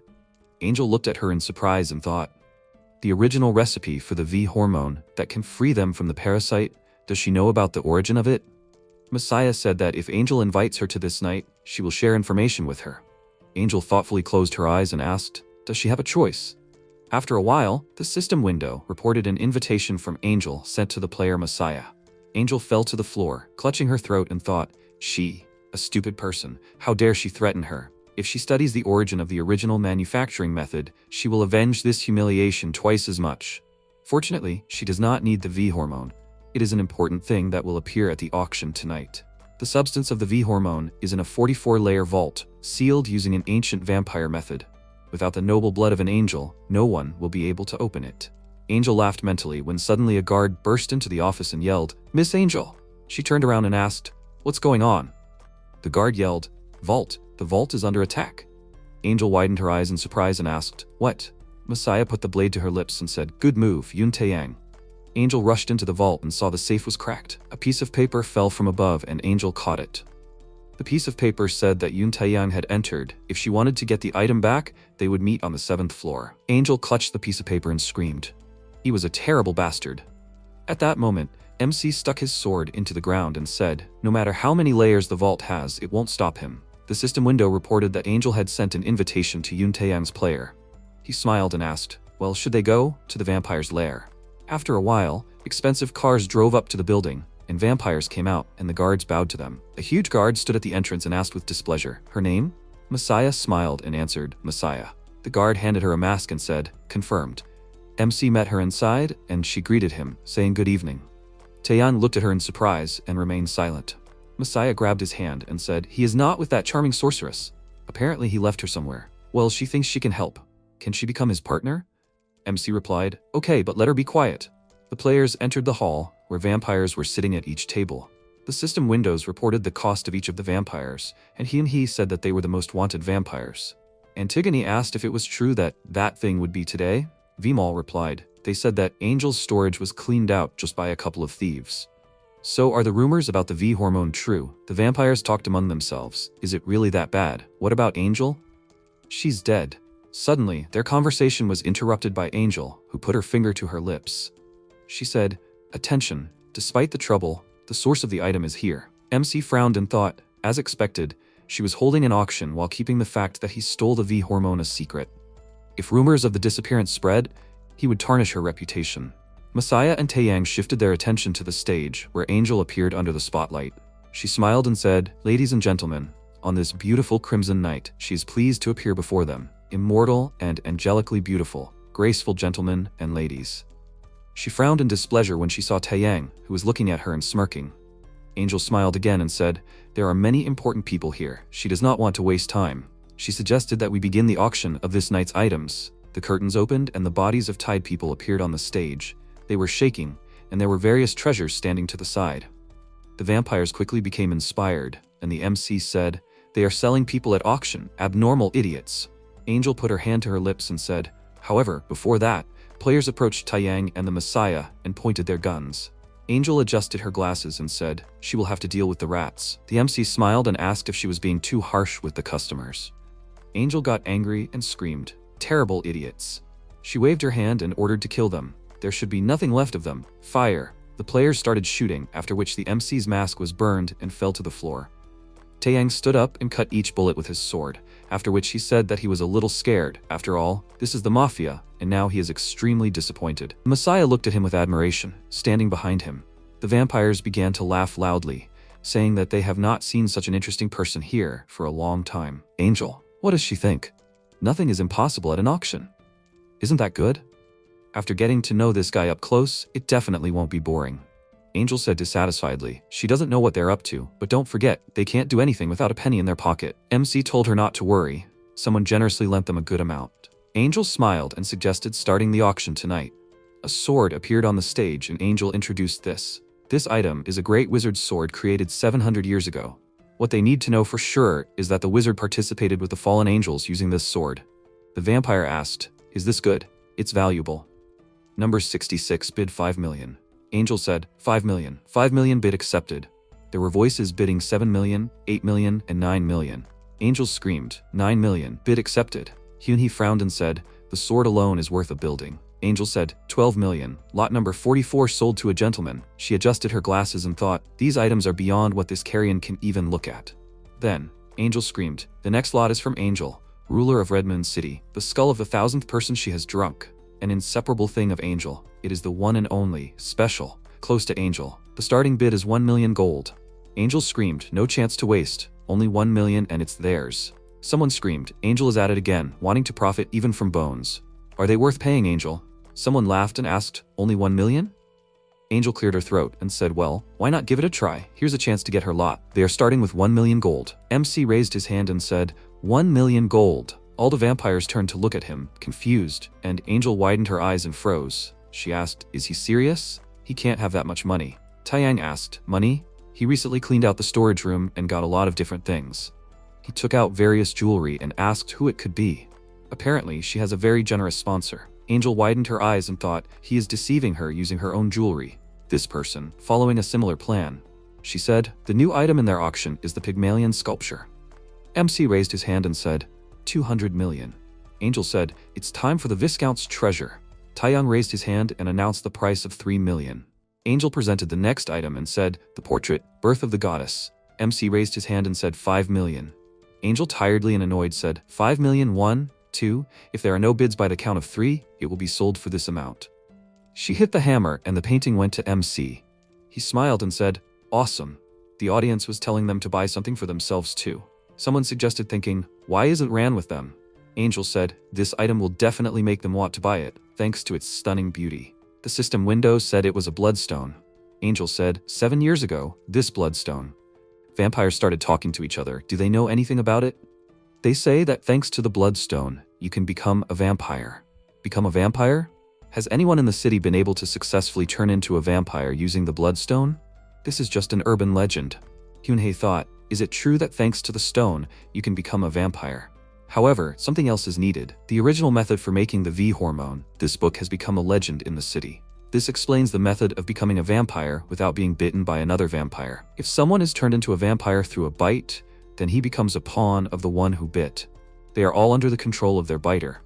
The V hormone, which can grant new vivid sensations and strength, is actually an unsuccessful experiment in breaking free from the control of those who bit. The Messiah stood up and said, 2 million. She winked at the MC and asked, can she have this thing, Yuntayang? He spread his arms and said, it makes no difference to him. The vampire started shouting loudly, Angel, let her show it. Everyone is here just for this. Angel thought, horror, the auction has already dragged on. She replied that due to some circumstances, today's auction came to an end. The vampires shouted in displeasure, come on, is she kidding? They were waiting for this. The MC interrupted them and shouted, and she will end it like this? Come on, let her show it now. He smiled and said, exactly. He is sure that she has what everyone is thirsty for, right? Taeyang took out a flask from his shirt pocket, after which the vampires became alarmed. The girl jumped up and shouted, V hormone? The guy said that this amount can be enough for a whole month. They decided to kill him. All the vampires got up from their seats and headed towards the MC. He smirked and ordered Ran to get ready. At this moment, Ran was sitting on the roof and activated her energy. She turned off the light and said that it had been a long time since she had seen so much snow. The system window reported that the criminal Antigonus Raft had been eliminated. Reward 10,500,000 won out of 20 million won. MC fought the vampires by throwing punches. The system window reported that the criminal Andre Hae-Shuman had been eliminated. Reward 12 million won out of 20 million won. Taeyang threw punches at the vampires who continued to attack him. The guard grabbed his stomach and screamed, "He's an idiot!" MC turned around and punched him in the face. He smiled and said, "Their teeth are pretty strong." He screamed, "Yin Taeyang," from behind. The vampire opened his mouth and screamed loudly, and then a blade flew into his head. The Messiah smiled and said, "No thanks." The vampire with the blade stuck in him opened his eyes and stood up, arching his body at the back. MC looked around and asked, "These idiots, are their lives important?" Messiah smiled and said, "As expected, they were made for this." She took out aspen stakes and screamed, "This is a convenient set of weapons for killing vampires." She swung and stuck the stakes into the vampires' bodies. The system window reported that the criminal Violet was eliminated, the criminal Eurymaltheus was eliminated, the criminal Mavagus was eliminated, the criminal Govudolri was eliminated, the criminal Iskope has been eliminated. Suddenly the military broke down the door and rushed inside, when suddenly aspen stakes flew into their bodies. The body pushed it out, and the vampire said that it had been a long time since he felt a stake hit. Messiah screamed in fear, "What kind of vampire is this?" The vampires rushed forward and ordered to catch them. Gimhae said, "Taeyang, now is the time." He replied that he was waiting for this. He activated his skill, Dragon Fist, and struck with his fist covered in energy. The roof of the building broke and a bright light broke through to the street. Ran put her fingers to her lips and said, "Wind Technique, 13 Laws, Divine Chaos Forces." A large airflow began to gather into a vortex, and after a while, the clouds disappeared and the sun's rays broke through, illuminating the city. The vampire raised his head and asked, "What?" His body began to dissolve due to the sun's rays, and he smiled and suggested to enjoy the sun and attempts to survive. He screamed, "Children of darkness!" The vampires began to burn and scream shrilly. The system window reported that the criminal Labelle Eric was eliminated. The criminal Blypenta Maher was eliminated. The criminal Periko Isa was eliminated. The criminal Kirisha Samuel was eliminated. The criminal Time Tubufa was eliminated. The criminal Rebecca Hendrake was eliminated. The reward was 31,500,000 won out of 20 million. Ran stood on the roof and looked ahead carefully. She smirked and said, "Easy." At this time, a shrill scream was heard inside the building due to the sun's rays. Angel grabbed her face. She thought, "Horror, horror, horror. These pathetic idiots, how dare they?" She turned into a bat and began to fly away, thinking that she would not forget this shame. After a while, MC gave a high five to Messiah, who was overjoyed. Taeyang looked at his hand in confusion and thought he gave a high five unexpectedly. Messiah smiled and asked what he thought. "They worked well together, didn't they?" MC frowned and replied, "Just this once." Suddenly, Ran ran into the building and asked, "Taeyang, did their plan work as planned?" MC screamed, "Ran, she's amazing and her signature move." Ran looked at him in surprise and asked, "What?" She cleared her throat in embarrassment and said she was an experienced wind mage with a good reputation. This is normal for her level. By the way, did he catch Angel? MC ruffled his hair and replied that he missed her. Ran replied, "Horrible." Suddenly, Messiah joined the conversation and said everything was fine. Her subordinates went after Angel. She's like a rat caught in a mousetrap. After a while, Angel was walking through the basement, holding onto the walls and leaving traces of blood. She was breathing heavily when suddenly there was a loud scream. "It's her! We need to catch her. She's weak now. This is their chance." The guy swung his sword and screamed, "The reward is theirs." She looked at him in fear, and after a while, blood was flowing down the floor.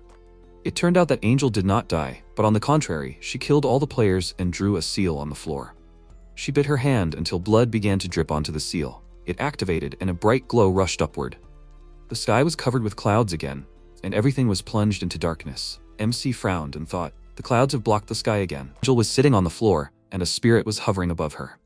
She lowered her head and said, "It's been so long, mother." "No, Countess of Transylvania, Dracula." The spirit touched her face with her hand and said, "It's been a long time, Angel, her daughter." Why did she call her? Ran looked at the gathering clouds in confusion and thought, "Vampire Aura, you need to listen. Her aura is as important as her task." Hini said, "Taeyang, they have collected all the points. It's time to hurry to the stove."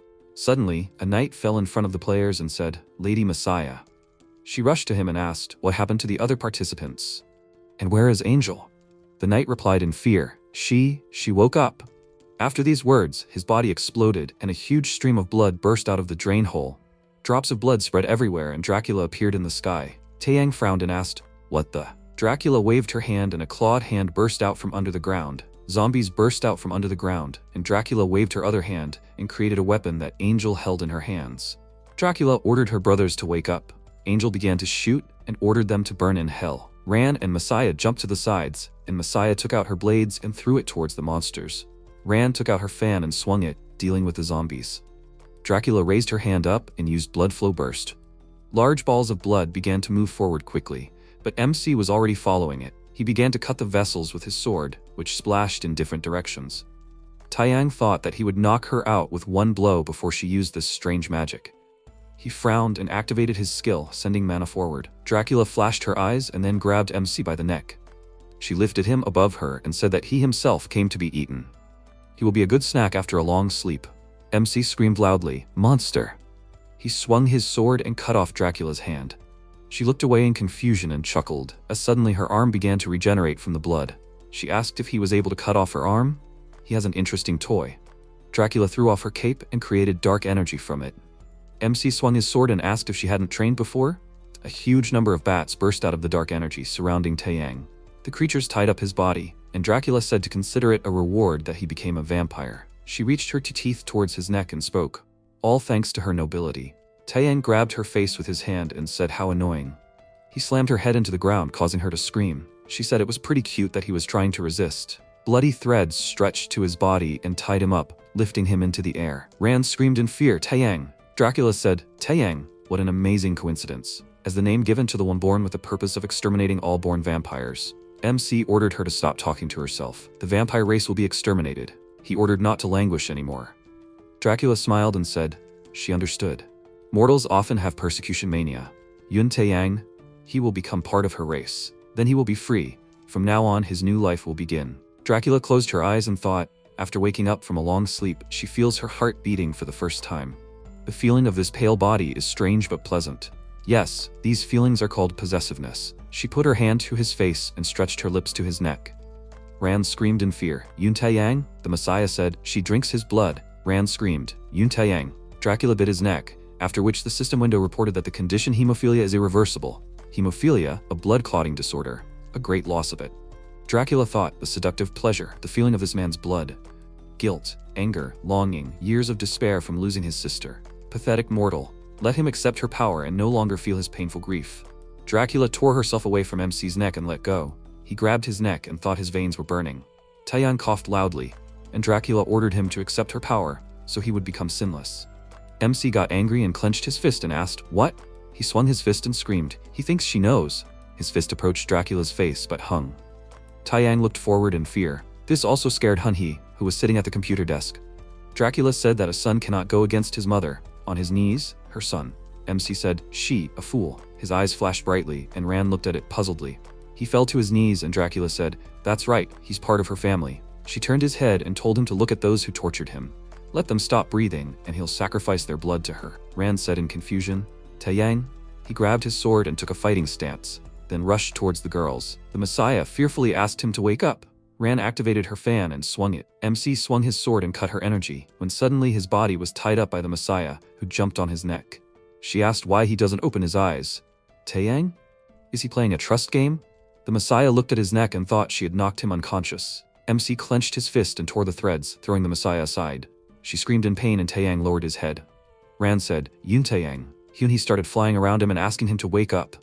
She asked, can't he hear her? Should she shake him harder? Dracula pointed her hand forward and said, son, let him stop the wind. Taeyang rushed forward and Ron used a wind punch replacement. MC cut her magic again and continued to run forward. Rand put her fingers to her face and said, wind technique, type 1. A bright seal appeared under Taeyang, and then a great storm was activated. Rand put her hands in front of her and chanted a spell, and then a piercing storm punch was directed towards MC. He clutched a sword in his hand and looked around, and then raised his hands up and activated his energy. It tore Rand's magic, causing her to be thrown back. She hit her back against the wall and screamed, and then began to breathe heavily. Taeyang stopped in front of her, and then quickly rushed at her. Rand held out a fan in front of her, which MC cut with his sword. She thought, this is Taeyang's true strength. He has become stronger since their first meeting. She closed her eyes and thought that she could reach him, even if only a little. MC swung his sword, and Rand said at the last moment, activate the ability. Gentle cold. Bloody drops flew in different directions, and Taeyang stopped. Dracula looked at the cold dome and thought, her mana stopped working. Ran grabbed the tip of Taeyang's sword and asked him to wake up. She said that they should deal with the upper floor. She sincerely said that she needed him. Ran looked at him, and then stretched her lips to his lips. Messiah, Dracula, and Hyunhee looked at them carefully. Hyunhee looked at the laptop monitor and said, Taeyang. Wind magic type O combines the power of the wind and the moon. Air influx, this spell created by a skilled air mage, is a conversion to the essence of the wind, after which the mage breathes life into the person's body, penetrating the soul with his breath using magic. Ran kissed Taeyang, breathing her mana into him. It was as if she penetrated his body and entered a flaming space. Ran thought that it was hot and stuffy here, a strong wind. Yun Taeyang, a very sultry wind, was blowing into his heart, which was only getting stronger. MC's body was covered in fire, and he screamed loudly, which made Ran think that Taeyang's consciousness was becoming more and more foggy. The soul itself is torturing. Ran tried to get further and further, although she had already begun to dissolve from the terrible heat. She thought, just a little more. Yun Taeyang. She managed to grab his hand and asked him to wake up.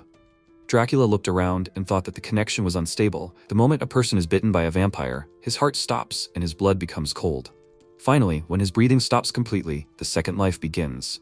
Converted vampires cannot resist the orders of the mother who gave them a second life. Dracula raised her hand and said, no matter how much he resists, it is impossible to resist fate. She directed a huge energy flow towards the frost dome, which scared the girls. MC woke up, after which the flow hit the frost dome. Dracula's eyes widened in surprise, and the system window reported that the action list was being rewinded. Taeyang stood up and smiled, and all the girls froze in anticipation. The system window reported that player Taeyang was returned 20 minutes ago. He thought that the blood inside the body was getting warmer, and the heart that had stopped beating once was returning to its previous rhythm. MC's heart began to beat actively, after which he spat out saliva from his mouth. The system window reported that the abnormal condition, vampirism, was stopped. Taeyang cried out happily that he finally felt alive again. Dracula thought in confusion. Did he break the connection? That's impossible. She irritably ordered not to make her laugh. He's an idiot. She waved her hand and said that he can't get rid of her. Dracula headed towards the dome, and MC rushed towards her. He said, yes, that's right, like one cunning and clever child who tried to find a way to get rid of his mother. Hyunhee followed him and said, Taeyang, Ran's freezing magic is aimed at him. He has 10 seconds until the ability is activated.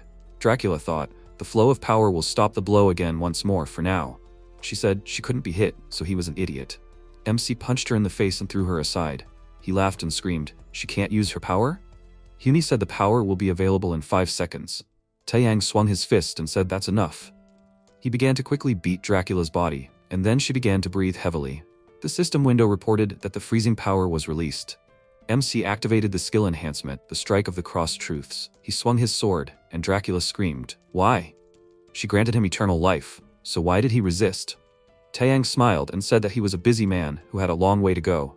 Dracula was incinerated, and the system window reported that the elimination of Sylvania was complete. MC looked at the vampire's ashes, and Ran smiled and slightly stumbled from powerlessness. Taeyang grabbed her by the waist and pulled her towards him. They looked at each other, and MC said, Ran? She was a little confused, and he said, she knows, earlier. He doesn't remember anything after he was taken under control. How did he get free? Ran replied that she hit him too hard from behind. MC rubbed his head and asked why she did that. Why did she hit him? Ran sighed and thought he was an idiot. After a while, a matter began to spread in the Night City, which said that it was unforgivable. How dare a person like him challenge her? Dracula sent bloody threads towards MC and Ran, when suddenly Messiah stepped on it with her foot. A book appeared from the matter, and the system window reported that the item was a manuscript with the original ritual for making the V hormone. Messiah picked it up and said, as expected, the most secretive creature owned the manufacturing method. The system window reported that Messiah received a special reward. She received the manuscript. At this moment, a loud scream came from the side, a ritual manuscript. Angel crawled on the ground and said, this is hers. This is hers. She crawled further, when suddenly she was caught by the sun's rays, which caused her to dissolve. The system window reported that the level was passed. The recovery skill was applied to Ran. Suddenly, the voice of the Messiah was heard, asking Yun Taeyang to wait a second. This is his last chance, is he not going to join them? MC frowned and asked, what if not? The Messiah smiled and replied, okay. She is not the type of woman to give up easily, but this time she will do as he wants. But don't forget that she will be watching, okay? Taeyang got goosebumps from such words. The Messiah said, Yun Taeyang, until we meet again at the top of the tower. MC smiled and looked after her. After a while, in the hot space, players were fighting, running from place to place. Someone ordered to go inside and the players ran in. The knight turned around and pushed the last player out. He fell to the ground and asked what was going on. The player replied, "Wasn't one of them supposed to be bait? That's why they took him with them." The guy waved his hand and said, "Quick, inside before they come." Suddenly, the cave turned out to be a dragon's mouth, which quickly snapped shut. The creature roared and then rushed further. The players were floating in the air and asking for help. The system window reported that this was the territory of the Dragon King Valrak. The Banquet Hall level. Banquet Hall is, in a sense, the breeding level of the Dragon King. So why is it called the Banquet Hall level? It's simple. The players become food for the dragons. This level, as the name suggests, is the dragon's dining table. The dragons devoured the bodies of the players who begged for help. The system window reported that the level was being entered. MC and Ran moved to this space. Ran asked what was going on in this level. Are they planning to kill everyone before they start? Taeyang frowned and thought this was different from the previous ones. Felt like they created the level just to kill the players. MC looked around when he heard a rustling sound. Suddenly, his heart started beating fast and he fell down. Ran screamed in fear. "Taeyang, what was going on?" He replied that his heart suddenly. The veins on his face were showing from the tension, and Ran sat down next to him. At that moment, the Dragon King, who was sitting on the mountain and saying that whoever stepped onto his level without fear is a dragon slayer. The rank 62nd demon Balrak clenched his jaws in annoyance. MC stood up and asked, "A demon? A demon." Balrak thought, a dragon slayer who killed a dragon and took its heart. Under the power of the Dragon King, he will cut out the heart he stole from Antara. MC screamed loudly, and his heart ached even more. Ran screamed in fear. "Taeyang." A voice suddenly rang out. "Balrak, direct attacks on players are not allowed. This is a rule imposed on demons. Did he forget what happens if you break the rule?" Balrak growled in displeasure and then squeezed his hand and hurt MC even more. Taeyang screamed, "What's going on?" Hyunhee looked at the laptop screen in fear and wondered if the demon attacked him directly. Balrak said, "It doesn't matter. They will all die here anyway. The Dragon Cub's snack is in the next 24 hours. The system window said the quest was called the dining table. You need to survive for 24 hours. This is the time limit. The players began to slide down the mountain, and Balrak ordered them to fall and die. Idiots. The players flew down and screamed loudly, heading into the dragon's mouth. The dragons took advantage of their advantage over the players to destroy them. People screamed in horror that they did not want to die and asked for help. The monsters did not spare anyone, and at this time, the spectators watched this through the broadcast. They whispered among themselves, discussing what they saw. At this time, a frightened player grabbed a dagger and whispered with tears in his eyes while he was shaking all over, that it was better to meet a tragic end at his own hands than to be eaten by dragons. The knight grabbed his hand and shouted that he must not give up. Now there is no one in the rear. If he breaks through, he will survive. Suddenly, the knight was crushed in an instant to the horror of the player, and then the dragon pounced on him and only a scream of horror was heard around the area. The spectators looked at the list of players, where most had already lost. They were indignant that because of this, they lost a lot of money. They convinced themselves that the next candidate would not let them down. Balrak stated that they needed to prepare. He thought that they were just idiots who saw the battlefield as a joke, making him feel even more stupid. Then Balrak noticed that the protagonist still had not lost the battle. After a while, the protagonist and Ran were surrounded by dragons. The monster let out a loud roar, and MC declared with clenched teeth that they were just scum. Taeyang rushed at the creature and shouted that it must disappear. Only the dragon's eyes lit up with killing intent. The protagonist thought that no damage was taking place. Since the demon hit him recently, he was unable to control the mana in the dragon's heart. He can't even use a lightsaber. After which the protagonist and the girl made a hasty escape from the representatives of the dragon race. MC shouted at her, "She can't use the wind to escape?" Ran shouted that it's impossible. Her fan was damaged in the previous level. She also can't use powerful wind magic because of it. The monsters unleashed a blow on them, which they dodged at the last moment. Taeyang shouted that it was a curse. The protagonist thought that each and every dragon on this field was as strong as Antara. They would avoid these monsters and would have to go there. Suddenly, a dragon grabbed his clothes with its teeth, and then, to his surprise, the monster flew up. Ran loudly called its name. After a while, the protagonist found himself surrounded by dragons, which began to deal a series of blows to him. MC was already holding on with all his strength while he was openly beaten by the monsters. Ran looked up and thought that the dragons were deliberately playing with him like a toy, without killing him. This wind is not alive. They feel anger towards Taeyang because of Antara's death. The protagonist was falling down, and the dragon opened its mouth wide, and she ran to help him. The protagonist opened his eyes and looked at Ran, seeing another person in her. Yulrim. MC hugged the girl tightly as the monster was about to swallow them. Unexpectedly, at the last moment, Solomon used a sparkling blizzard to freeze the dragon. After a while, they looked at him and he asked as he jumped off the dragon, "Did they miss him?" Taeyang asked who he was. Hyunhee shouted that it was Solomon, the NPC from the Infinite Express level. She was puzzled, however. How did an NPC level get here? He asked, has he already forgotten him? This disappoints him. He also climbed the tower, and he went through grueling training to become as strong as him. Suddenly, dragons appeared and rushed at him. Solomon said while throwing an ice cigar that he was grateful to him. He became skilled in catching dragons. Suddenly, a huge magic circle appeared behind him, and dragons flew through it. The monsters instantly turned into ice sculptures, which fell to the ground with a roar. They looked at this sight in surprise, while Solomon slowly descended the dragon, bound in ice. Then he said that he would repay him in gratitude for saving them last time. At this time, Balrak was walking down the corridor, and then he turned around at the noise. The screen showed that there were survivors on the level with dragons who had achieved considerable success. The audience cried out in surprise. Who are these people? Just think, players are achieving success on this level. Are they the same dragon slayers from the rumors? Then they bet everything on these people. Will they be able to overcome the most difficult levels in the world? They should bet on how many dragons they can kill. After a while, they fought against dragons. Solomon used ice magic to immobilize his enemies. The protagonist shouted while striking the monsters. Once he froze these creatures, they wouldn't be able to move. Right? The protagonist said with a smirk that it was actually fun to attack them now. At this time, Balrak became furious and shouted through clenched teeth, "How dare such a worthless piece of trash like him kill his dragons?" After a while, the system window reported that the level was being entered. Dantalion turned to the demonic image of Balrak. He noted that he was already on the edge. Killing players as a demon was prohibited. Balrak said that it was him again. It didn't matter to him. He would end this worthless game and destroy this scum. Suddenly, a system window appeared on his way with a warning. Dantalion said with a smirk that even if he wanted to leave, he could not violate the discipline. However, he could always make a bet. Would the Dragon Lord like to bet with him?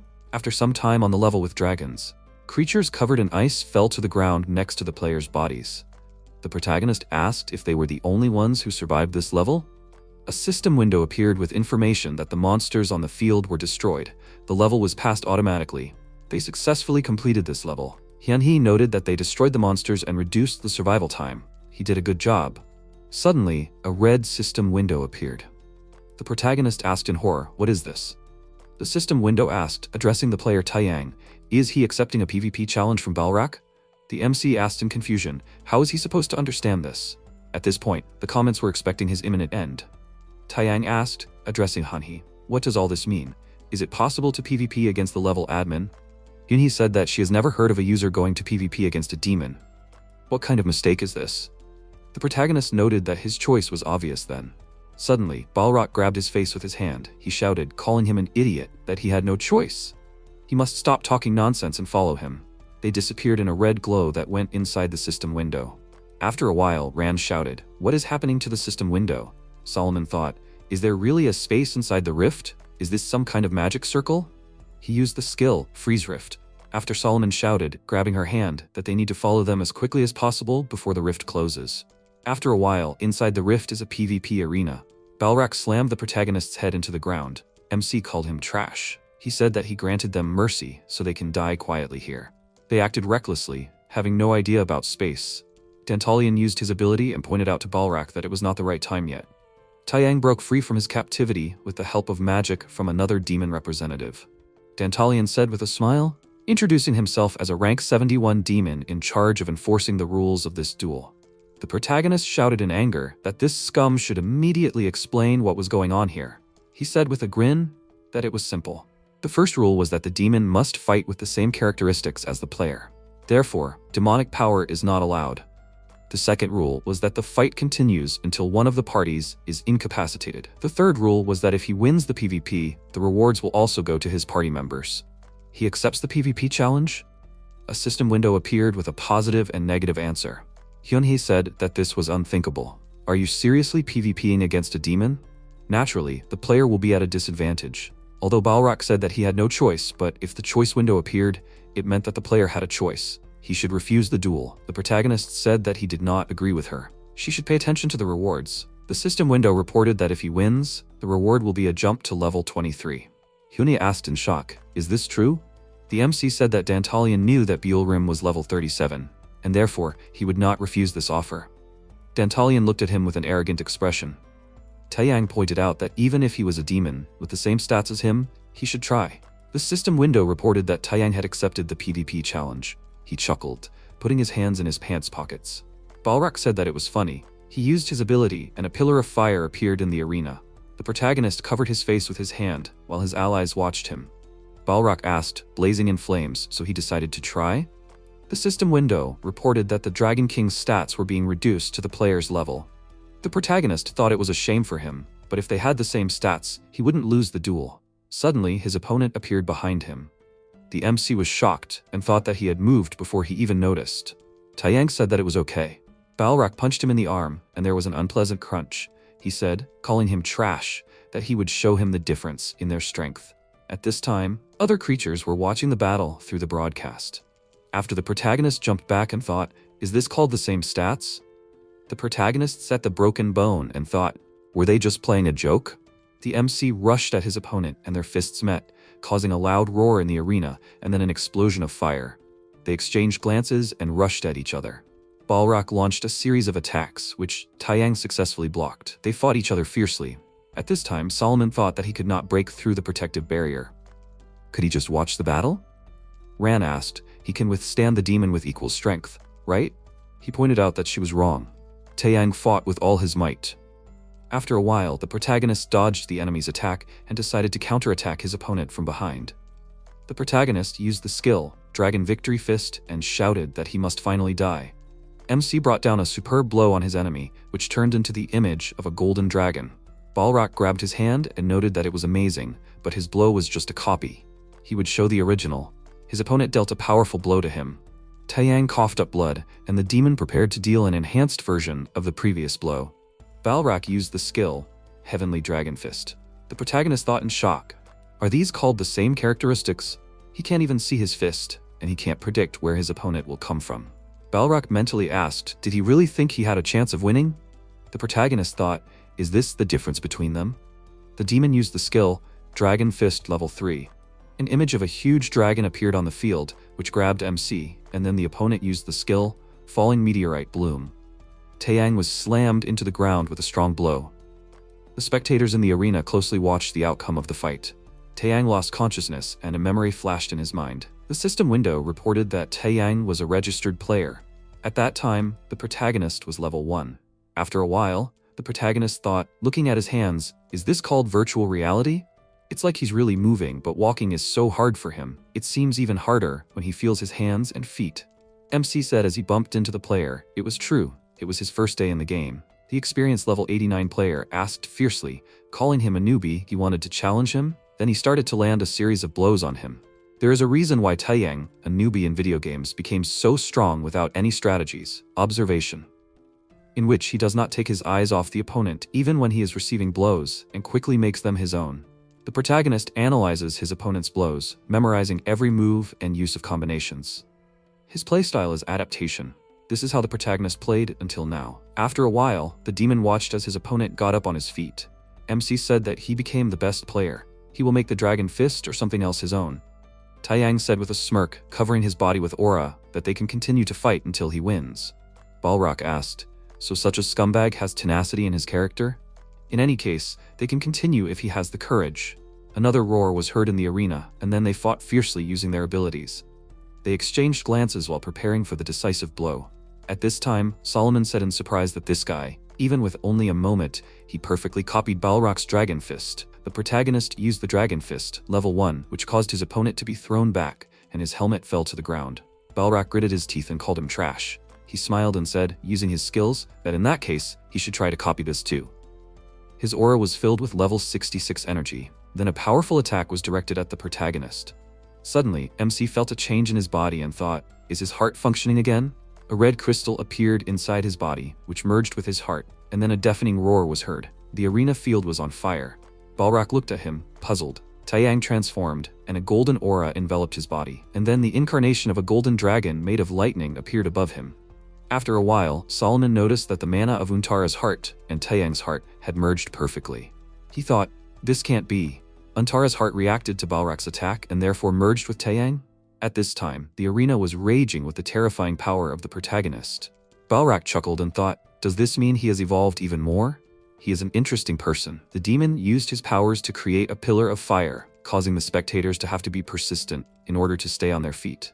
Suddenly, an explosion was heard, and Balrog transformed into a demonic dragon, and he asked, his name is Taeyang? He shouldn't have looked at the face of a true fighter so casually. They did not take their eyes off each other, as destructive energy surrounded them. Balrog shouted, as he rushed towards him, that he would fight him with all his might. Afterwards, the dragon incarnations entered the fray, trying to break through the defense. A powerful explosion occurred on the battlefield, accompanied by a bright flash of fire. He said in annoyance that it was a curse. The protagonist lay unconscious in the pit that appeared after the blow. Not long before, Dantalion grabbed him and said, throwing him back, that it would have been a lot of trouble if he died here. At this time, Balrog called his name in displeasure. He said with a smile that he lost this fight after using demonic power. Does he admit it? He said through clenched teeth, turning away that he admitted it. Dantalion approached Taeyang and said with a smile that he congratulated him. Victory was his. After a while, the protagonist opened his eyes in horror, and in front of his eyes were Ran and Solomon. Ran asked, did he come to his senses? The protagonist asked, how did the PvP end? The MC was surprised to see his opponent in a rage. Balrog looked at him angrily, gritting his teeth. He then said, turning away, that he somehow defeated him in a real fight after a long battle. He would watch him. Taeyang said that in that case, it meant victory for him. Dantalion noted that, as he promised, he would send him to the 38th floor. The protagonist looked at him with a serious look. At this time, other beings were watching what was happening through the broadcast. The unknown being asked with an evil grin, so he is from Earth? He snapped his fingers and a timer appeared, hanging over the planet. After a while, the host reported breaking news that a time countdown appeared in the virtual capsules. This countdown appeared in all the players' capsules, Dantalion, and according to the officials, when the countdown ends, the capsules will stop working, and it is reported that the players will die when this action ends. Even if people are forced to use the capsule, they must be careful because the device will stop. The developers said that they do not know the reason for this, but they are quickly looking for the cause. The remaining countdown time is 1 week. She asks the civilians not to panic and follow the government's instructions. The unknown being on the throne asked with a smile, will Taeyang be the last player? After some time, on the field where there was a battle before, the protagonist and his allies looked around. The protagonist said the name Bjelreem, and then remembered the recent past, where Dantalion asked if they should proceed to the transition. He used the magic book, and a bright column of light appeared. Solomon thought that this was a secret spatial magic for moving between the floors of the tower. How is this spell created? He said with a grin that after passing this stage, they received immediate access to level 38. Dantalion noted that before they continue, there is a little fun for them, his gift along with other demons. After he snapped his fingers, the protagonist's body began to glow. MC asked in surprise what it was. Dantalion noted that it was the clothes from the ground. Do they like it? They should pay attention to the fact that the equipment's stats are still in effect, so they don't have to worry about it. Ran thought in shock as her clothes glowed. The fan had been restored to its original form. Dantalion turned to Solomon and noted that he had already purchased something from Chimeras. Taeyang asked why he was doing this. He said that he himself wasn't sure, most likely because he wants to see what the end of the game will be like. He politely asks them to live up to the demon's expectations. Afterwards, they used magic to move. After a while, he stated after checking the forum that there was no information about this level at all. No player had gone this far. In fact, from now on, there would be unexplored areas of the tower. The protagonist looked at her seriously and thought, is Bjelreem really here, in this deserted place? Solomon stated that all debts had been paid, so now they could go their separate ways. After his step, a cracking sound was heard, and he looked at them in confusion. The protagonist asked in confusion, what was that? Suddenly, the ground seemed to come alive and tried to grab them. After a while, the protagonist shouted in irritation, why did he do that? If he was going to leave, he should have been careful. Solomon whispered that it was a curse. He shouted, who would have thought that there would be a trap in such a deserted place? Afterwards, monsters appeared from the rift and approached them. A huge monster slammed its foot on the ground and looked at them menacingly. MC asked where did this even come from? The monster said that 3 of them were here. They must deliver them to Lord Bloodclouds. Taeyang wondered who Bloodclouds were. He noted, swinging his battle axe, that they needed to chop off their limbs so that they would not resist. At the last moment, the protagonist tried to escape from captivity, but the monster was struck by an arrow. The protagonist shouted in surprise that someone could kill a monster with one shot. The other monsters shouted that it was the blue people who came here. The cavalry leader shouted that they must destroy these creatures. Afterwards, the destruction of the monsters began, where the knights successfully dealt with their enemies, demonstrating their superiority in swordsmanship. The monsters decided to retreat and report to Lord Bloodclouds that the people had attacked. After a while, MC and his allies were released from the trap. Taeyang asked in surprise, "Who is she?" The swordswoman greeted the player and stated that this is the war level. At this time, the monsters said that humans are invading their territory. They should start a war to destroy them all. They are only waiting for the Lord's order. Bloodclouds said that they should prepare themselves because the war is beginning. After a while, a raven made a feast on the field where the battle had recently ended. After a while, the swordswoman told them, on the way to the outpost, that they are currently embroiled in an ongoing war with the orcs. This conflict has been going on for several centuries. She was assigned to save players who join the battlefield like them. Her task is to free them from the orcs' captivity in the middle zone before they become prisoners. The protagonist asked if she had ever met a player named Biolrim. She stopped and noted, looking at him, that they should go inside and talk about it there. Sometime later in the infirmary, the protagonist asked in surprise, "What happened here?" Solomon asked, "Are these the prisoners they saved?" Ran noted that it looks terrible. The swordswoman said that they understood correctly. Then they approached the wounded man, who whispered Biolrim's name, and then said that he was with her until the very end. MC grabbed him by the clothes and shouted, "What happened to Biolrim?" She shouted that he should calm down. His condition is still unstable. He said with tears in his eyes that he is sorry. He asks for forgiveness. Biolrim rushed to protect him, but in the end, she was captured by the orcs. Taeyang looked at his pitiful face and said, letting him go, that this is enough. All he needs to know is where she is. He himself can save her. The swordswoman shouted, "Is he seriously going to save her? Where will he go?" The protagonist said that he will attack the orc camp right now. She shouted that he should wait. "This is not a place to attack solo. There is a lord there, Bloodclouds." The wounded player said with difficulty that she was right. He can't face this lord by himself. They need to gather troops. The protagonist said that he refuses. He is not alone, right? Ran and Solomon looked at him. The swordswoman asked why he was so reckless. Then she shouted that he should stop. In any case, they should have at least a minimal plan of action against the orc lord. He is going to face Bloodclouds with only 3 people? The patients said that this is madness. They should stop. They asked them not to do this. The commander said that they need to wait. He took off his helmet and said that even when in a hurry, you need to be careful. Sometime later in the dungeon in the orc lair, the prisoners sat behind the bars with a sad look. The novice knight thought, what will happen to them now? Suddenly, there was a crash from the other side, and she looked at Biolrim and thought that this girl had been doing this for the past few hours, but it would not be easy. Even if the bars were broken, there were orcs on duty outside. These orcs were not like this before. After a while, only the sound of water broke the silence of the dungeon. She thought that the noise had stopped. Did the girl finally give up? The novice knight saw her hands and asked worriedly, "Is she okay?" Her hands are in terrible condition. Then she screamed in surprise, noticing a hole in the bars. Biolrim covered her mouth with her hand and asked her to be quiet. Suddenly, there was a deafening explosion, and a bright light filled the dungeon. The prisoners asked in surprise, "Is this really divine light? Is this really a knight coming?" The novice knight thought in surprise, "Does that mean she is a knight?" Biolrim declared that everyone should follow her. After some time, an army gathered in the field and marched towards the orc camp. At this point, the orc lord was already waiting for them on the hill. Then the battle was announced and the troops rushed to attack each other. They shouted furiously before striking. The orc defeated the knight and shouted that they had to kill all the humans. A fierce battle began, with the monsters having the advantage in strength. The humans lost knights who could not cope with the orcs. Humanity's fighting spirit was undermined. They trembled in fear.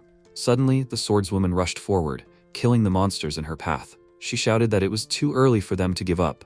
Death is the natural end for those who fight. The fierce battle between the orc and human troops continued on the field. Suddenly, the orc blew his horn, which surprised the humans. Then a huge orc came and stopped near the swordswoman. She shouted in shock, but the orc was too big. Afterwards, the horse threw her off the saddle, scared by the monster. The huge orc was about to crush the swordsman with his foot, but at the last moment the protagonist appeared and dealt devastating damage to the monster. The protagonist sternly asked where Bloodclouds was now. At that time, the Orc Lord was destroying knights on the battlefield. The slain warriors were screaming for help. They were terrified of him as a monster against whom they had no chance. The system window reported that it was Bloodclouds, the leader of the Orc faction. The commander asked, addressing the Orc Lord, why were they even fighting? He couldn't even remember how it all started. However, it was time to end it. They exchanged stern glances, preparing for battle, and then rushed at each other. At that time, in the dungeon, the Orc Lair Bjorrim was looking for an exit with the prisoners. The novice knight thought she was showing the way, but was it really safe? Will everyone be able to escape unharmed? She thought, trembling with fear, that if the orcs caught them, they would torture them cruelly, like the others. Suddenly, Bjorrim turned to her and asked, "She is also a knight, right?" The novice knight said fearfully that it was true. However, she was only an apprentice. She had never been on the battlefield before. She noted that in any case, she must have trained a lot. She can confirm this, having seen her hands. Bjorrim threw her a dagger and said that she should take this. She can help them. She noted with a smile that they are the only ones who can protect the wounded. The novice knight thought, did she really say that about them? She really wants to help too. She said that she can be assigned to watch their rear. Bjorrim said that this is wonderful. Now she feels protected. Suddenly, the novice knight crashed into her back. She whispered that they should be quieter. There were orcs in the hallway ahead, discussing that they all need to gather. Even the prison guards are heading to the battlefield. A strange player is causing chaos on the battlefield. Bjorrim wondered, what strange player is this? Suddenly, more orcs came running, shouting that all the prisoners had escaped. After a while, the people were surrounded by orcs, who said that they had escaped, which meant they all needed to be killed. Bjorrim shouted, getting into a fighting stance, that they needed to prepare for battle. They had to protect them. After a while, Bloodclouds defeated the commander and held his hair with his hand, and then threw the knight aside. At that moment, the protagonist appeared and turned to the enemy lord and asked, "Is he Bloodclouds?" "He must return, Bjorrim." After MC rushed to attack him and the Orc Lord defended himself. The confrontation between them began. Suddenly, Bloodclouds grabbed Taiyang's fists. The protagonist thought with clenched teeth, is his power really comparable to his achievements? The Orc Lord threw him back. The protagonist stayed on his feet and took out a weapon from his inventory, and then he pounced on his enemy, swinging his weapon. Bloodclouds parried the blow and MC was unable to hold the sword in his hands. Taiyang thought, how could he reflect the lightsaber in such a short moment? He can't lose to this scum. However, he is stronger than an entire army. The protagonist rushed at him again and shouted that he must get out of his way. He must find his sister. The protagonist punched his opponent in the jaw. The Orc Lord was surprised by this and remembered his past when his subordinates approached him, who reported that the humans attacked again. They neglected their race. This can't go on any longer. They must start a war. Bloodclouds declared that he was against it. If they do so, it means sinking to their level. The more they act, the more they need to resolve through dialogue. They need to prepare a delegation soon. The orcs asked discontentedly when the Orc Lord left, why was he so friendly to humans? After a while, Bloodclouds was walking through the night forest, and suddenly, a girl hugged him from behind and said that it was a surprise. Was he so busy with work today? He said with a smile that he apologized to her for this. After they walked through a flower field and enjoyed their date, Bloodclouds thought that this was her, his love. For her sake, he would soon create a world in which they would not have to meet secretly. After a while, the Orc Lord looked at the body of his beloved, who was brutally killed, after the orcs reported that they left the corpse of a human woman in their forest and left. It is a known fact that they would kill any person dating an orc. They are truly savages. After a while, Bloodclouds mourned his beloved in his chambers. Suddenly, an unknown voice in his head said that he was sad. Soon, this voice took the form of his beloved, and she asked him why he could not bear the anger of losing his beloved. There was a way to bring his deceased beloved back to life. Bloodclouds made a contract with a demon, which is why he was trapped in this level, where he must spend eternity in meaningless wars. He even forgot his beloved, who caused this. The Orc Lord opened his eyes, and at that moment the protagonist inflicted a mortal wound on him with his sword. After Bloodclouds sat down on the ground, his legs no longer holding him. He said that he remembered his love. He fought to avenge her, but in the end, he forgot about her. The protagonist noted that the same fate would have awaited him in his place. He, too, is ready to do anything to meet someone dear to him again. Sometime later in the dungeon, where the orcs were chasing the prisoners, who diligently ran away from them, Bjorrim saw sunlight ahead and shouted that this was the exit. They had little time to get out of here. Suddenly, an orc guard appeared in the way, swinging his weapon. She thought with horror on her face that if she dodged the blow, the people behind her would get hurt. Suddenly, at the last moment, this orc was struck down by a lightning attack. Bylrim looked in surprise at the stricken body of the monster, behind which she saw the silhouette of her brother. Taeyang looked at his sister and remembered the words he said to the orc lord. In the distant past, the protagonist held his sister's hand in front of their parents' altar. Bylrim thought that since her parents passed away, only her brother and she remained in this world. She remembered their daily life, when in the morning she was woken up and called for breakfast. Bylrim thought that the absence of her parents in such a familiar environment was alien and painful for her. She said, apologizing to her brother, that she would eat separately.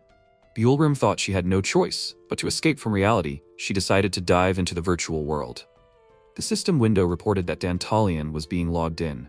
Configuration completed, class selected, Paladin. Bylrim is registered in Dantalion. Currently they looked at each other, and she asked if this was her brother. At this time, on the battlefield, the swordswoman held the body of the commander. After Blood Clouds picked up the weapon from the ground and dealt the finishing blow to himself, the battlefield fell deathly silent. The system window reported that the enemy commander met his end. After the death of the commanders, the curtain fell on the 147th war. The defeated side retreats, passing on experience to the winning side, which respawns at their base.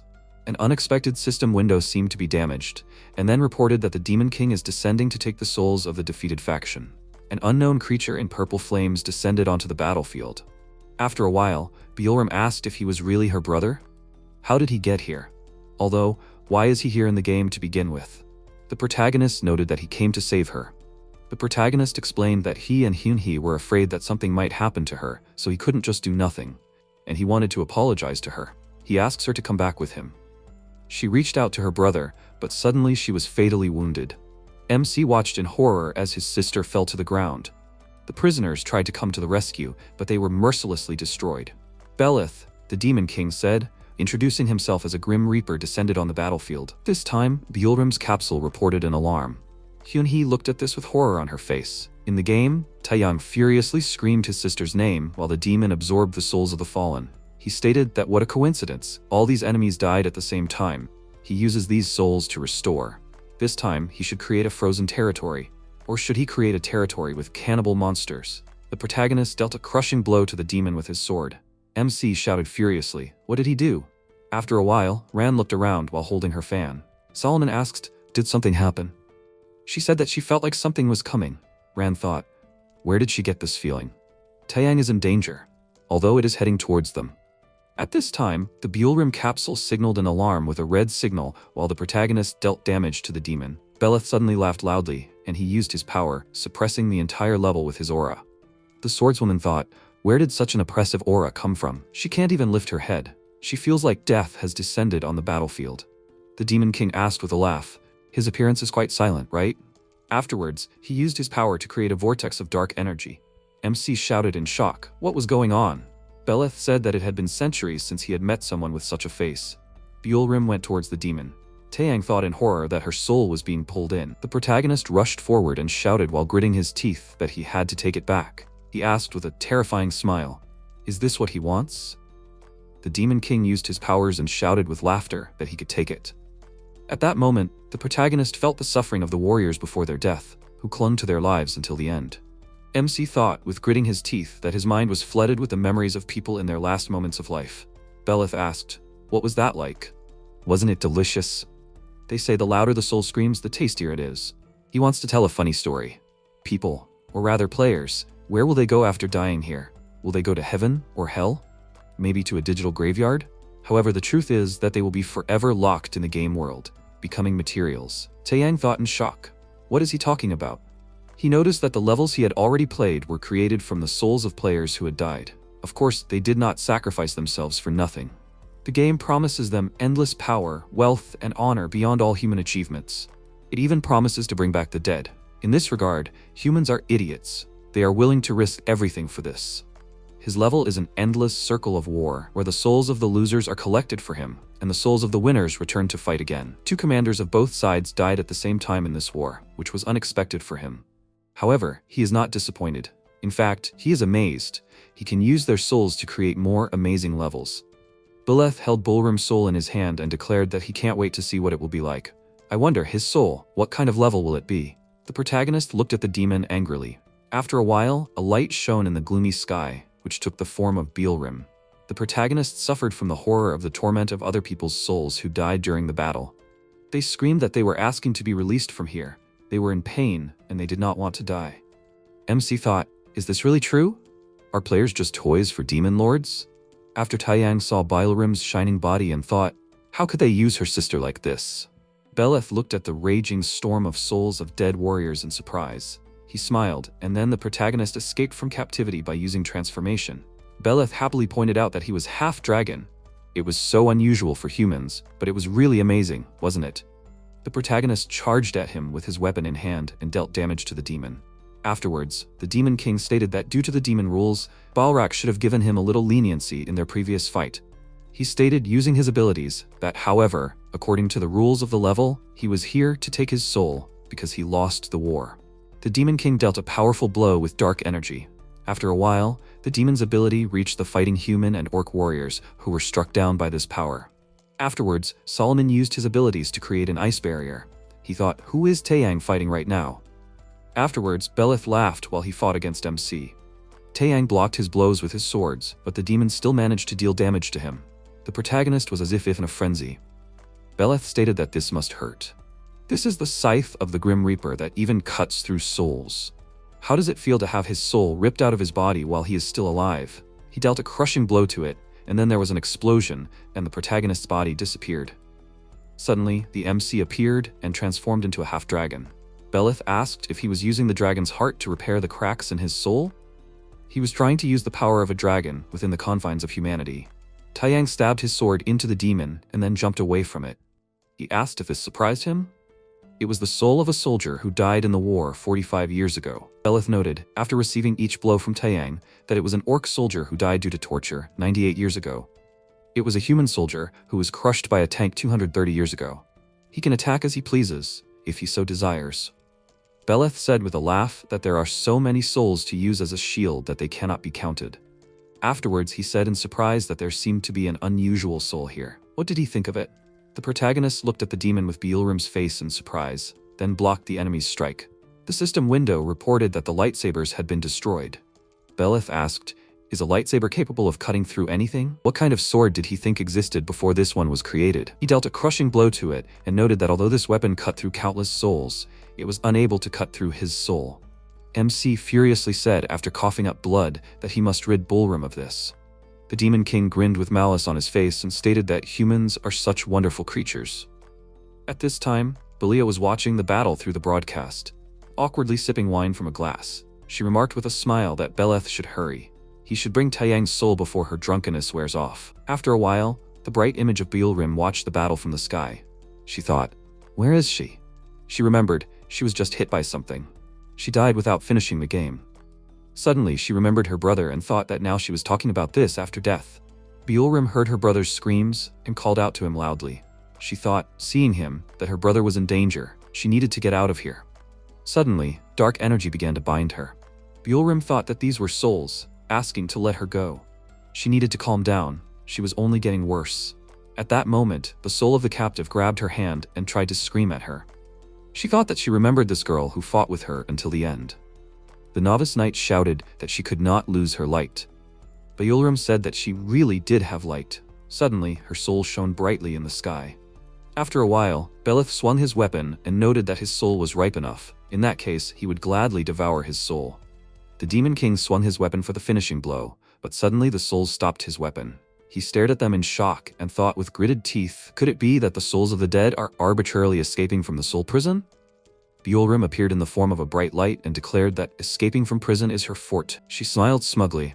Beleth shouted while his body was being shackled by souls, that it really was her.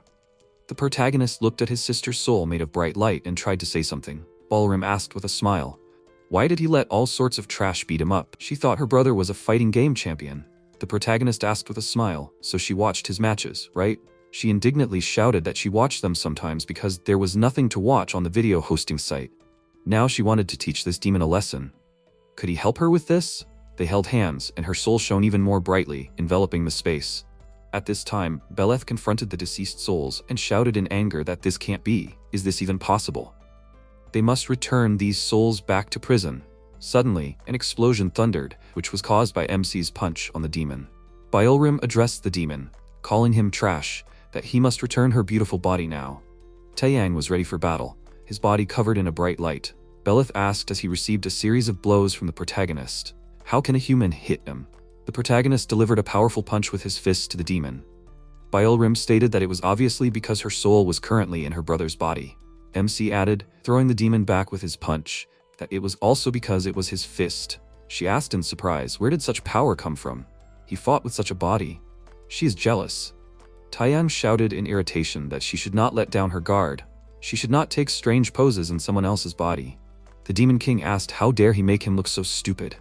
Belith began to absorb many deceased souls from the battlefield, and then he declared, turning into a huge soul creature, that he would destroy it down to the very core of the soul. The protagonist looked at this creature and worriedly noted that he had absorbed all the souls.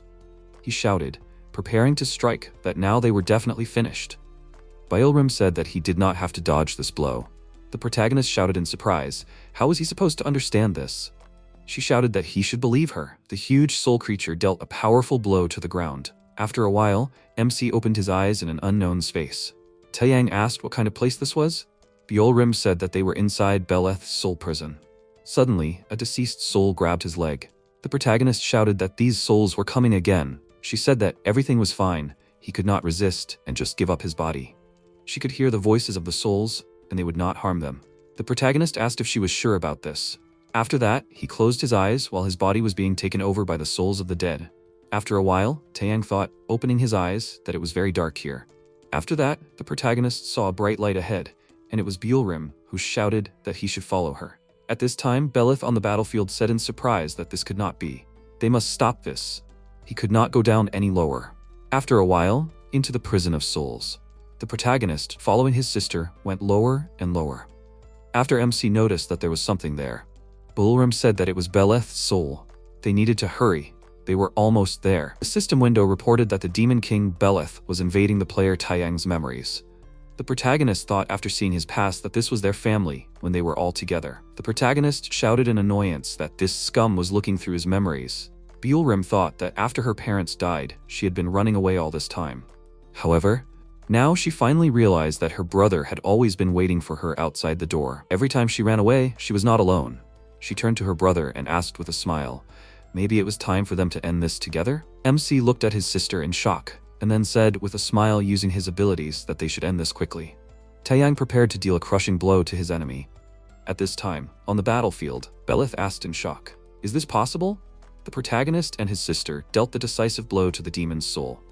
He asked while his body made of the souls of the dead was disintegrating, how did this happen? How could a mere human defeat him? There was a powerful explosion on the battlefield, accompanied by a bright flash. The protagonist looked at his memories in surprise, and then he closed his eyes. Because of the strong attack, a very powerful flash of energy was released, and the demonic energy was destroyed. Rand saw this and thought that it meant that Taeyang had won. At the same time, he landed gently on the ground. When he came to his senses after what happened, he joyfully called out loudly for Byeolrim and said that they had won. However, when he turned around, he saw her body lying in a pool of blood. She ran up to him with Solomon and loudly called his name. She stopped and watched with a surprised look as he picked up Byeolrim's body. The protagonist said with a serious look that he was late again. He hugged her while everyone else was in a state of shock and looked at him. Ran heard a sound and immediately turned around to look at it. She saw purple stones lying nearby, from which energy began to emanate.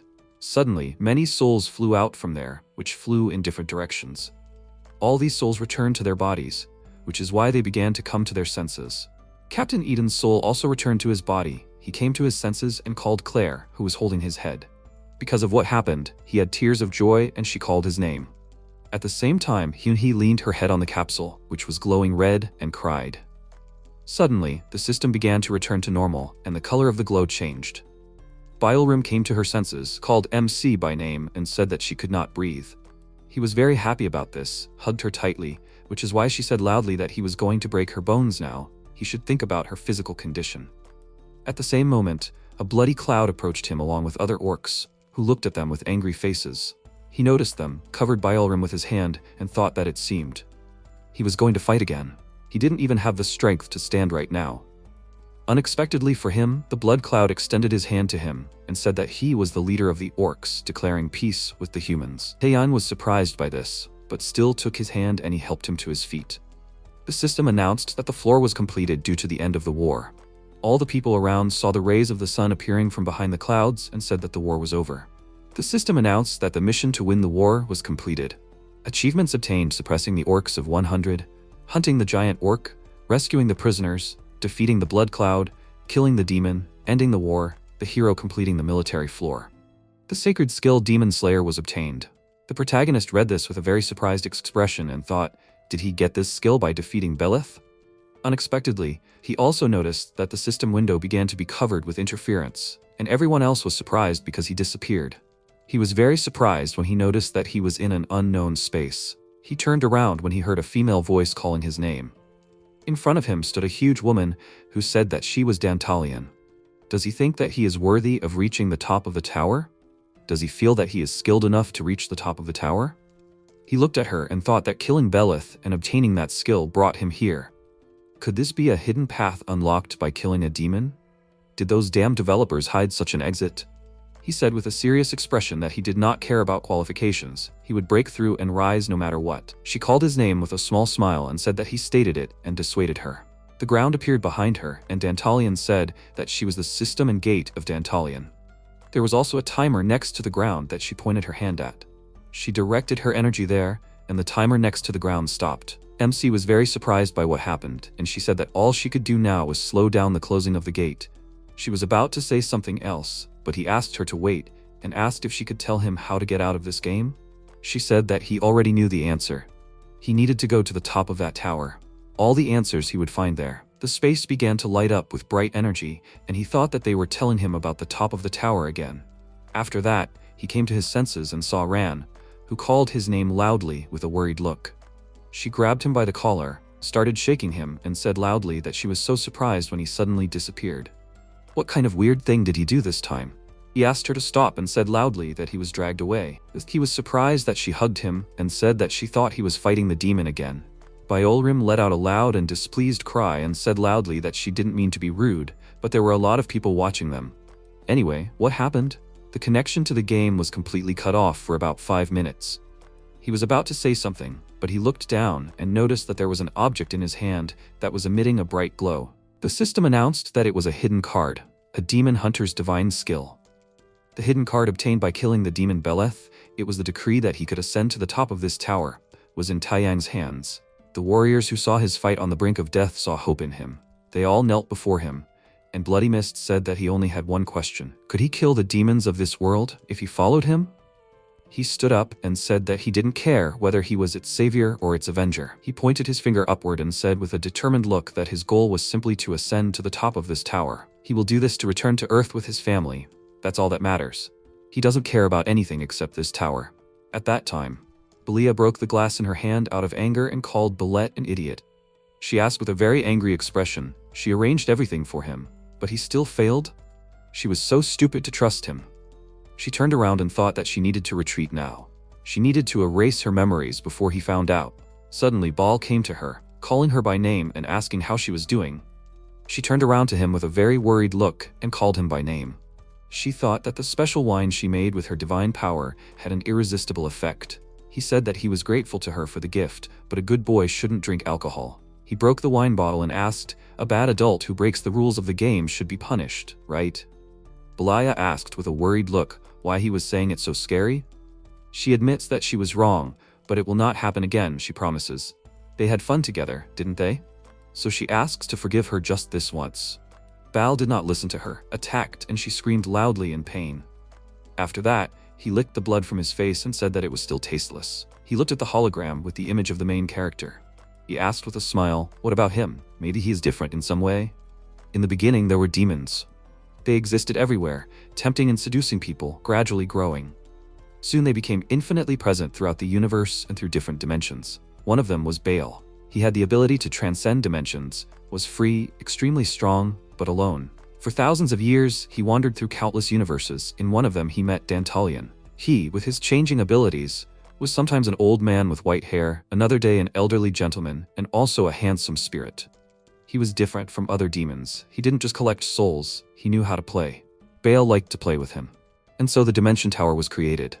The tower built thanks to his abilities. Soon 72 demons had gathered there.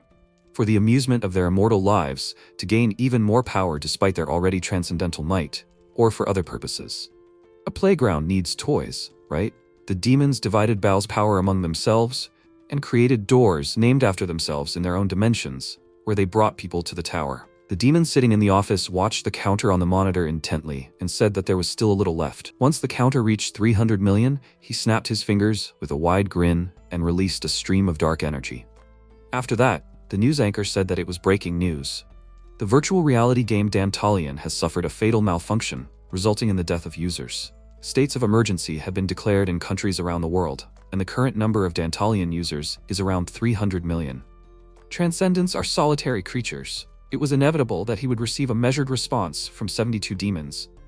At present, MC, looking a little displeased, recalled what had happened earlier and said that even though he had said that, at this time, everyone around him was sitting around bonfires, drinking alcohol, eating food, and dancing. Yahello approached him and said that the players needed time to celebrate their real first victory. Everyone had been climbing non-stop, so they might as well take a day off. He should take a rest too. He looked at her with a surprised expression and remained silent. 2 people came to them with food in their hands, loudly calling her and saying that she should try this. They brought her the biggest piece of food. She was worried about what she saw and asked what it was. The girl said with a happy smile that it was a special dish made according to orc recipes with dogskin mushrooms that often appear here. It was also good for stamina. She was very worried and said that she thought it just moved. He still decided to try it and loudly said that it was delicious. Earlier, he appeared next to them, looking very worried and loudly calling Yahello. She immediately noticed her and loudly called her name with a happy look. They immediately hugged each other and she said that she was asking her for forgiveness. She felt embarrassed by this and asked with a smile why she was apologizing as soon as they met. She said that she was apologizing for not coming sooner, for not taking better care of her, and also for not coming in person. Yahello started to remember the past and said that she was grateful to her for taking care of them like family since they were kids. Also for protecting her and her brother this time too. Hyunhye was very touched by this and called out loudly for Taeyang and said that this shameless guy doesn't even know about gratitude. He looked at this from the side and said that she seemed happier to see her than him. Yahello came closer and asked, "Isn't her name Ran?" She leaned towards her with a serious expression and said that being a member of a solo team like her brother and a girl, from your actions before, it was clear that she cares about him a lot. Of course, she understands everything. If they go through hard times together as co-workers, their relationship can deepen. However, she is a fan of Hyunhee. She was about to say something else, but she suddenly tripped and collided with her. She looked up and Ran asked if she was okay. Yahello stepped aside and said that maybe a close relationship that started as co-workers would be nice. Currently, the protagonist sat down on a log and said that maybe he could rest for a day. Everyone else was having a great time with each other. Ran sat to the side and watched the scene with a calm expression. She remembered how MC had explained his goal earlier. Right after that, she walked over to the table and drank the alcohol in the mug. After a while, a surprised orc walked over to that table and loudly asked who drank his alcohol. Everyone started feeling strong currents of magical wind, and he immediately turned around to look at it. Everyone in the camp looked in one direction and saw a typhoon of magical energy. Yahello ran closer and loudly asked what was going on, and what kind of typhoon was this. The orc said it was the 430-year-old secret orc bomb liquor he left behind. She looked at what was happening with a worried look and wondered if it was an injection of wind magic. Taeyang walked next to her and said that he would go there. She called out to him loudly and asked if he was seriously going to go there. He did not answer this question and immediately walked into the center of this typhoon. Very quickly after that, the typhoon stopped and he walked towards them with an unconscious Ran who had a bump on her head. He said with a serious expression that he would take her to the barracks and come back. After that, he went to the barracks and laid her down on the bed. He dusted off his hands and said that she drank so much that she became a different person. He thought that she probably had accumulated a lot of fatigue. Maybe he should let her rest for a while? He was about to leave, but he stopped because she grabbed his hand. He turned to her, and she, with a red face, asked him not to leave. She was embarrassed by what she had done and said loudly that they hadn't had such a good time for a long time. It seemed that she had drunk too much. She was so drunk that she had lost herself. Ran, with an embarrassed expression, thought that she had become wild and was not aware of what was happening. The protagonist silently walked up to her and sat next to her on the bed. He said that everyone has their own purpose for entering this tower. What brought her here? She was surprised by this question and began to remember the past and tell him her reason. As a child, she trained in the bamboo forest and used the skill wind art, cutting the wind. She turned around with a happy expression, loudly called out to the master, and said that she finally did it. She had a master in Jungcheon before she came here.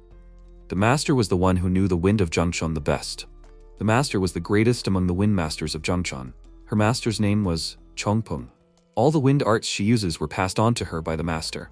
However, one day, a dimensional portal appeared in Jungcheon. Powerful warriors tried to close the portal. However, they failed and realized that the demonic energy inside the portal was blocking the seal. It was a strange power that they had never encountered before. Their martial arts were useless. Chongpung said nothing and walked towards the portal, causing the others to call her name loudly. The master entered the portal to seal it and never returned. Ran said with a sad expression that she entered this tower to find her master. She thought that when she saw him save that child and stay with her, she felt guilty. She lost sight of her mission because of him. She apologized with a small smile and said that she talked too much. MC looked at her with a serious expression and said that he was listening. The reason why he met Byeolrim so quickly was because she helped him. She would also meet the one she was looking for. She thought that the Oath of the Wind was an agreement between them. She would live for him. She said that, however, she had something else. Who is she to him? She leaned closer to him. He was about to answer, but suddenly Byeolrim entered the room with a plate of food and said loudly with a happy look that it was a huge gadiokpi. Because of this, Ran became very embarrassed and immediately pushed him off the bed. She looked at it and asked, "Is she awake already?" She was happy about it, but what were they doing here? She asked with a very embarrassed expression, "Can they eat it?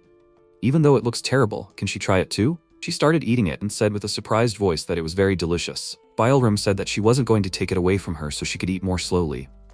The next day, they all gathered their things together and Taeyang said that it was time for them to go. At the same time, Dantalian was sitting on his throne and said that he was finally ready. He called out to the real demon Gremory, who was standing next to him, and asked if she was not excited. At the same time, Byeolrim was trying to get past the crowd of knights and said loudly that he should wait for her. She ran towards him and said loudly that he should wait and take her with him. He refused her and said that she would stay here. The same goes for everyone else. Beyond this point is the death trap.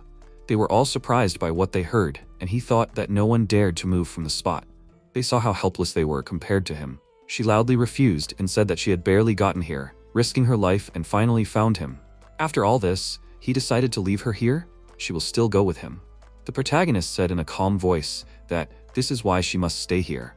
She must stay here and survive so that he can return to her. The floor is empty now. There are no demons here.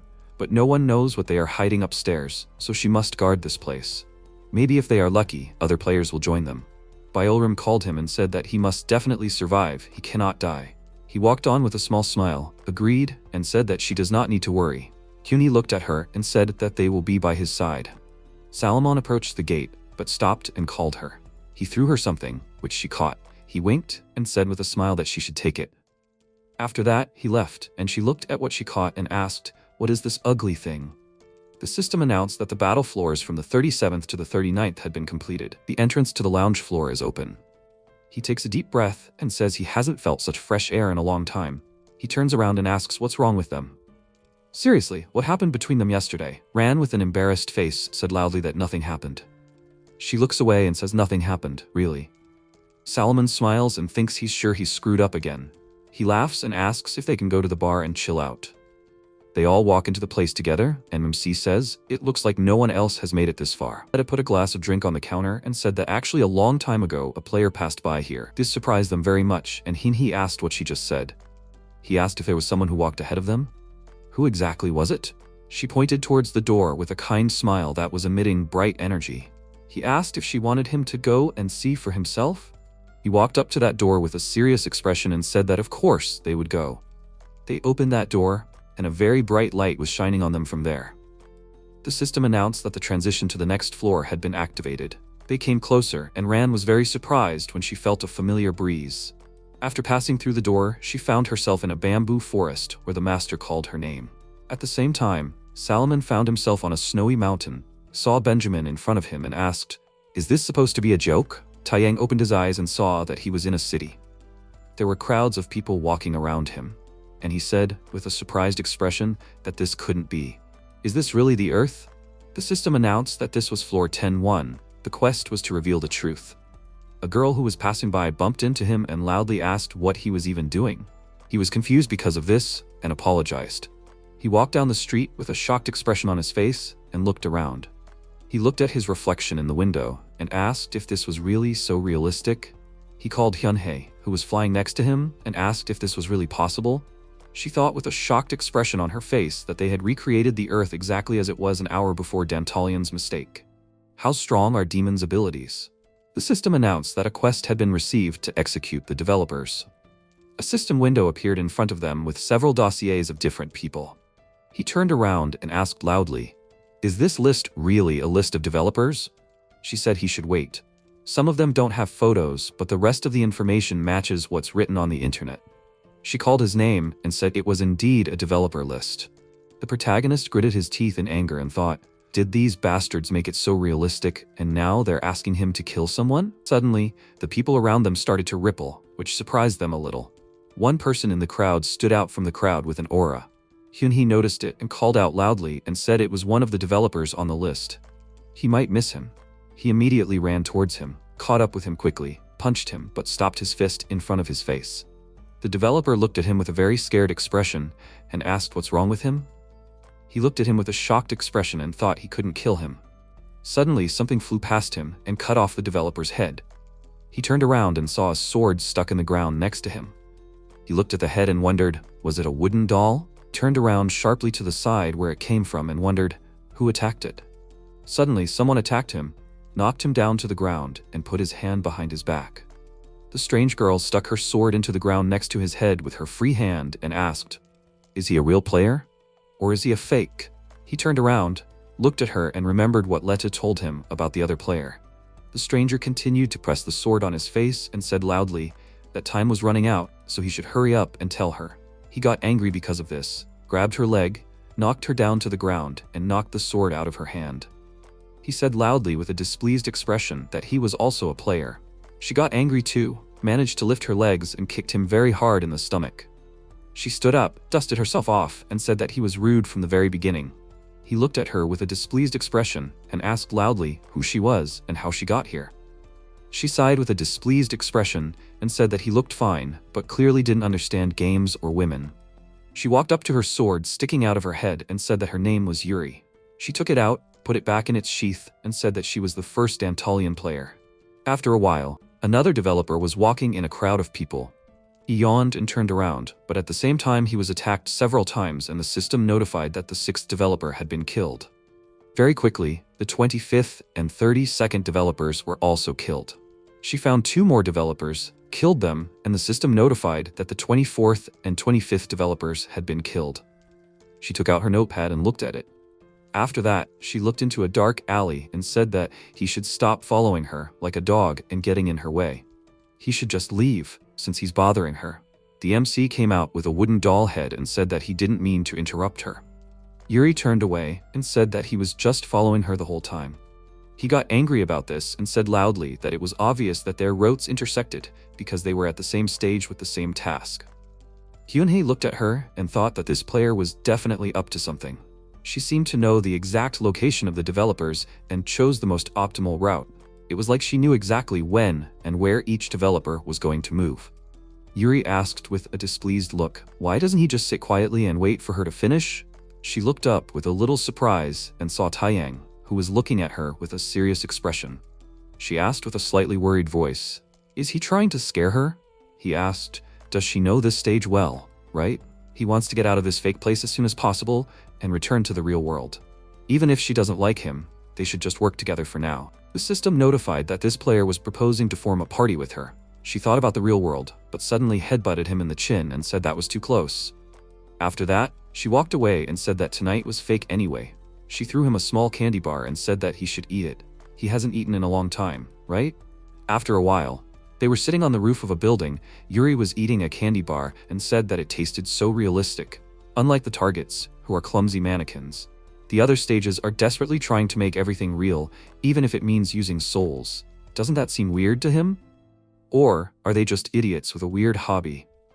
The protagonist asked what she meant by tonight being fake. Yuri looked at the city and said that he would find out soon. After that, the time on the clock changed and turned red. Right after that, they heard loud screams of people whose capsules started to glow red. He was very surprised by this, remembered the past, and thought that this was the day 10 minutes before the news. Right now, this is the time when the Dantalian error occurred. She looked down with a serious expression and said that this is it. He noticed a small scratch on his face and was surprised because of it. Right after that, time started to go backwards, and the system announced that the stage was rewinding 1 hour ago. Yuri said that they were stuck in the game an hour before the Dantalian error. This stage is repeating this night. Ever since she joined the stage, she felt like she was being punished. Because the person who created this game is her father. She hated him at the same time. Solomon looked at his father, whom he had defeated, and said that he knew it was a fake. He fell to the ground and said that it was a cursed toy. He thought that he used up all his mana. It seemed like he had 1 mana charge left in his pocket. Someone clapped their hands and the area around him began to change. He moved to the room with the monitors, and he looked at the one who said that they hadn't seen each other for a long time. Chimera's called his name with a small smile and asked if he missed her. He became very worried after seeing her and began to tremble. She asked if they had been together all this time, hadn't they? He remembered that in the past he had said that the truth of their world was that this place was a game that she had created. Could he come out too? She said with a smile that, of course it was. The tower welcomes all challenges. There was only one condition. She took out her pendant and asked if he would accept it. In the present, she called his name and said that she had been watching his journey with great interest, even in places hidden from the eyes of demons.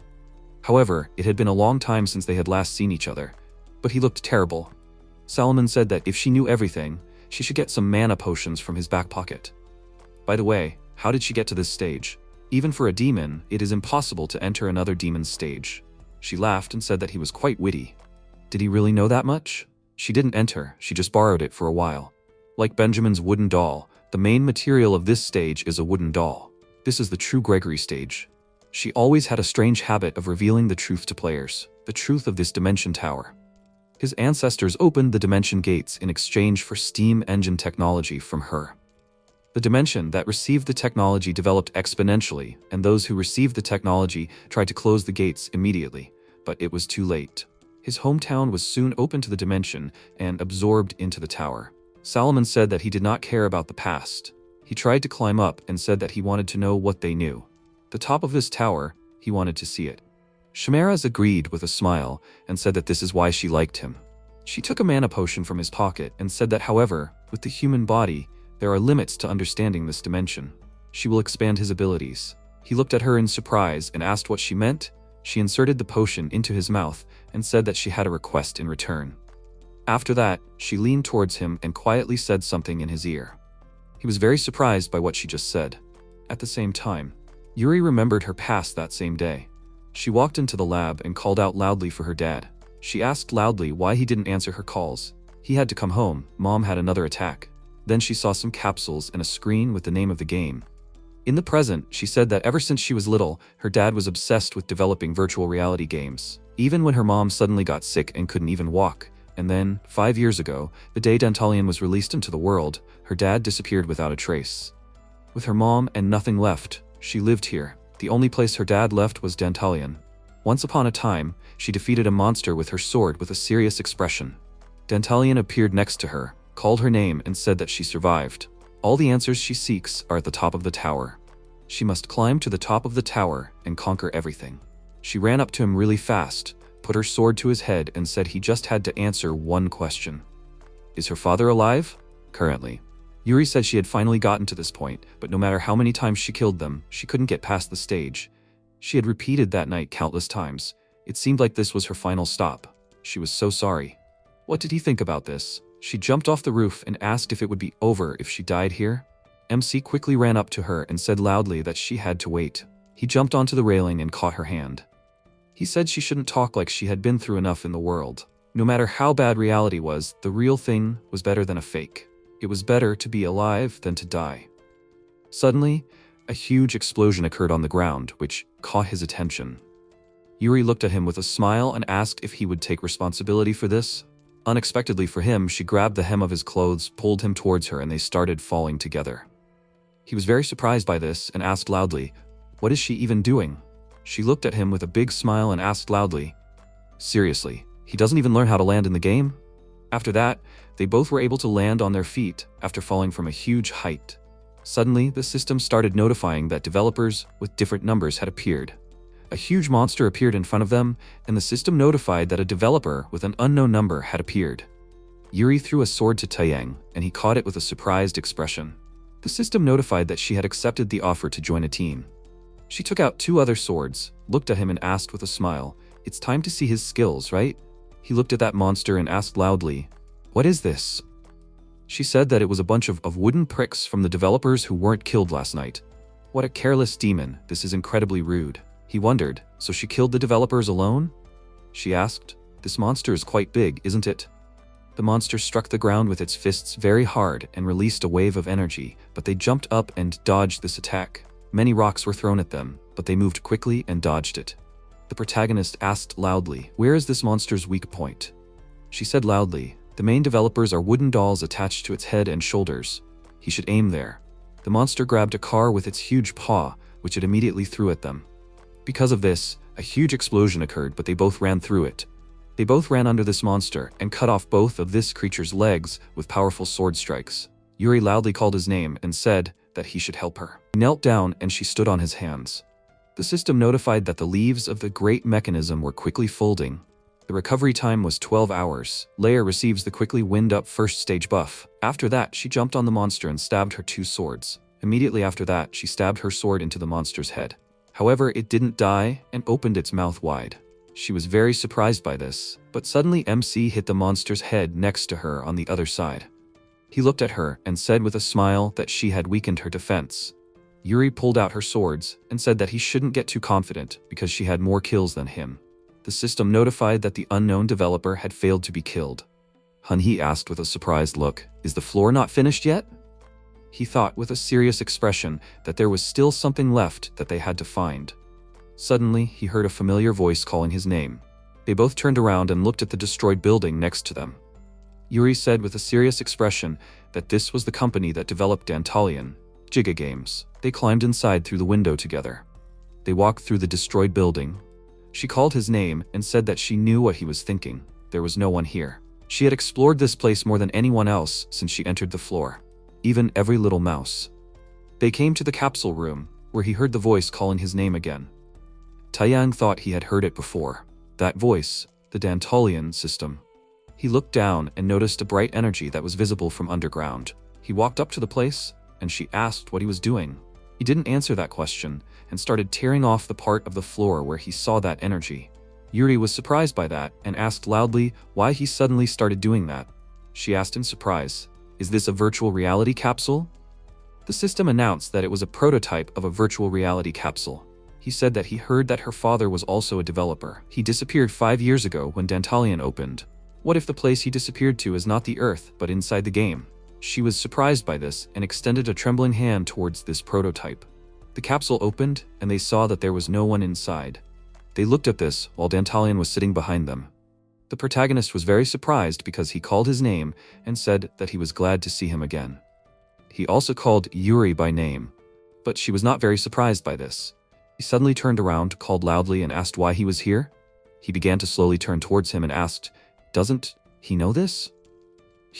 This is the end and the beginning of this game. This is the floor of truth, the floor ruled by the demon of truth, Gremory. She reveals to the players who have reached her level the truth about the spatial labyrinth. Well, among the people on Earth, there is a right called the right of knowledge, isn't it?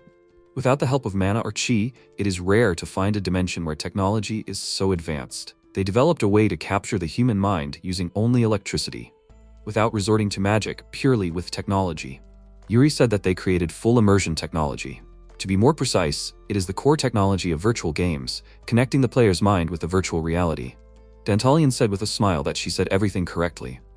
It captures the soul and transfers it into the virtual world.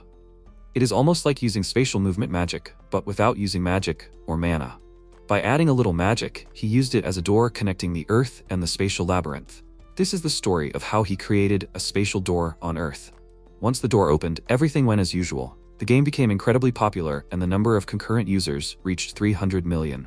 Of course, before he could officially invite them into the spatial labyrinth, he needed to do some cleaning. MC looked at him with an angry expression and asked, "Is he saying that Dantalian's mistakes and the deaths of the developers are all his fault?" Dantalian looked at him with a sly look and said that demons were creatures that could easily do such things. He called out their names and said that he would use his powers to bring them back to Earth. They were both very surprised by what they heard, and he said that, however, only if they did one favor for him. He became very angry at what he heard and called out Hunhee and said that he couldn't take it anymore. The reason they were in this mess was because that jerk put Beelrim in danger. He couldn't take it anymore. Yuri ran past him, pushed him away, and said that she would deal with him first. Her clothes and equipment quickly changed. She took out her sword from its sheath and ran towards him very quickly. Dantalian was sitting calmly in the same place and laughed at this. When she got close enough, she stabbed his body with her sword, but when the dust cleared, she saw a wooden doll lying on the ground. Before disappearing, he called them by their names again and said that they would see each other again next time. Taeyang looked up with a displeased expression and said that he was also a fake. Yuri walked up to the prototype capsule and said that there was a message written inside this capsule. Her father left it. It was a developer's note. It said that one night, a demon came and asked for a door to be created. The demon's name was Dantalian. He might have been fooled by the demon's tricks, but he couldn't refuse its whispers, which promised to cure his sick wife. A cure for his wife, impossible with earthly medicine, might be possible with the power of the dimension the demon spoke of. By the time this game goes public, he may no longer exist. So he writes codes that can help in beating the game, in this developer's note.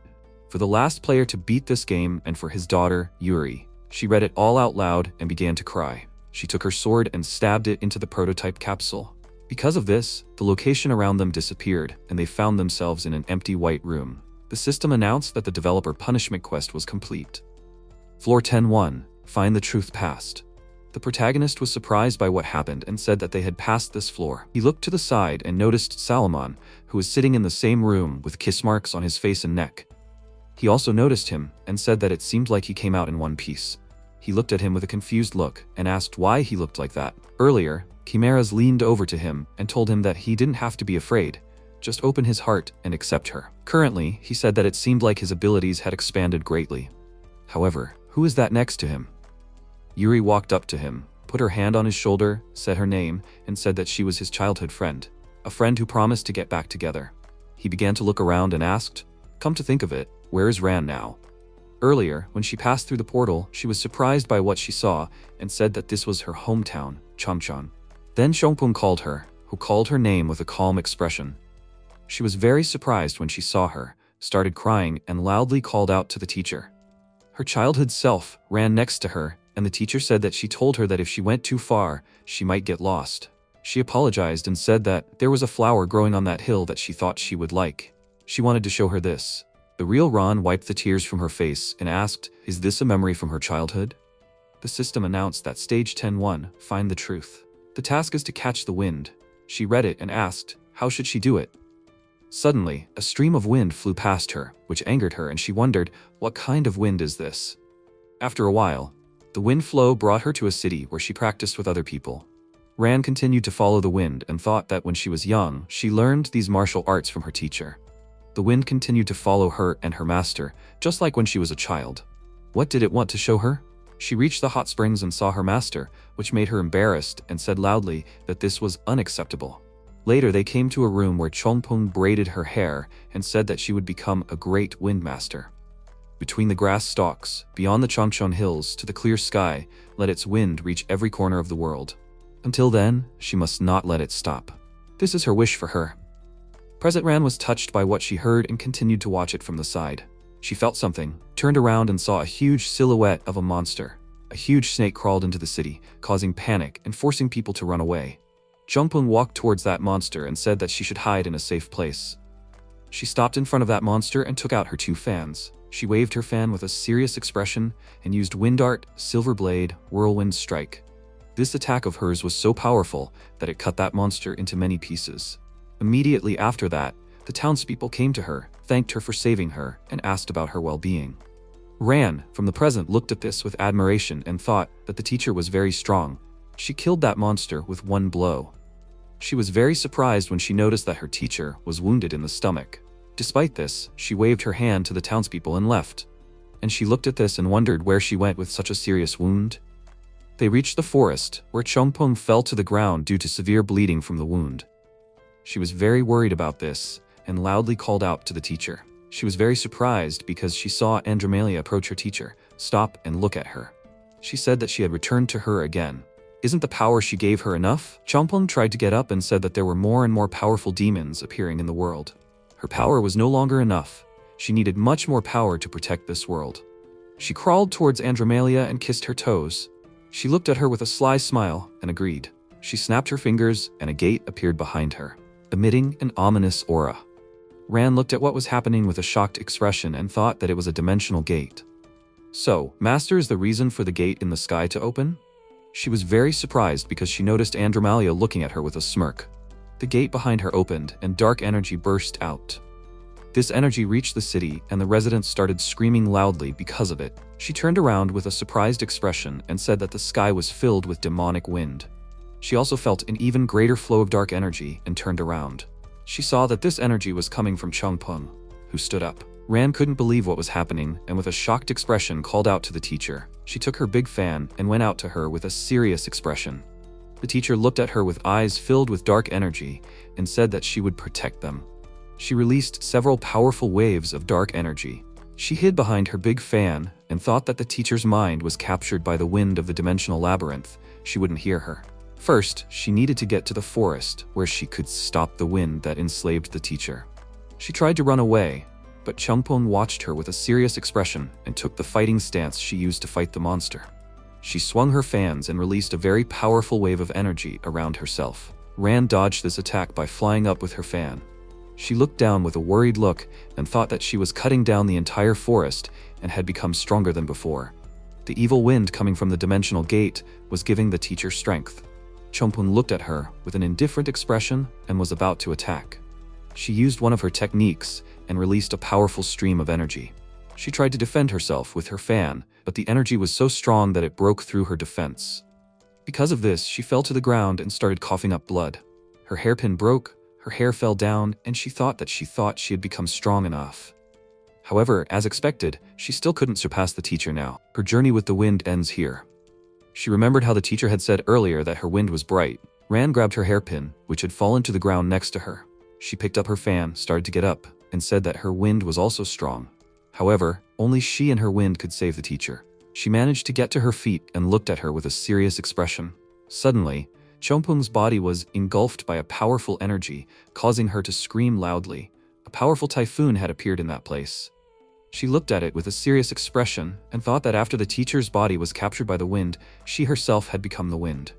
She walked there, relying on her wind, and thought that however, this furious whirlwind that destroys everything in its path, this bitter and sharp wind, inside it she feels a trace of the teacher's wind. It will definitely reach her heart. She ran towards it, opened her fan, and with a serious expression thought that she will do it with her wind. She fired a powerful projectile of energy into the center of this whirlwind, causing it to immediately dissipate.